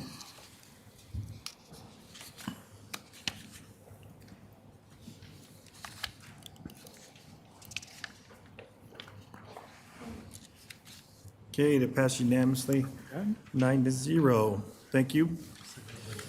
All right, on to first reading. Ordinance 2613 CDOT grant for the 2025 Highway Safety Program. Do any council members have questions for staff?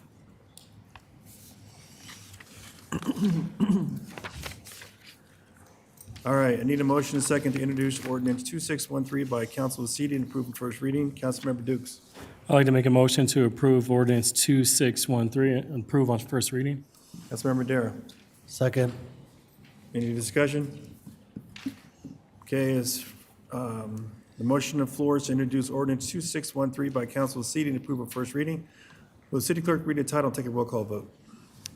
Ordinance 2613, an ordinance amending the 2024 budget of the City of Commerce City, Colorado by the recognition of Colorado Department of Transportation funds in the amount of $453,600 for the fiscal year 2025 Highway Safety Improvement Program. Your vote is open.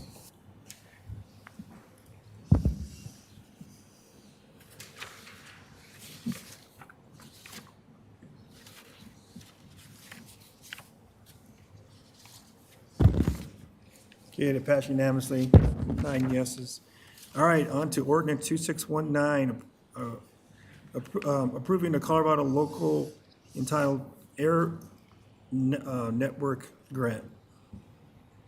Do any council members have questions for staff? Councilmember Dukes. I'd like to make a motion to approve ordinance 2619, approve on first reading. Councilmember Chacon, Second. any discussion? Motion on the floor is to introduce ordinance 2619 by council seated and approve for first reading. Will city clerk read the title and take a roll call vote? Ordinance 2619, an ordinance amending the 2024 budget of the City of Commerce City, Colorado by the recognition of the Colorado Local Entity Air Network Clean grant in the amount of $1,000 for Love My Air program activities. Your vote is open. Thank you.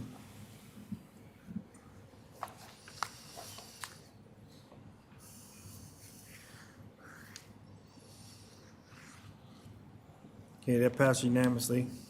9 yeses. All right, on to ordinance 2646, approving funds for remodel of Adams Tower 6th floor.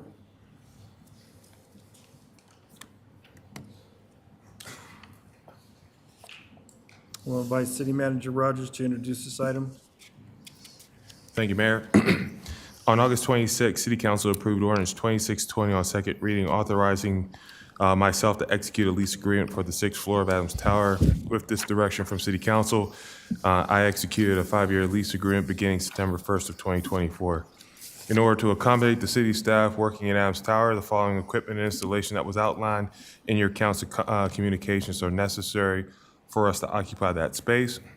It's my understanding that there were questions in regard to which department would occupy this space, as well as if parking is being addressed that was raised back on 9/23 of this past month. As discussed during the second reading on the ordinance, or really on the first reading of the ordinance on August 12th, the apartment identified at the time remains as such, and the matter around parking or various components has been or will be resolved through internal strategies and external partnerships. We have an agreement in principle, which will ultimately come before council in the form of an IGA with the sheriff's office. Nonetheless, the parking matter is relative discussion to the lease agreement, which has already been acted upon by the council, and the department in question is and will be based on the efficient administration of the organization. Without the funding to accommodate this need, the city will not be able to use the space as intended and will remain vacant, even though, as we are currently through the executed lease, will be required to make lease payments. I'd also like to note that the original intent and purpose was to accommodate the growing need for space within the Civic Center for our PD function, as well as a handful of departments due to existing space constraints to properly house their operations. With that, that ends my presentation. Okay. All right, any questions? Councilmember Madera. Can you remind us how much we'll be paying on that lease over the 5 years?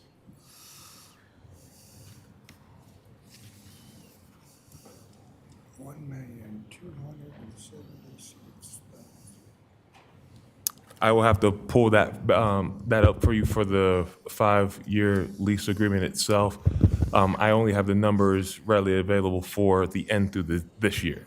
Okay, how much is it this year? 63,000 through the remainder of this year. Okay, so 5 years, based off of that is a pretty significant amount.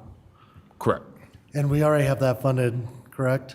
Correct. That is a part of the base budget based on the actions that you all had taken with us in executing that lease agreement. So it's been built in. What we did not have an appropriation for was for the remaining balance, but given the dollar amount associated, that's within my authority to execute and act upon. So the renovations is, creating offices, bringing in furniture, that type of stuff so people can actually use the space? Absolutely, sir. Okay, so if we don't approve this, then we'll just be paying lease on a unoccupied space? Yes, sir. Thank you. Councilmember Douglas? Yes, this is kind of putting the the cart before the horse, but it is what it is. What department is moving into the vacated space here in this building? Right now, we've identified community development. Oh, in this building? Yeah. I'm sorry, my apologies. I thought you meant moving from this building to Adams Tower. We've identified, as we've stated, not community development, but PD needing to grow its operations So they would be taking over a portion of the vacated space. We're also identifying other potential departments that may need additional space because of their growing resources and assets. I will say that you all will get a better picture of what that looks like because we will have to do some remodeling at this facility as well. And in that, we'll be able to outline where those shifts will be occurring within the building because we will need that appropriation and that support from the body. Thank you. Yeah, thanks. Any other questions? All right. Need a motion and a second to introduce ordinance 2646 by council seat and approval first reading. Councilmember Kim. I'd like to make that motion. Councilmember Dukes. I'd like to second it. Okay, a first and a second. Any discussion? Councilmember Dukes. Councilmember Douglas. Thank you. I will be voting yes on this against my better judgment. I feel like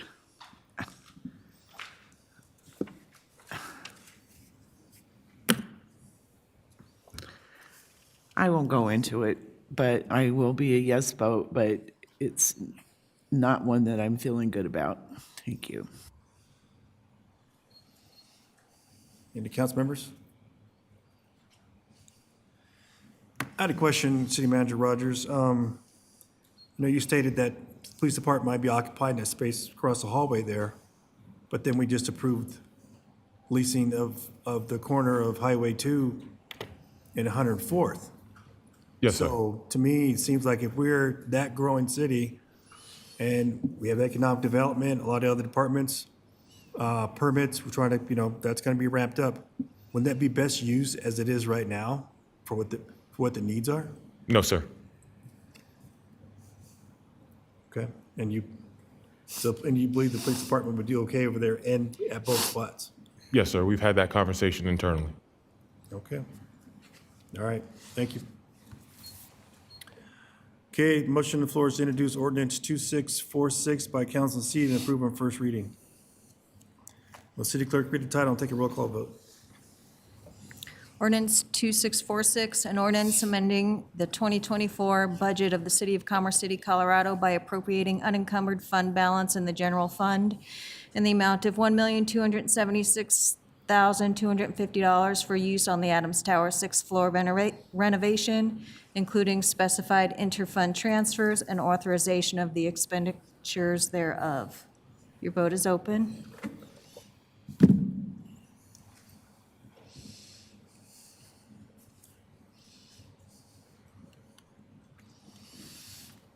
Okay, that passes 8-1.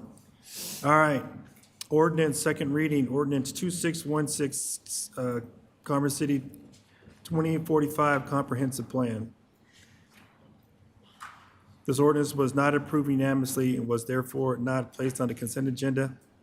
I will introduce Jeff Reisel, intern Community Development Director, to present the amendments.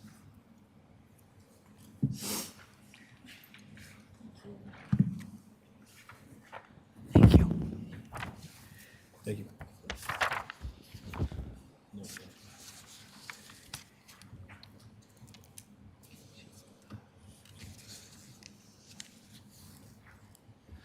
you. Good evening, Mayor and Council. I don't have a formal presentation tonight, but I am going to point to a memo that staff has prepared for council consideration to help you deliberate potential changes that have been requested by your fellow council members to the document.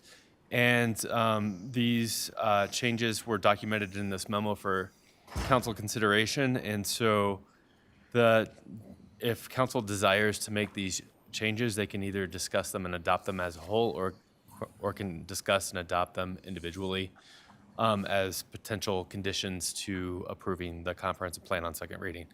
Other than that, be glad to just kind of walk this through if council wants me to do that, or I'm available for any questions, additional questions that council might have on the comprehensive plan. Council, okay if Mrs. Beisel goes through these items? Yeah, absolutely. So the first item, and I'll just try to blow it up on the screen, was a request to modify the language concerning the Metropolitan District on page 52. We kind of added to that request to kind of fit in the intent of the request. And so I think the basis of the request was to kind of soften the language about how metro districts may tax constituents within metro districts to fund necessary public improvements. So the first bullet just modifies a does tax residents to may tax residents. So that was the first change. And then the second change was a request to kind of clarify that once a metro district is established, it can't be disbanded by the city or banned by the city. And so what we're proposing is modifying the first part of the second paragraph on metro districts on page 52 to basically say a developer establishes a metropolitan district by submitting a letter of interest, service plan, and application to the city. The service plan is reviewed by the city staff and later presented to city council during a public hearing. Service plans can be approved, disapproved, or conditionally approved, subject to changes or submission of additional information by city council on a case-by-case basis. If the service plan is approved, a petition must be submitted to district court to formally organize and approve the metro district. Once a district is established, it is governed by state law and cannot be disbanded by the city.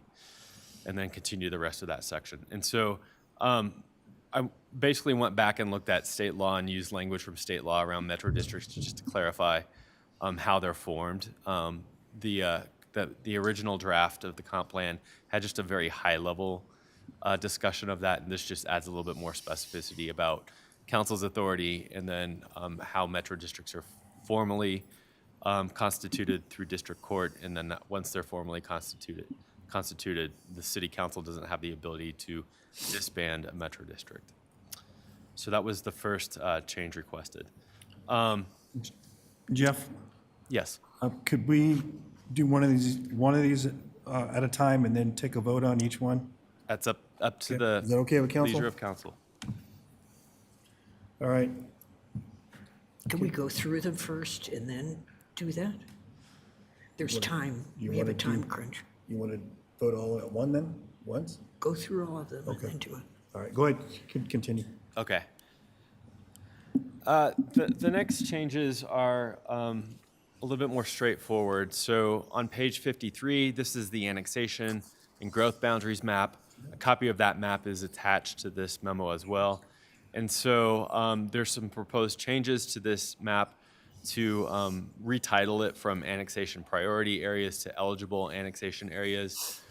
Add language stating that if the annexation of already developed enclaves are considered, that they should only be considered after coordination and outreach with affected property owners. And the term annexation priority areas is sprinkled throughout the document. So that third bullet would authorize us to search the document and make those revisions accordingly. So it matches up with eligible annexation areas, not priority annexation areas. And these changes are kind of redlined on this map for council to consider. So we just kind of show what those changes might look like on that one. So the next series of changes have to do with the land use table on page 81. This is the land use table that's complementary to the character areas. And so the two changes are proposed. One is to designate flex space as a secondary land use in the northern neighborhoods character area. And then the second request is to change utility from a primary land use to a secondary land use in all of the character areas. And then finally, the last requested change is to change a map on page 138. This is the residential areas framework map, and there is a category for Columbine Ranch. It's currently called Greenfield Development, which contemplates new development. There's also a category called maintain and preserve, which contemplates maintaining and preserving the existing development patterns and investing in infrastructure and amenities for those areas. And so this change would change it from greenfield development to maintain and preserve for the Columbine Ranch neighborhood. So that would kind of address the concerns of that neighborhood, that if it were to be annexed, that the city would be interested in redeveloping that property. And that's what this is meant to accommodate. That won't happen. So those are the changes that we've documented, and be glad to answer any more questions. Okay, thank you. Councilmember Kim? Thank you, Mr. Brazel. Appreciate you doing that. On the annexation map here, I just want to make sure, just call out on the legend there, it says annexation priority area. Can you make sure that we actually make that change to show eligible annexation areas? Absolutely. That was just one that I noticed on there. But I think the rest of it, in my opinion, I appreciate the language change on the Metro District and also the annexation altogether, because obviously, and I know within annexation that's a huge topic of discussion, but I also understand that from a city perspective, even though you get folks that, if it were to come down to annexing them in, if they wish to, that there is a way to do that without utilizing or taxing them immediately. Am I incorrect to make that statement, Mr. Rogers? Yes, so it's a conversation about a much bigger discussion around an annexation strategy. It's not uncommon for municipalities in looking to incentivize versus to forcibly annex. And in that, they look at ways of being able to share back potentially property tax, as it may be if it's residential in nature, business personal property tax and property tax, sales and use tax if it's commercial of nature. But all of those discussions are kind of readily held through that annexation strategy discussion. So it's not uncommon to do such and to outline that within your document, your comp plan at a high level. When you get to that stage when there's a willingness by the partner who would like to come into the city. Copy that. Thank you very much. That's all I've got. Thank you, Mayor. Councilmember Dukes? Thank you, Mayor. Just a question on annexation, actually for our guest speaker, one of the residents tonight, Derek, if you could come up. After reviewing some of the language here in annexation, does that alleviate some of the concern with that language that's presented as well as the map? Yeah, I think it collectively kind of paints a picture that that's not on the docket at any time in the future. I think for the residents, and I can't speak for everybody, but speaking for the majority, I think this kind of more clearly outlines the plan that the primary focus is to maintain and preserve with negotiations with affected community members. And I think that lays the groundwork for you guys at least to have that conversation as opposed to putting it in as priority. So appreciate the time for council. I know I've reiterated that. We've been here late enough. So I think that incorporating this is a great start, and hope gets us over this hump. So thank you. Thank you, and thanks for sharing. And I think it does raise a question for a bigger discussion for annexation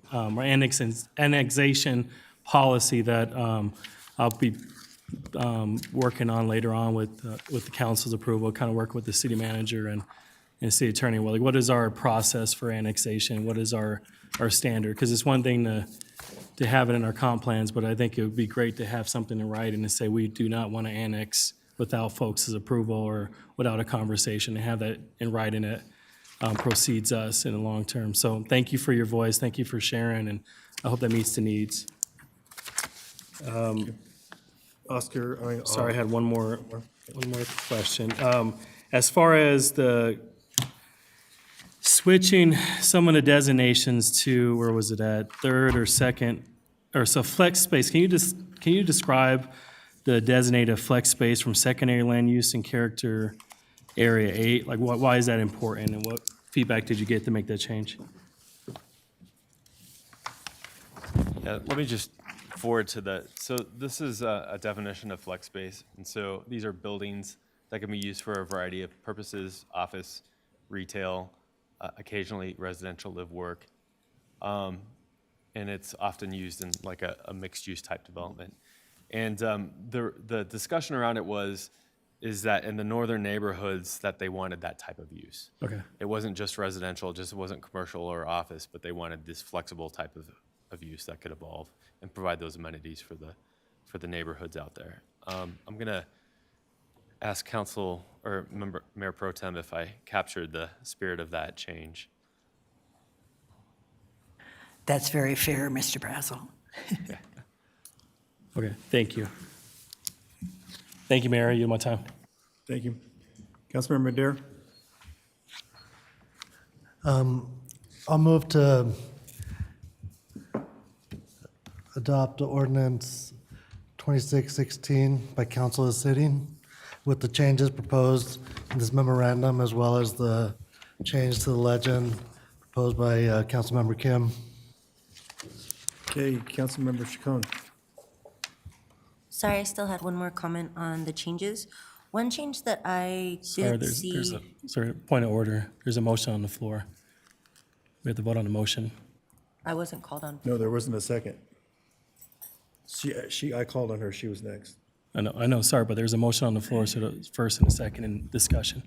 So there is a motion on the floor. The question is there a second? Right. I like the Still in second. discussion for this part before the motion? I was just waiting to be called on.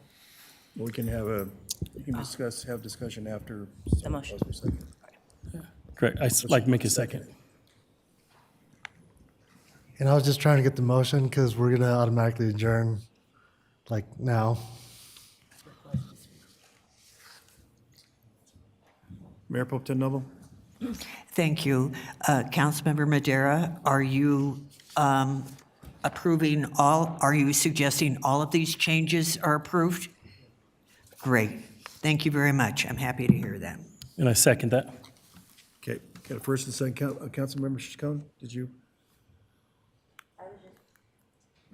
There was one change that wasn't added to when I brought it up for environment and environmental health equity. They just couldn't be used interchangeably. One was seen for sustainable practices, which I completely support in the comprehensive plan, so I don't want to give that image. But one is addressing environmental justice for known inequities established from the EJ Act, that I wanted that specified for environmental health equity only because, let's say we're doing outdoor equity access, it also implies that we also have to facilitate some type of programming to implement that DIC will be a priority. That's why there needs to be a level of environmental and environmental health equity in some aspect of Chapter 11, I believe. That was the change I asked last time.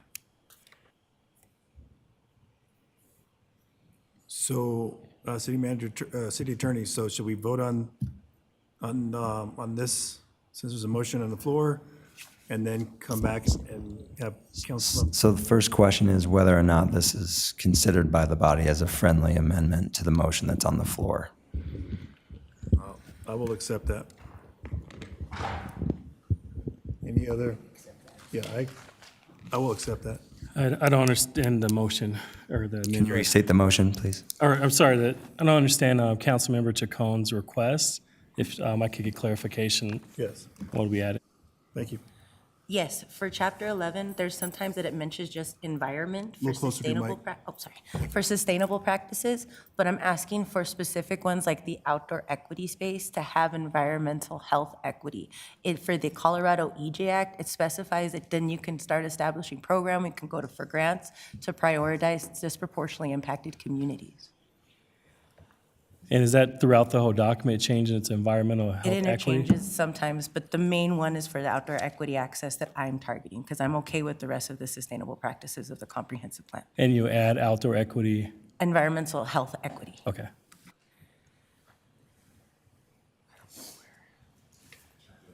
Yeah. Sorry, Council, is there a specific place in Chapter 11? Because I didn't get this feedback ahead of time, so trying to get a little bit more direction from you on. Just for diverse recreation options for all, you mentioned environment, that could be a key point for environmental health equity, so we could focus programming for outdoor equity access. Just because we offer the space doesn't mean some of those communities can really go there. So I wanted to just maintain that we try to put that as a point. And I mentioned it last time, but I don't know if I specified it clearly enough. Yeah, is there a particular, Sorry, page 198. And it mentions demographics, it just doesn't mention disproportionately impacted communities. Just a second. So I thought that could help with. Trying to get it to pull up for some reason it's not. And there's no mention of DIC in any of Chapter 11.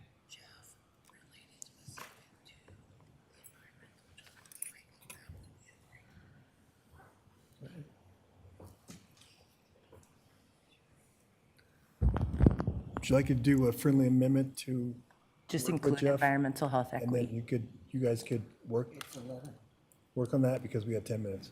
Yes, I'm fine if that's okay with council to include All right. for specifying DIC to help. Councilmember Kim? City Attorney, may I make a friendly amendment at this point? Is that allowed?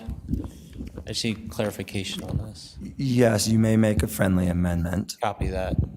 So, It needs to be a clear amendment, a clear motion, so we know exactly what in the comp plan the council is potentially adopting. Roger. So my friendly amendment then to the motion makers is to allow Councilwoman Chacon to work with city manager's office related specific to the Chapter 11 environmental justice piece on the verbiage of that.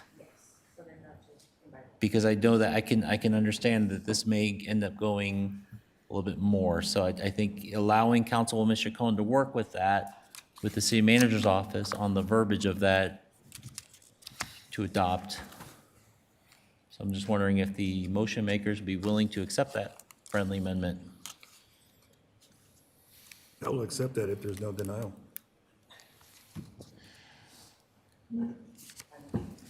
Looks like we're good on that. Okay.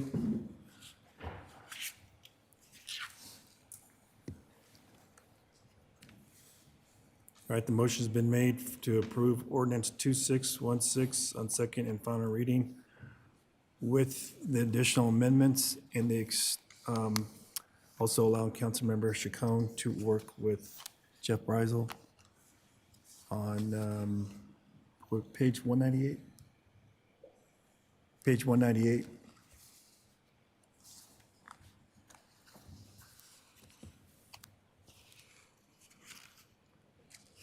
Is that diversity recreation option for all?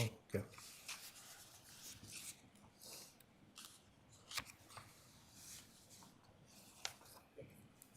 Okay, just waiting for city clerk. Yep.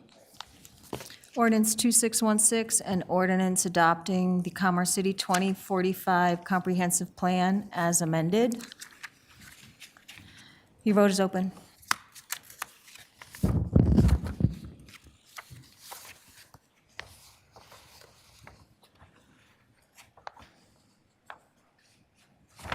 Okay, that passes 8 with 1 no vote. All right, on to administrative council business. I just have one here asking the city council to support a letter in support to Colorado Broadband Office, deals with Comcast, Advancing BEAD Grant Program. This was sent out from John Lehman to all the council members. He sent it out several times for you, everyone to look at it. But this right here would bridge a digital divide within the city of Commerce City and align the state of Colorado broadband objectives, including enhancing educational, economics, health care access, and support digital inclusion. It's just a letter of support. I know the city is also seeking, so this right here would not compete, but this just adds to the pot. And I'm asking approval or for council, so that's my motion. Councilmember Kim. I'll second that motion. Okay, any discussion? All those in favor say aye. I'm sorry. City Clerk, could you do a roll call vote, please?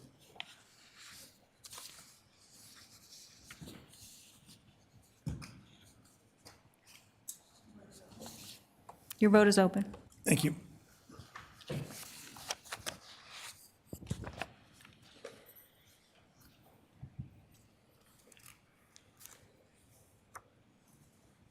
Mayor Pro Tem Noble. Susan.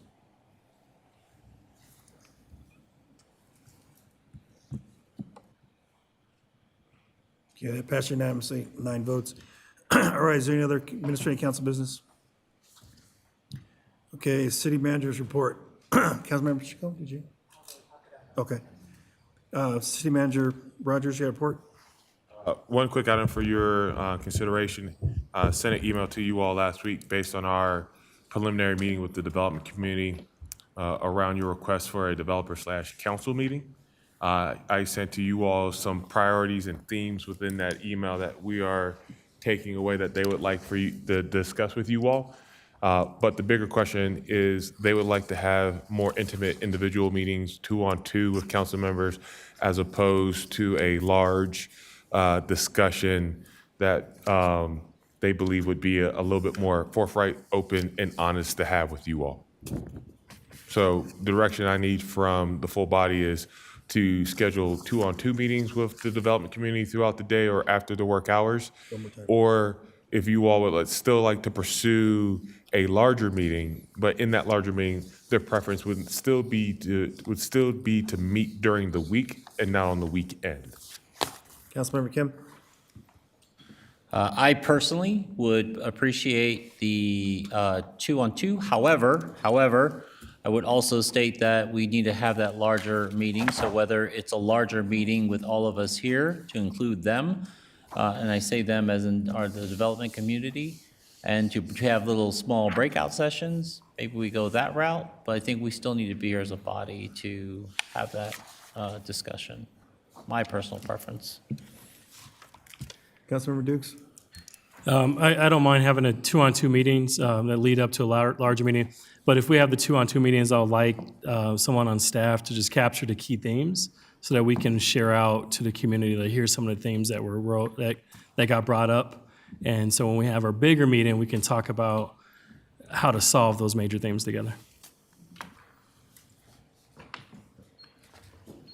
All right.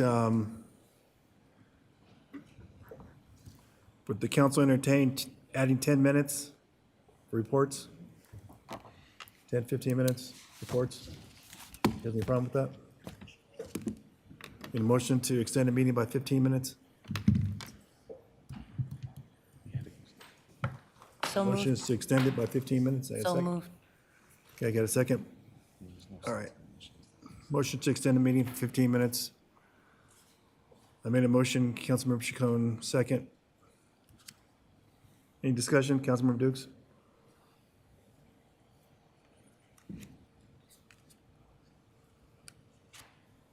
Your vote is open. Oh, sorry.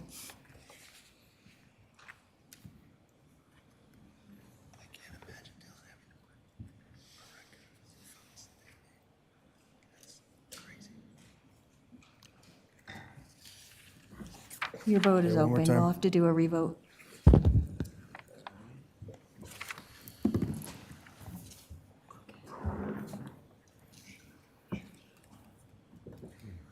Okay, this 4-4. Oh.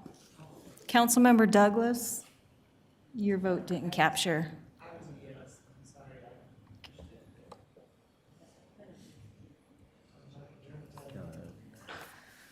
I reset the vote. I'm sorry. Please vote again. Thank you.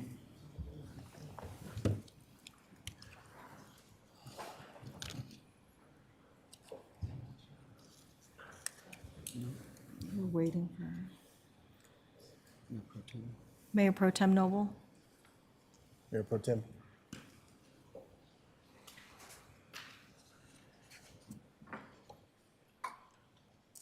Okay, it passes 5-4. All right. Okay, was that it, City Manager? Yes, sir. I've only heard from 2 members on council, but I see a shake of heads yes for 2-on-2 to a larger meeting that we can hold. Another yes. Yes. Yes. All right. I've got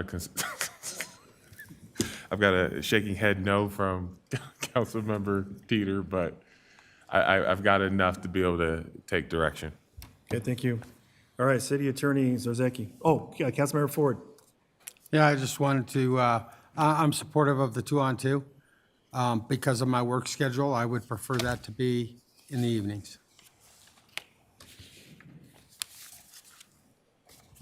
Okay, thank you. City Attorney Zarzak. I will make this brief. I just wanted to highlight to council that, as you know, we have a training with Bob Widener on October the 28th. Wanted to let you all know that we did, through the clerk's office, send an email out to board and commission members, letting them know of that training and telling them if they have any questions whatsoever, they should get them in writing to the clerk prior to that meeting. That way, Mr. Widener is prepared to answer any questions that you have. The other additional thing that I wanted to give you all a heads up on is that we are currently posting a position for a senior assistant city attorney for transactional work that would be representing Parks and Public Works. We have a strong applicant pool thus far. We're very excited about the applicants, and we'll be updating you as a decision is made. That's it. Thanks. Okay, any other council members have reports to make? As a reminder, limit to 5 minutes. Councilmember Ford. Thank you. Yeah, I just wanted to report that I did participate in a couple of sporting clay events, one with Terracina Design and one with Shea Homes over the past week. Thank you. Councilmember Dukes. Just want to report, I had a meeting with Peter Wall, who was discussing some of the potential development up north. Great meeting, just trying to get some initial design ideas on what they're thinking about. Okay. Councilmember Kim, did you push the button? Councilmember Kim. Thank you, Mayor. So just want to give a huge shout out to one of our community leaders, Ms. Brandy Valdez. Adams City Middle School had opened up a deal called the Boutique, which essentially is helping out Commerce City residents with any needed items that they may need. So just a huge shout out to her with that, and of course the generous donations that has been made from our community members within Commerce City. Fast forward as well, I've got a meeting actually with Devinder, one of our developers, this Friday. Just want to make sure that is called out. And also the two other things that we've got is coming up on Sunday the 13th is the Wild for Life Triathlon. Over 100, according to the last numbers that they received from BBSC Triathlon organization, they have over about 105 people signed up for it. It'll be a great event. Looking forward to doing it and being out there supporting others as well. I heard that Mr. Rogers was going to do it himself, so I'm just going to start spreading that rumor.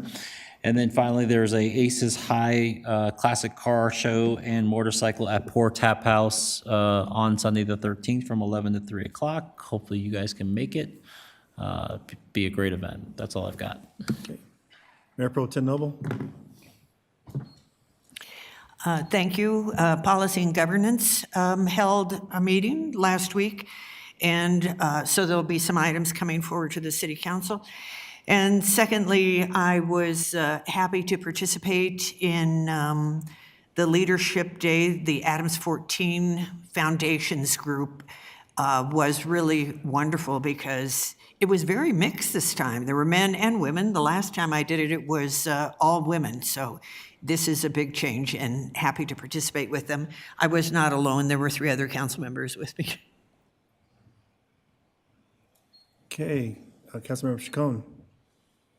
I'll be fast. We're going to be having for women from the Mountain Adams County Health Department and Groundwork Denver, a tamale and chili cook-off on October 18, 2024. We will be offering free water filters and food for the community. I ask anybody here to also sign up if you know how to make some really good food.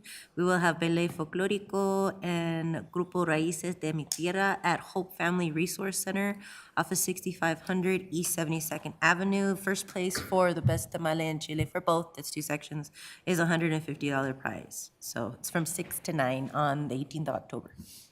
Thank you. Thank you. Councilmember Douglas. Thank you. Went to a community meeting for the ballot initiative for Adams 14 for passing a bond and mill levy override so that we can better fund our schools and give our kids the education and the teachers' salaries and everything that they all deserve. And that was put on by the DAC. It met at DuPont, and then we went over to Adams City High School, and that was very well attended.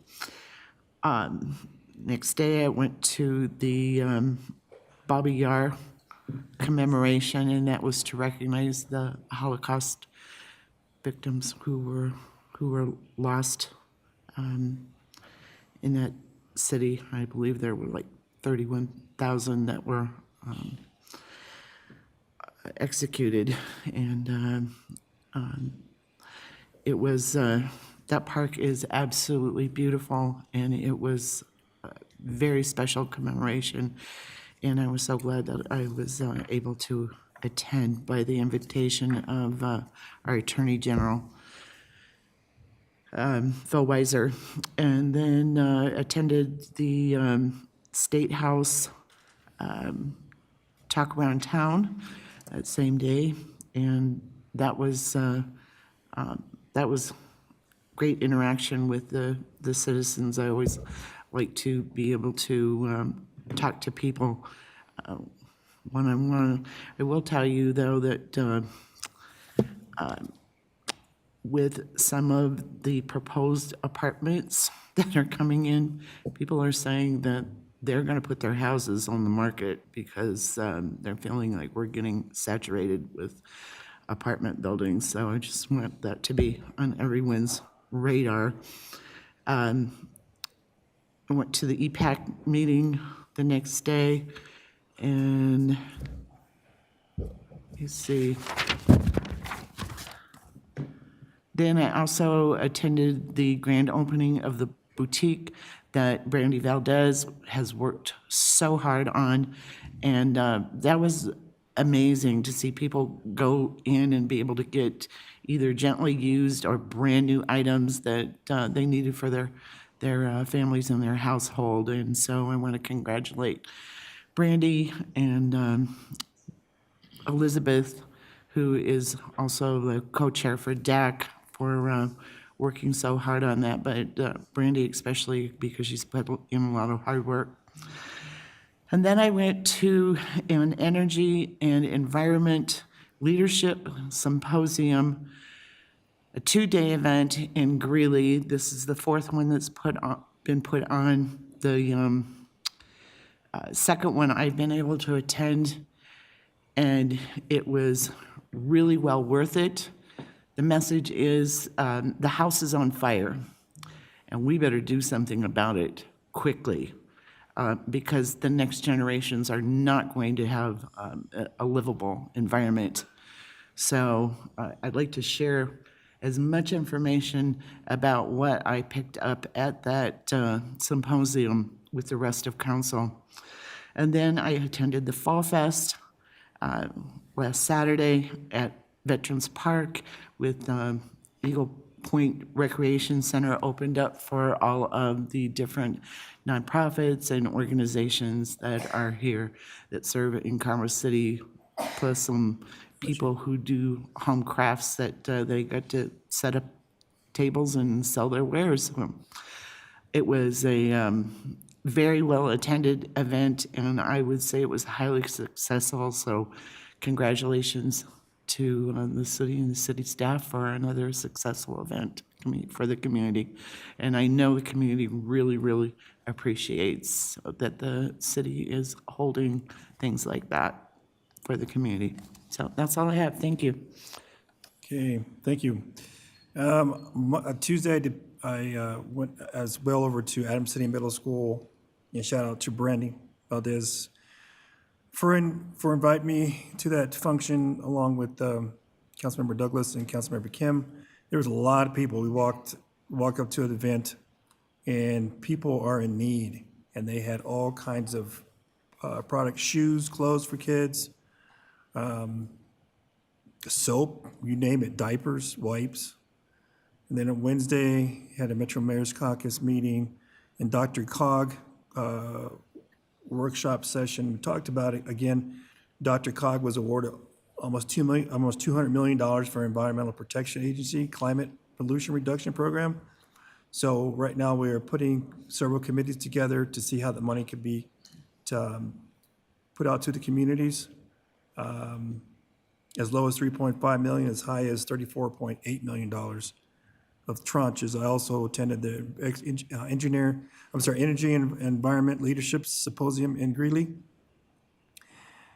And it was great because they talked about smart cities, talked about biochar, talked about the environment side as far as equity and inclusion. Let's see, also attended the Fall Annual Fest on Saturday. And Craig Kim, you have one more? Go ahead. Thank you, Mayor. I just actually had a question for the city manager. With regards to the meeting we were supposed to have with Adams 14, what was the reason, or I guess what happened? I thought we were on board and we were going to do it, but then. So we received a communication from the superintendent the Friday before, in which their Board of Education needed to counsel to me. I do not have any reason why outside of just a request or a need to counsel. So they didn't give us a reason at all. Okay, so part of me feels that is the fact that, I think we needed to continue having those discussions that we had previously with Adams 14. They also want us to help support their mill levy initiative, but yet they can't give us an explanation. Thank you, that's all I've got. Interesting. Okay, thank you. How many seconds do we have? Minutes?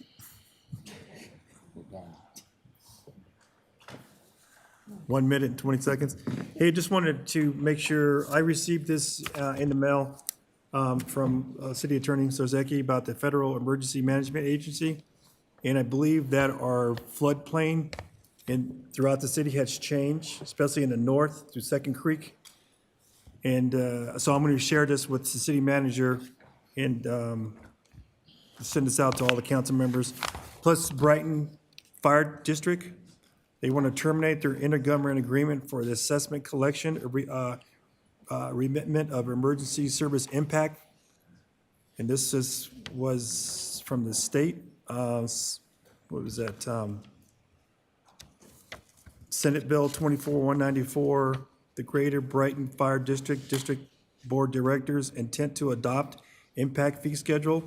And it looks like they want to withdraw collecting those fees. So that will be sent out to you as well. All right, 18 seconds. So need a motion to adjourn. The time is 11:23. So moved. Okay, Councilmember Kim? I'll second, and great job, Kim. All right. Get a motion for to adjourn. Call the clerk for a roll call vote, please. Your vote is open. Why do I have nose on that? You'll see.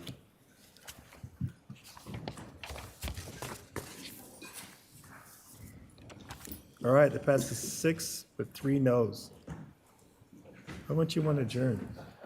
You want to stay here? You guys gotta stay there. Yeah, you got to stay. Deere and Teeter said no. Let's see you with that long hair. That long hair. Oh.